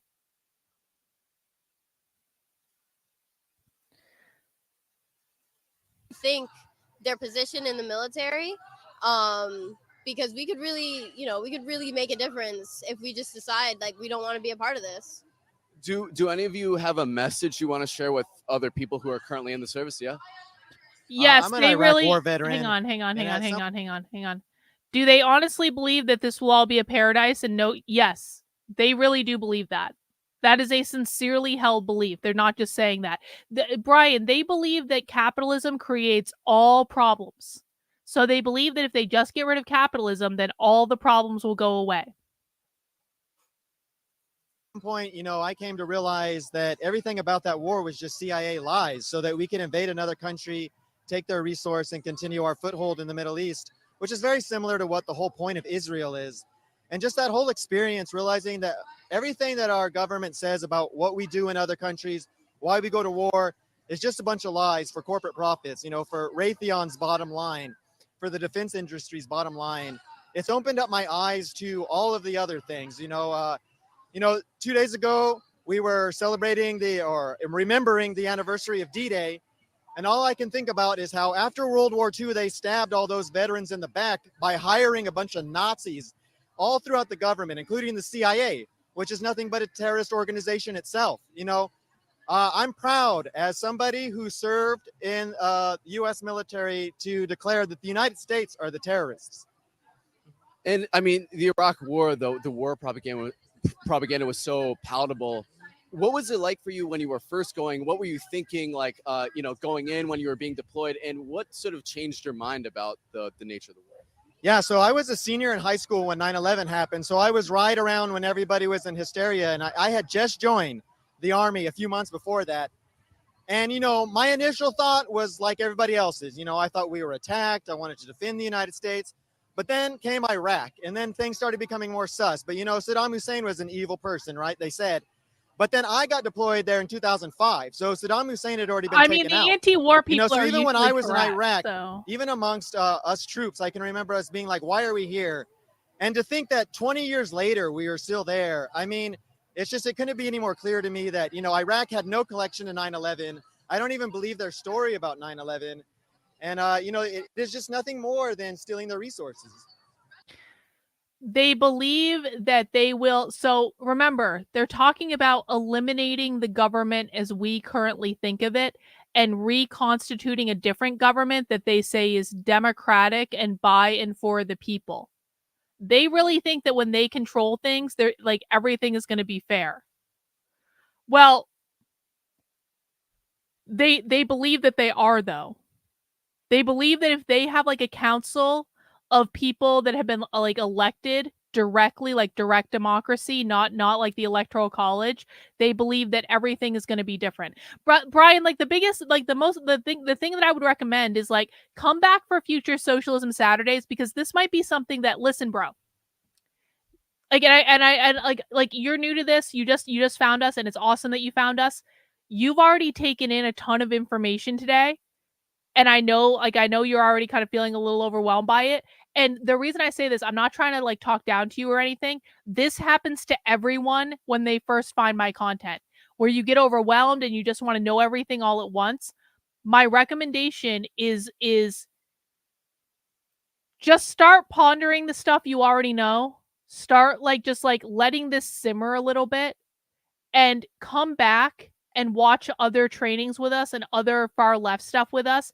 And you will start to see how they see the world as you listen to them talk about it. So it's really difficult for us to kind of like break down everything on the first go of it. also it's really overwhelming to break it all down, because what you're doing is you're shifting outside of your of a normal worldview, and you have to put yourself in the mind of the socialist. But understand, they do believe every single thing that they're saying. This is not an act. They're not being paid to say this. This is a core part of who they are. This is what they've been taught their entire lives for a lot of them. This is what is currently being taught in the public schools, starting when they're 5 years old. This is a deeply held part of their identity. So take it slow. And actually, Brian, what you might want to do, let me just show you this real quick. What you might want to do, if you want a real kind of deep dive. And by the way, I like doing this with new people who are asking questions, because you're not the only one here with these questions. Here's what I'm going to recommend you do. And everyone that's newer to my content, here's what I'm going to recommend you do. Go over to my Substack, carlin.substack.com. And what I want you to do is go to the How to Speak Socialist section, and pinned right to the top of the How to Speak Socialist section is the 4-hour on-demand class available now. This is 4 hours over 2 parts, in which I have put together all of the best clips that we have.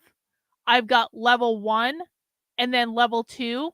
Level 1 is kind of the basics, understanding how they define capitalism and drilling into the concept of why whiteness means capitalism. Level 2 gets into more queer theory, abolish the family.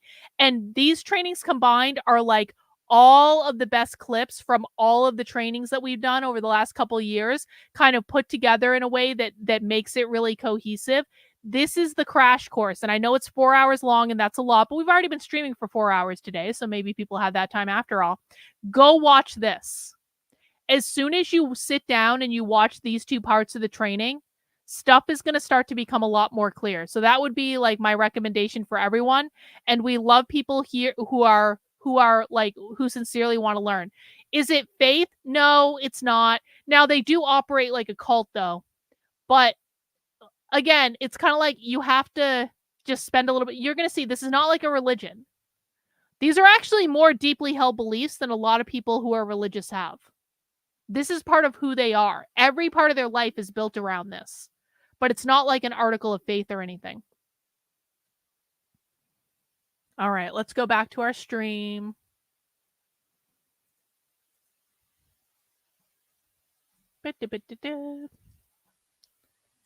And I guess what would your message be to other veterans who are seeing what's happening in Palestine right now? They're confused about what they're seeing. Maybe they're concerned that they might get deployed. I mean, they built this floating pier with U.S. service members on board. I mean, if that gets hit by Israel, by anyone, it could drag the U.S. into a regional war. Certainly, that's what Israel wants. What would you say to these veterans who are confused about what's happening? Well, one thing I would definitely say to any veterans out there, something that I wish I knew more about, is you can be a conscious objector. Okay, that is something you can do. It's possible. It's actually not that hard. And that's something that any veteran who doesn't want to participate in this, or I guess active personnel doesn't want to participate in this genocide can do. And yeah, anyone else have a message they want to share? Yeah. Like my comrade over here, one of the first things that one notices when they join the military is that it's very much organized like a business. And the longer I stayed in for 9 years. I was a munitions technician for the United States Air Force. It's largely driven as a profit-making industry on the backs and the blood and flesh of working class people in the United States. We're fighting against other poor and oppressed people across the ocean. I stepped off the C-130 when I landed in Iraq, and it was like going to my own neighborhood. Well, home. yeah. Yes, People. the military is capitalism, because the military is what they use to expand the imperial mission, right? So imperialism is the highest form of capitalism. Colonization is about taking the indigenous land and privatizing it under the oppressive force of capitalism.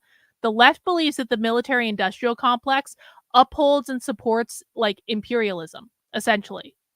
So the military is considered to be a form of capitalism. surprised by the things that we were doing to them. And this, the thing about Airman Bushnell, I'd like to say, fellow the guy airman, who set himself on fire. When he emulated himself that he was in full uniform and they couldn't protest in full uniform and that there'd be severe consequences for him. What he did was an act of martyrdom, and but no one should ever have to go that far to stop something like a genocide. It's insanity that it has to go that far. But there are other things that active duty military people can do. Conscientious objection is one of the first things they can do, but they can also organize. I'm going to fast forward this a little bit and see if because this is like all anti-war stuff, and that's fine, but I want to see some other stuff too. Sorry if people want me to stay there. We're going to sanction you for the war crimes that you've committed. He could do that tomorrow. But if he doesn't do that, his election is in jeopardy. I mean, these are people who are going to go to the polls in November, and we'll talk to them, but I think a lot of them are. So I don't think the military is to expand the empire, so it's to expand the land that they own. The police are the managers of private property, so the protectors of land they already own. But same basic idea. That anything Biden could do at this point would get them to vote for him. And then on the other hand, if he goes through and he punishes Netanyahu, he actually enforces his red line. Well, then he disrupts the long-term. Okay, hang on. I got him going up and interviewing people. When wrong is wrong, we have to speak out. Hang on. Let's go back and find the start of this. You hear? So now he's just randomly going up and interviewing people. Give us a second. Yeah. Doing well. How are you? I'm doing well. What's your name? My name is Carla. Carla, where are you coming from? I'm coming from Boston, but I'm from New York. Boston. Nice. And you were in the Air Force? Yes. For how long? I was in the Air Force for 7 years. Basically, I served in Iraq. We all know that the war was based on lies. And so I'm here because this is also an unjustified war that we need to speak out against. And especially as a veteran, I think it's very important that we stand up.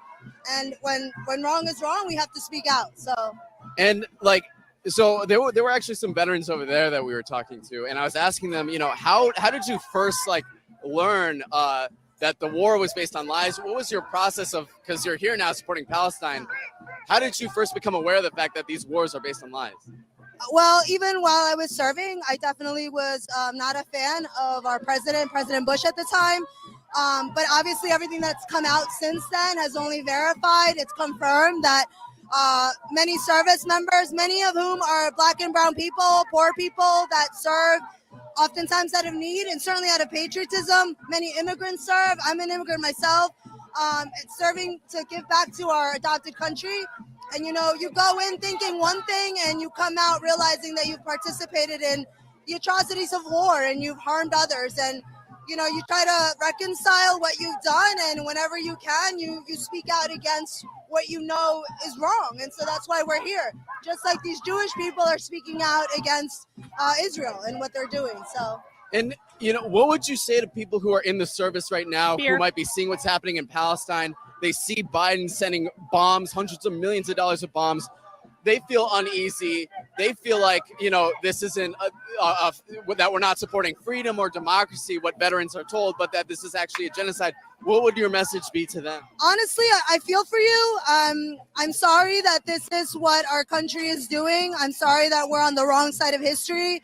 I really do not condemn service members because I know what it's like to, be part of an institution, an organization that basically is just participating in unjustified wars. And while you know the risks when you go in, once you're in and you find out what's really going on, it's really disheartening. It's disheartening to be a part of it. And so for those that can speak out and are safe enough to do so, particularly veterans, since we are out, I ask that we all really stand on the right side of history and speak out whenever we can. I think many of us are doing that. But if you're in the service, I ask that you try to stay safe and find community within, because I know that there are people that right now are really disheartened and feeling like they might do something. I mean, we have whistleblowers, you know, in the service. People are coming out against the atrocities that are happening, that are taking place. And I just hope that, honestly, I just hope that they're safe. And when they come back, I hope that they find a way to be at peace with themselves and get involved so that we hold our government to account. Because that's all that this is about, is holding our government to account.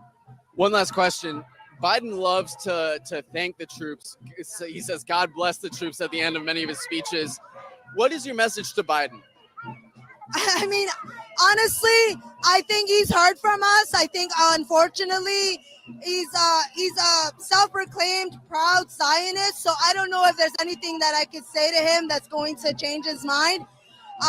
He claims to be a very empathetic person, and I'm not doubting that, but I think he definitely is not realizing that he is going to go down in history as Genocide Joe, because at the end of the day, this is happening under his watch. So, Biden, I recommend that you listen to us, because you are losing a huge contingency of support from people who otherwise would be behind you. But right now, with the election, I honestly do not know how many people are going to be voting for him. And that's not on Americans. That is on you, President Biden. True. So, yeah, that's about all I can say, I guess. Thank you so much. Appreciate you. Yeah.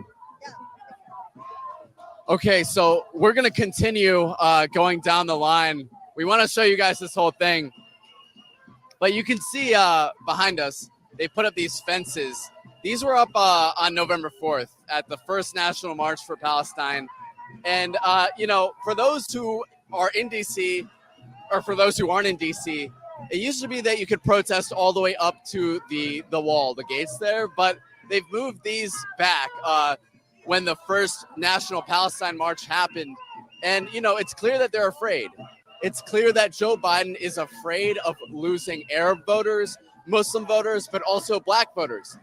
Some of you may have seen in the news that the NAACP recently called on Biden to halt all weapons shipments to Israel.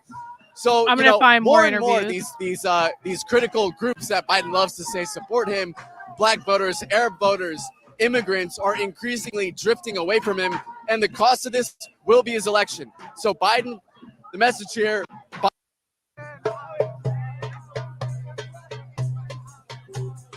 Yeah, that guy playing the drum, he was here on January 13th. I interviewed him. And, you know, that's one thing that's so noticeable about this movement is that people haven't gone home. And, you know, I think Biden, Netanyahu, the Pentagon, they all expected people to get tired. They expected people to get disinterested, I guess, in a genocide, which I don't know why they were expecting that, but that hasn't happened. And honestly, you know, agree or disagree, but I feel like this really feels like the peak of the movement for Palestine. I mean, after the global worldwide student encampment movement. Hang on. Most of this crowd is not politically homeless, but they do not support the Democrats or the Republicans. So I wouldn't say they're politically homeless. They are far left radical revolutionaries. But socialists have always hated Joe Biden. The Democrats are not socialists. Progressives are not socialists. Most socialists don't even consider democratic socialists to be real socialists. They think they're too close to capitalism. So no, they're not voting for Bobby Kennedy. Maybe the Green Party. I mean, the Green Party would probably be the closest thing they would get to for voting. But they've always hated Democrats. These are not on the sides of the Democrats at all. A historic demo to surround the White House. It feels like people are actually doubling down on their commitment to Palestine. And I see you nodding along. I mean, I agree. Yeah, I think the time of a big demonstration and then not followed by sustained action has passed. I think enough people are part of this really ongoing movement for justice and liberation for all people, and have been for a long period of time. Remember, a lot of this is organized by the Party for Socialism and Liberation, and the Party for Socialism and Liberation has a presidential candidate. We saw her speak earlier. So I don't know how they're doing in regards to ballot access, but the Party for Socialism and Liberation has a presidential and a vice presidential candidate that have been touring college campuses for months before October 7th. So, I mean, are they actually on the ballot, though, is the question I have, because I don't think in a lot of states they would even be on the ballot, but that doesn't mean they don't have presidential candidates. Yeah, we're just kind of like, it's been pretty good. I'm probably going to wrap up here in a little bit, but I want to watch some of like the man on the street interviews. As long as the injustice continues, I think we're going to keep seeing people out here. And where are you coming from? Human Centipede, they're still protesting in DC right now. They're still on the streets in DC. So who knows what's going to happen tonight? I hope one of the people covering the protests on the ground has a live stream. Like, can someone look around and see if any of the people who cover protests, like the usual suspects, like have a live stream going of the protests going on tonight? I'm coming from Peoria, Illinois. And like the people you talk to, people you organize with, or people you just meet day to day, I mean, what is the growing sense you get among the people you talk to about this genocide? I mean, you know, how are people feeling just seeing this dragging on 8 months into this genocide? Well, you know, I can only speak for my own experience. I think, you know, the area I'm in is a more conservative-leaning mid-sized city. So, you know, I think there's a small group of people who are beyond exhausted and seeing these horrors unfold daily. And then there's a large group of people who are just swept up in the mainstream media narrative, you know, of, you know, being against terrorism and, you know, being pro-Israel, and Israel should defend itself. So it's, you know, there's definitely a conflict and an unwillingness between each side at this point even to have a discussion. For sure. And, you know, we're going to reach all these people, everyone that's still on the fence, we're going to get to them. Because honestly, like, what I feel like is, you know, it feels like this has changed people. I mean, how could a genocide not? And, you know, as horrible as it is, the people of Palestine keep fighting on. And I feel like so many of the people here in the U.S. see that and feed off of that and have committed themselves to, they say, we're not going back to normal. As long as there's a genocide, we're going to keep disrupting. We're going to keep boycotting. We're going to keep protesting. I mean, is that what you're seeing in Illinois? Yeah, absolutely. Amongst the people who are willing to look at and actually, you know, look behind the curtain of the mainstream narrative and see a lot of the injustices that happen in the world. It's once you've seen it, you can't unsee it or unlearn it. You know, once you recognize the colonial, corporate, white supremacist apparatus in all of its movements, I'm sorry. What was that? Colonial, corporate, white supremacist apparatus. How funny. 3 words that all mean capitalism. You know, places all around the world, you can't unsee it and not recognize it for what it is. And like you were saying, I mean, this is a movement that has brought so many people together because I think precisely because of what you're talking about, that so many people see how their struggle or how their reality is connected to Palestine. Don't you agree?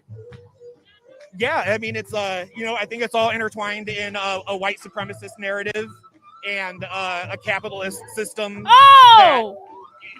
For multiple different, you know, marginalized groups, dehumanizes, expropriates resources from. You know, it's a repeating pattern, absolutely, and people are waking up to it. Appreciate you. Thank you. That's just some random guy that walked up to him at the protest talking about how this is all related back to capitalism. They know why they're protesting, guys. That wasn't planned. He just walked up to him and started talking. Absolutely, yeah. Yep. All right, so let's keep going because we're still okay. I think there's a little Debcade going on here. Let me see. I'll find another interview.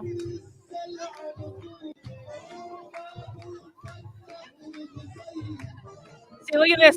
He's gonna walk around the red line. Hang on. Watch this. This is their red line. In a press conference is not achievable through military means. Even the United States has recognized at this point that there's no hang on. resistance. Hang on. We have to teach Brian the most important thing he needs to know. Whiteness isn't about Whiteness isn't about white people. It's about capitalism. Let me break this down. And again, I have an article on my Substack explaining this specifically, why whiteness means. Now, there are a million different words that these people use for capitalism. Whiteness is not the only word, but it's the most confusing for most people. They believe that that capitalism, which is defined as private property ownership, created slavery in America. Slavery is the ownership of people as private property. Slavery created systemic racism, which is racial disparities between white people, the property owners, and black people, the private property. And so every time they say whiteness, white supremacy, racism, they are not referencing skin color, they're referencing systemic racism, which is the system that upholds racism. The system is capitalism. And they believe that if we just abolish capitalism, we will be able to get rid of systemic racism, which is racial disparities, because everyone will have access to everything they need. That's what equity is. And so they're talking about the system. Institutional racism would be the same thing. The institution is capitalism. So it's always a reference for that. They changed the dictionary definition of racism in 2020 to include systemic racism for this exact reason. They're not talking about white people being better than black people. They're talking about the system that upholds racial disparities. Do they not acknowledge slavery that happened outside of the what? They don't care, honestly. Like Brian, honestly, they focus entirely on the United States because they're trying to overthrow capitalism in the United States. So you bring up any of these points, they don't care because their focus. This is like the 1619 Project. This is what the 1619 Project was.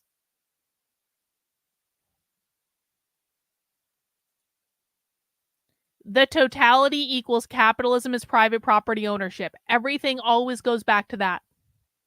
But very good, Brian. Caught on quickly. Very good. Brian, you're already like probably 5 times smarter than most people who watch my content for the first time. So that's a really big one, bro. And I mean that. I'm not trying to be like pandering or whatever, but like if you can wrap your head around the fact that whiteness means capitalism, it's like all downhill from there.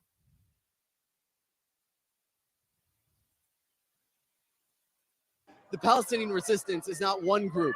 It is the entire Palestinian people, including the millions of people in the diaspora, many of whom are here. You know, Israel said the old would die and the young would forget.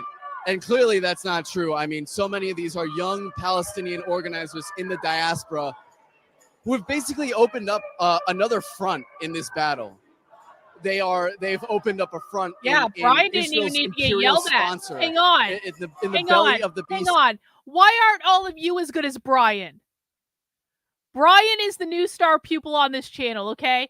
Why did I have to yell at all of you to get you to realize this? Like Brian just comes in and he just like understands everything the first time I say it. I've had to argue with at least 50% of you to get you to understand.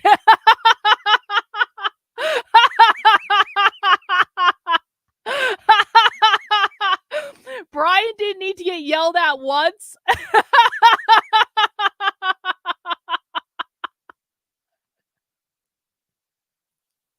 If they can overthrow capitalism in the U.S., the whole empire of capitalism and colonialism settlements will fail. They think the U.S. reproduces capitalism in other areas. Yeah, well, I mean, they flat out say it. The U.S. reproduces imperialism. The U.S. upholds imperialism. Imperialism, according to Lenin, is the highest form of capitalism. So yeah, they think the U.S. reproduces capitalism in other areas. Exactly. Yeah, plot twist. Brian is actually Autumn.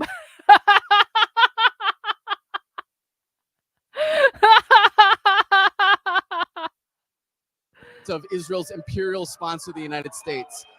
And you know, it just goes to show, I mean, as long as there's people, there's power, as Fred Hampton said. Look at this red line though that they created. All right, so we're gonna keep going. There's a People's Tribunal starting at 4, so we're going to head in that direction where they're going to be putting Biden and Netanyahu and all the warmongers on trial. Wait, did they actually film the whole trial? Holy shit, if they film the trial, I might keep watching that. I don't know.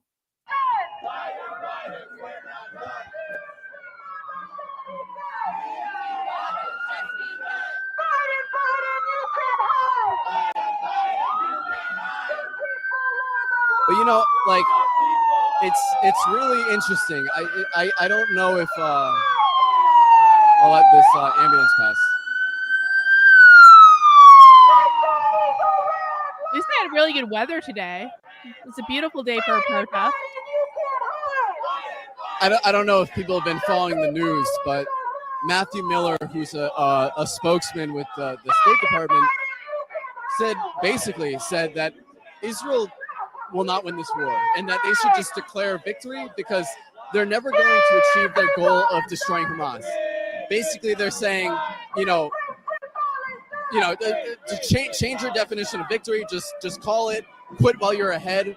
In their view, they're ahead because, I don't know, they've killed 40,000 people.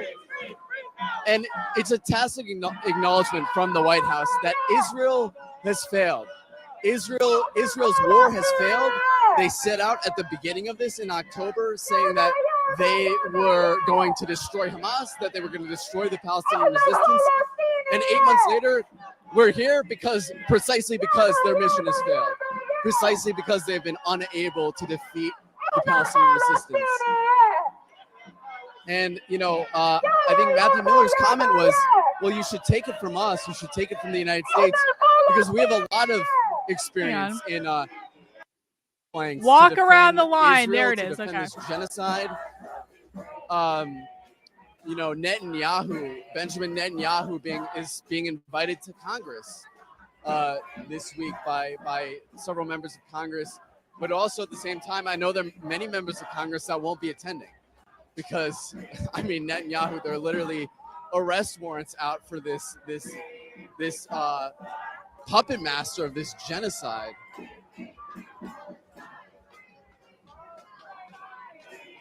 So we're going to turn here on East Street.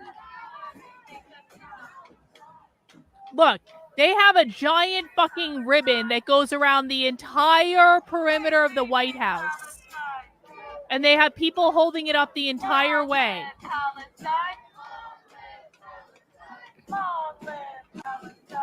But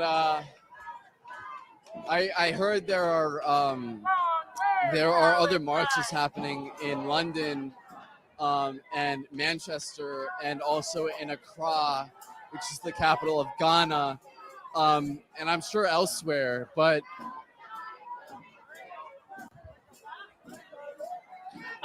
we've got I knew we were gonna get this from you over on Rumble, Tiffanel. Tiffanel is like, someone paid for all those signs. They're paid protesters. Yeah, you know who paid for them? The Party for Socialism and Liberation. Do you know how the Party for Socialism and Liberation raises their money? They raise their money from voluntary donations. They raise their money from membership dues. They raise their money from events that they sell tickets for. And they raise their money from publishing. The Party for Socialism and Liberation is also currently running presidential candidates, and people are contributing money for that. So this ain't some Soros-funded thing, conservatives. This is not that.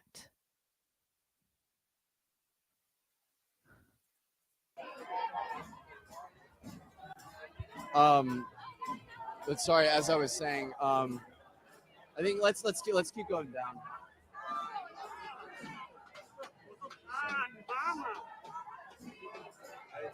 They've literally been crowdfunding this for months, conservatives. But oh,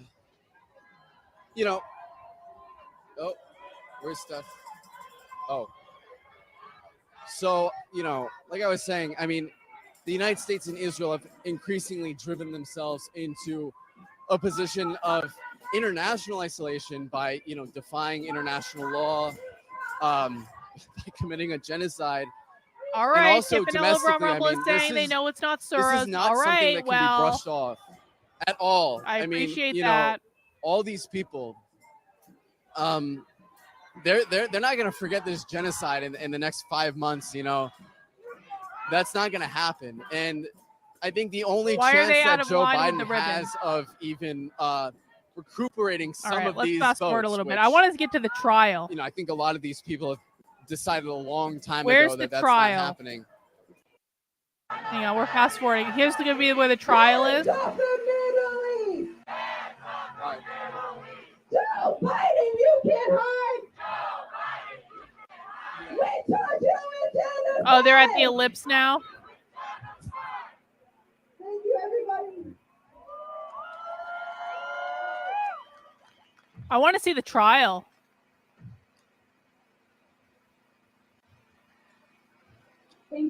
everybody. We're going to wait for a few more people. I still see a big crowd approaching, and we will get started shortly for the People's Court of Justice. All right, let's see. What are they doing here? Hang on. 100 Palestinian villages, towns, and cities were destroyed. Today, as a result... No, human centipede. So within the span of one stream, I might have someone that's willing to put me up in Chicago, to like host me, to have like a bed in Chicago. And I got another DM from someone on Twitter saying that they literally live like right next to where the convention is going to take place. And they can't put me up, but they'll let me film from the rooftop. So I might be going to Chicago, bro. If I can, I might, like, I'm going to have to think about this a little bit more. I'm going to have to look into it specifically. But if I can work all this out and I can crowdfund a plane ticket, I'll go to fucking Chicago to go to the protests and cover it. Absolutely. 100%. This is the trial? All right. More than 6 million Palestinians live as refugees throughout Palestine and in neighboring countries and around the world. And that displacement continues. Since the Oslo Accords were signed in 1994, and the number of Israeli settlers in the occupied West Bank not a single sighting of the Gnostic from 110,000 to more than 700,000 settlers. The number grows daily, despite near universal agreement that the settlements, which are largely permanent and expansive townships, are illegal under international law. And though displacement is inherently violent, settlement expansion often proceeds with extreme physical violence, including by causing injury and death to Palestinians. Israel's aggression goes beyond expansion and displacement. Since the end of the Second Intifada in 2005, Israel has enforced a military blockade on Gaza, trapping its population in what some describe as a concentration camp. Oh, that's right. It's James Lindsay's birthday. Everyone tweeted James and invite him to our Gnostic sex cult movie night in honor of his birthday.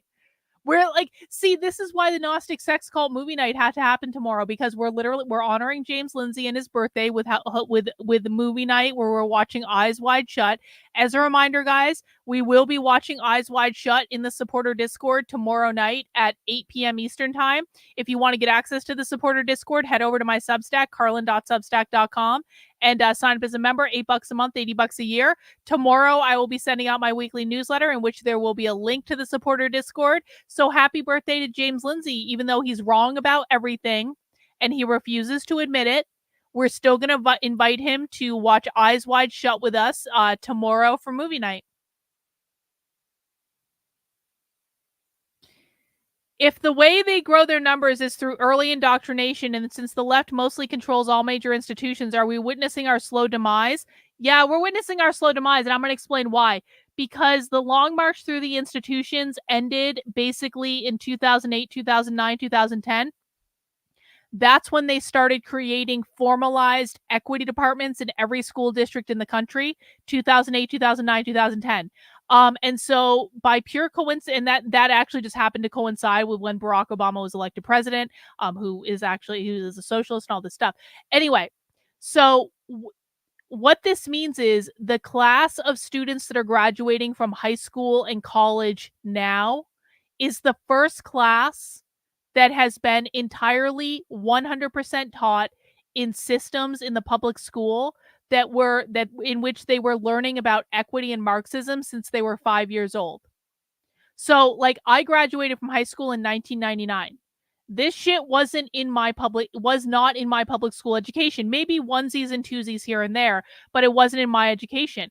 I graduated from Boston University in 2003. I had a conservative chancellor at the university I went to. He left the school on my graduation day in 2003. Boston University went to complete shit after that. So what I'm saying is, like, older people, and I, of course, I'm 29. on the internet, but in real life, I'm like 43. Like older people, like older millennials. See, Brian's even older than I am. Brian is also, I'm sure, 29, but in real life, he's older than I am. Like older people, we didn't have this shit in schools. This generation of people, the people running the college protests, the people who are doing all this crazy shit, they have been educated in this since they were 5 years old. And it's only getting worse in the public schools. So this is why I say, I think we're witnessing our demise because there is no real opposition to any of this. But if we are able to tell more people and we're able to get more people on our side, maybe there's hope. Maybe. But really, I feel like my channel is about educating people on what's coming so everyone can be prepared for it. And everyone on my channel is 29.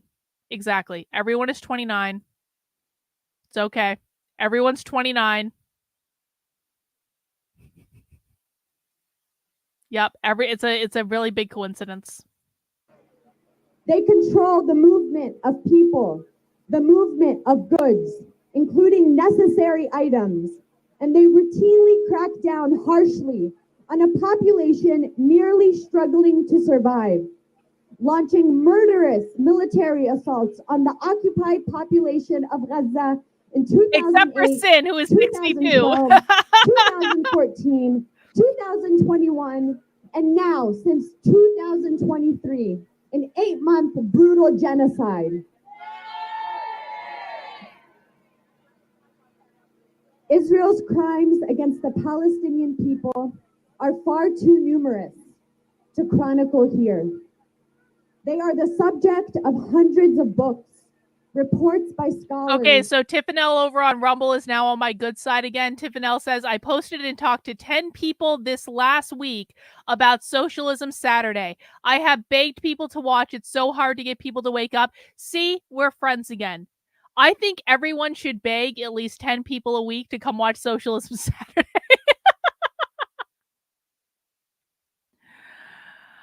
I finished reading it. I just haven't posted it yet. So don't fucking ruin it for everyone. I just haven't posted the podcast yet, but I have finished reading it. And international organizations, and in some, but too few cases, legal action by the international community. Today, we will focus on a specific set of the most grave charges: the crime of genocide, war crimes, and crimes against humanity perpetrated against the Palestinians by Israel and its allies, including the United States, since Israel's most recent assault on Gaza began in October. These are crimes that even the most casual viewer of mainstream media will have witnessed.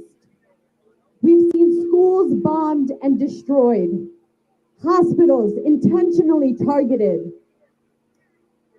Again and again and again, we've seen murdered babies held in pieces by their grieving parents.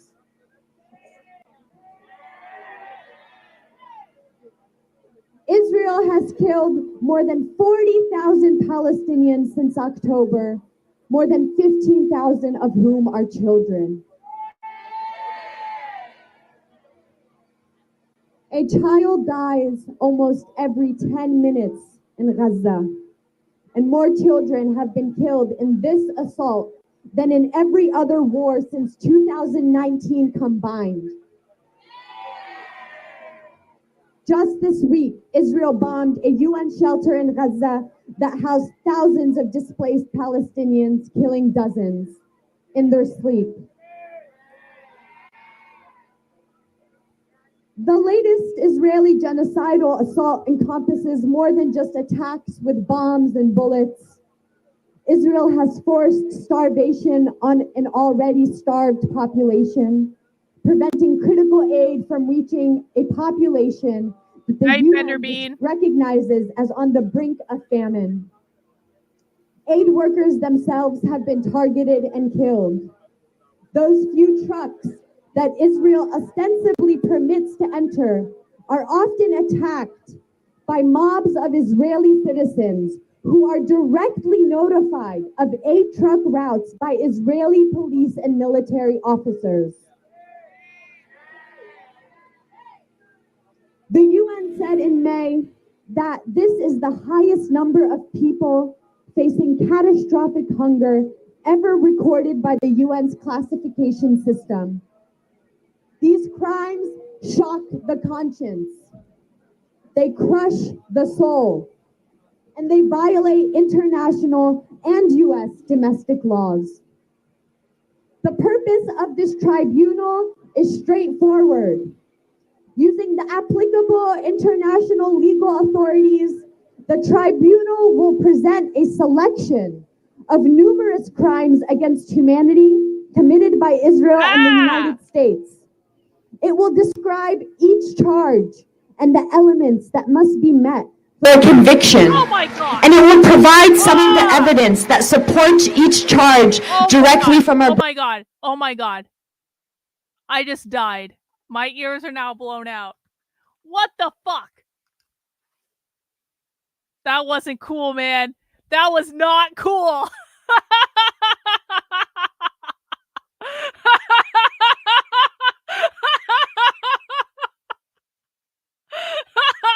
My ears just got blown out.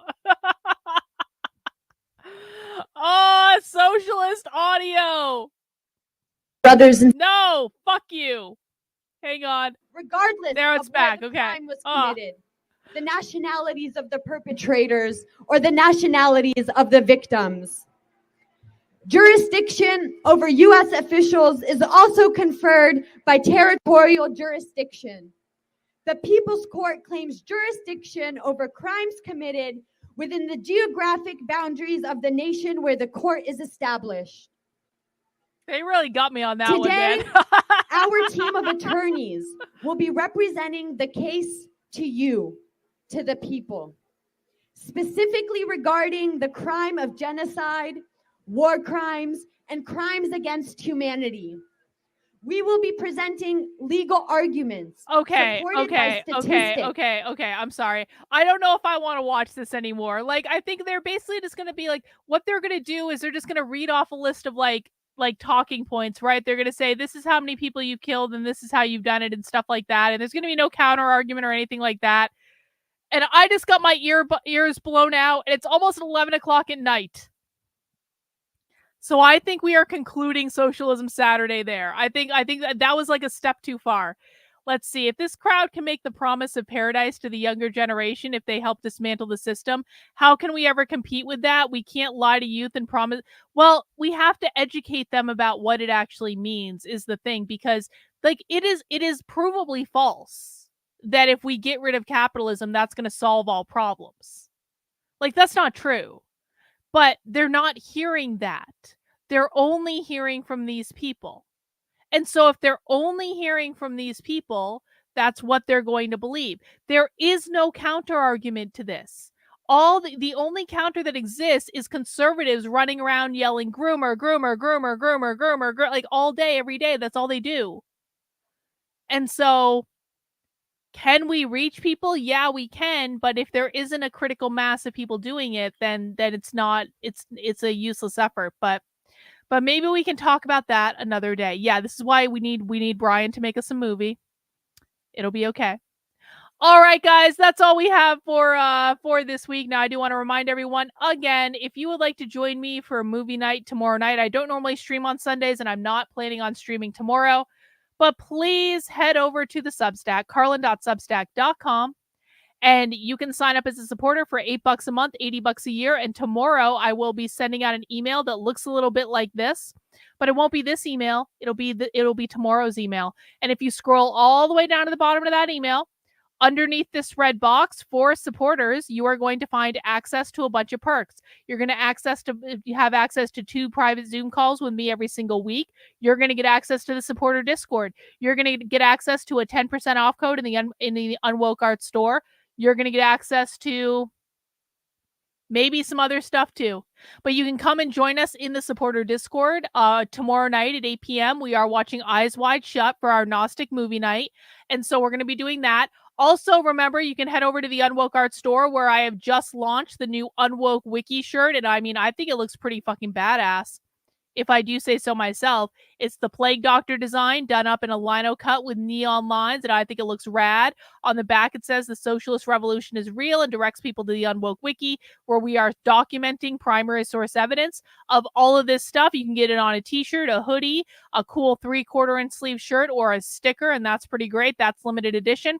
Also, we do have, for one more week only, the Trump American Gangster design with the orange steel mugshot, and you can get that on a t-shirt, you can get it on a hoodie, you can get it on a black mug, or you can really go for it and you can get the Trump golden mug. And actually, if we go over to my Twitter page, someone posted an image with the Trump golden mug just not too long ago, and I retweeted it. Hang on. Here we go. Prima got himself the golden Trump. Look at that. I know the letters are backwards, but you can still see it. Look at the quality of the golden mug. There is no rival for the golden mug when Trump is on it, and that is only going to be available for one more week in the Unwoke Art store. So head over to unwokeart.com. You can pick up your golden Trump and any other of the sick merch that you want, including the zine series that we're doing. You can get a sticker pack. You can get the 4 goals of the woke left. You can get the communist is all around you design. You can get the dystopian series.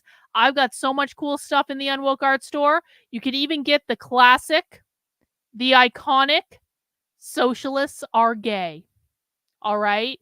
So lots of awesome stuff in the store. And of course, all purchases do go to support the work I'm doing. And I really do appreciate it. All right. Yep. Thank you, Prima, for posting your mug. I do appreciate it. All right, guys. That's all we have. I'll be back on Monday, 5 p.m.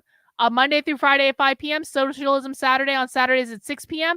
SS Kennedy over on Rumble with another $10 Rumble rant says the left uses direct action like mock tribunals. Conservatives generally don't. Have you spoken about Gene Sharp's 198 methods of nonviolent action? I haven't, but it may be something to look into. So I appreciate you bringing that up. Thank you for that and for the $10 Rumble rant. All right, guys, that's all I have for tonight. I hope you all have a great rest of your night. I hope you guys all have a great rest of your night. Take care, and we'll see you soon. Bye.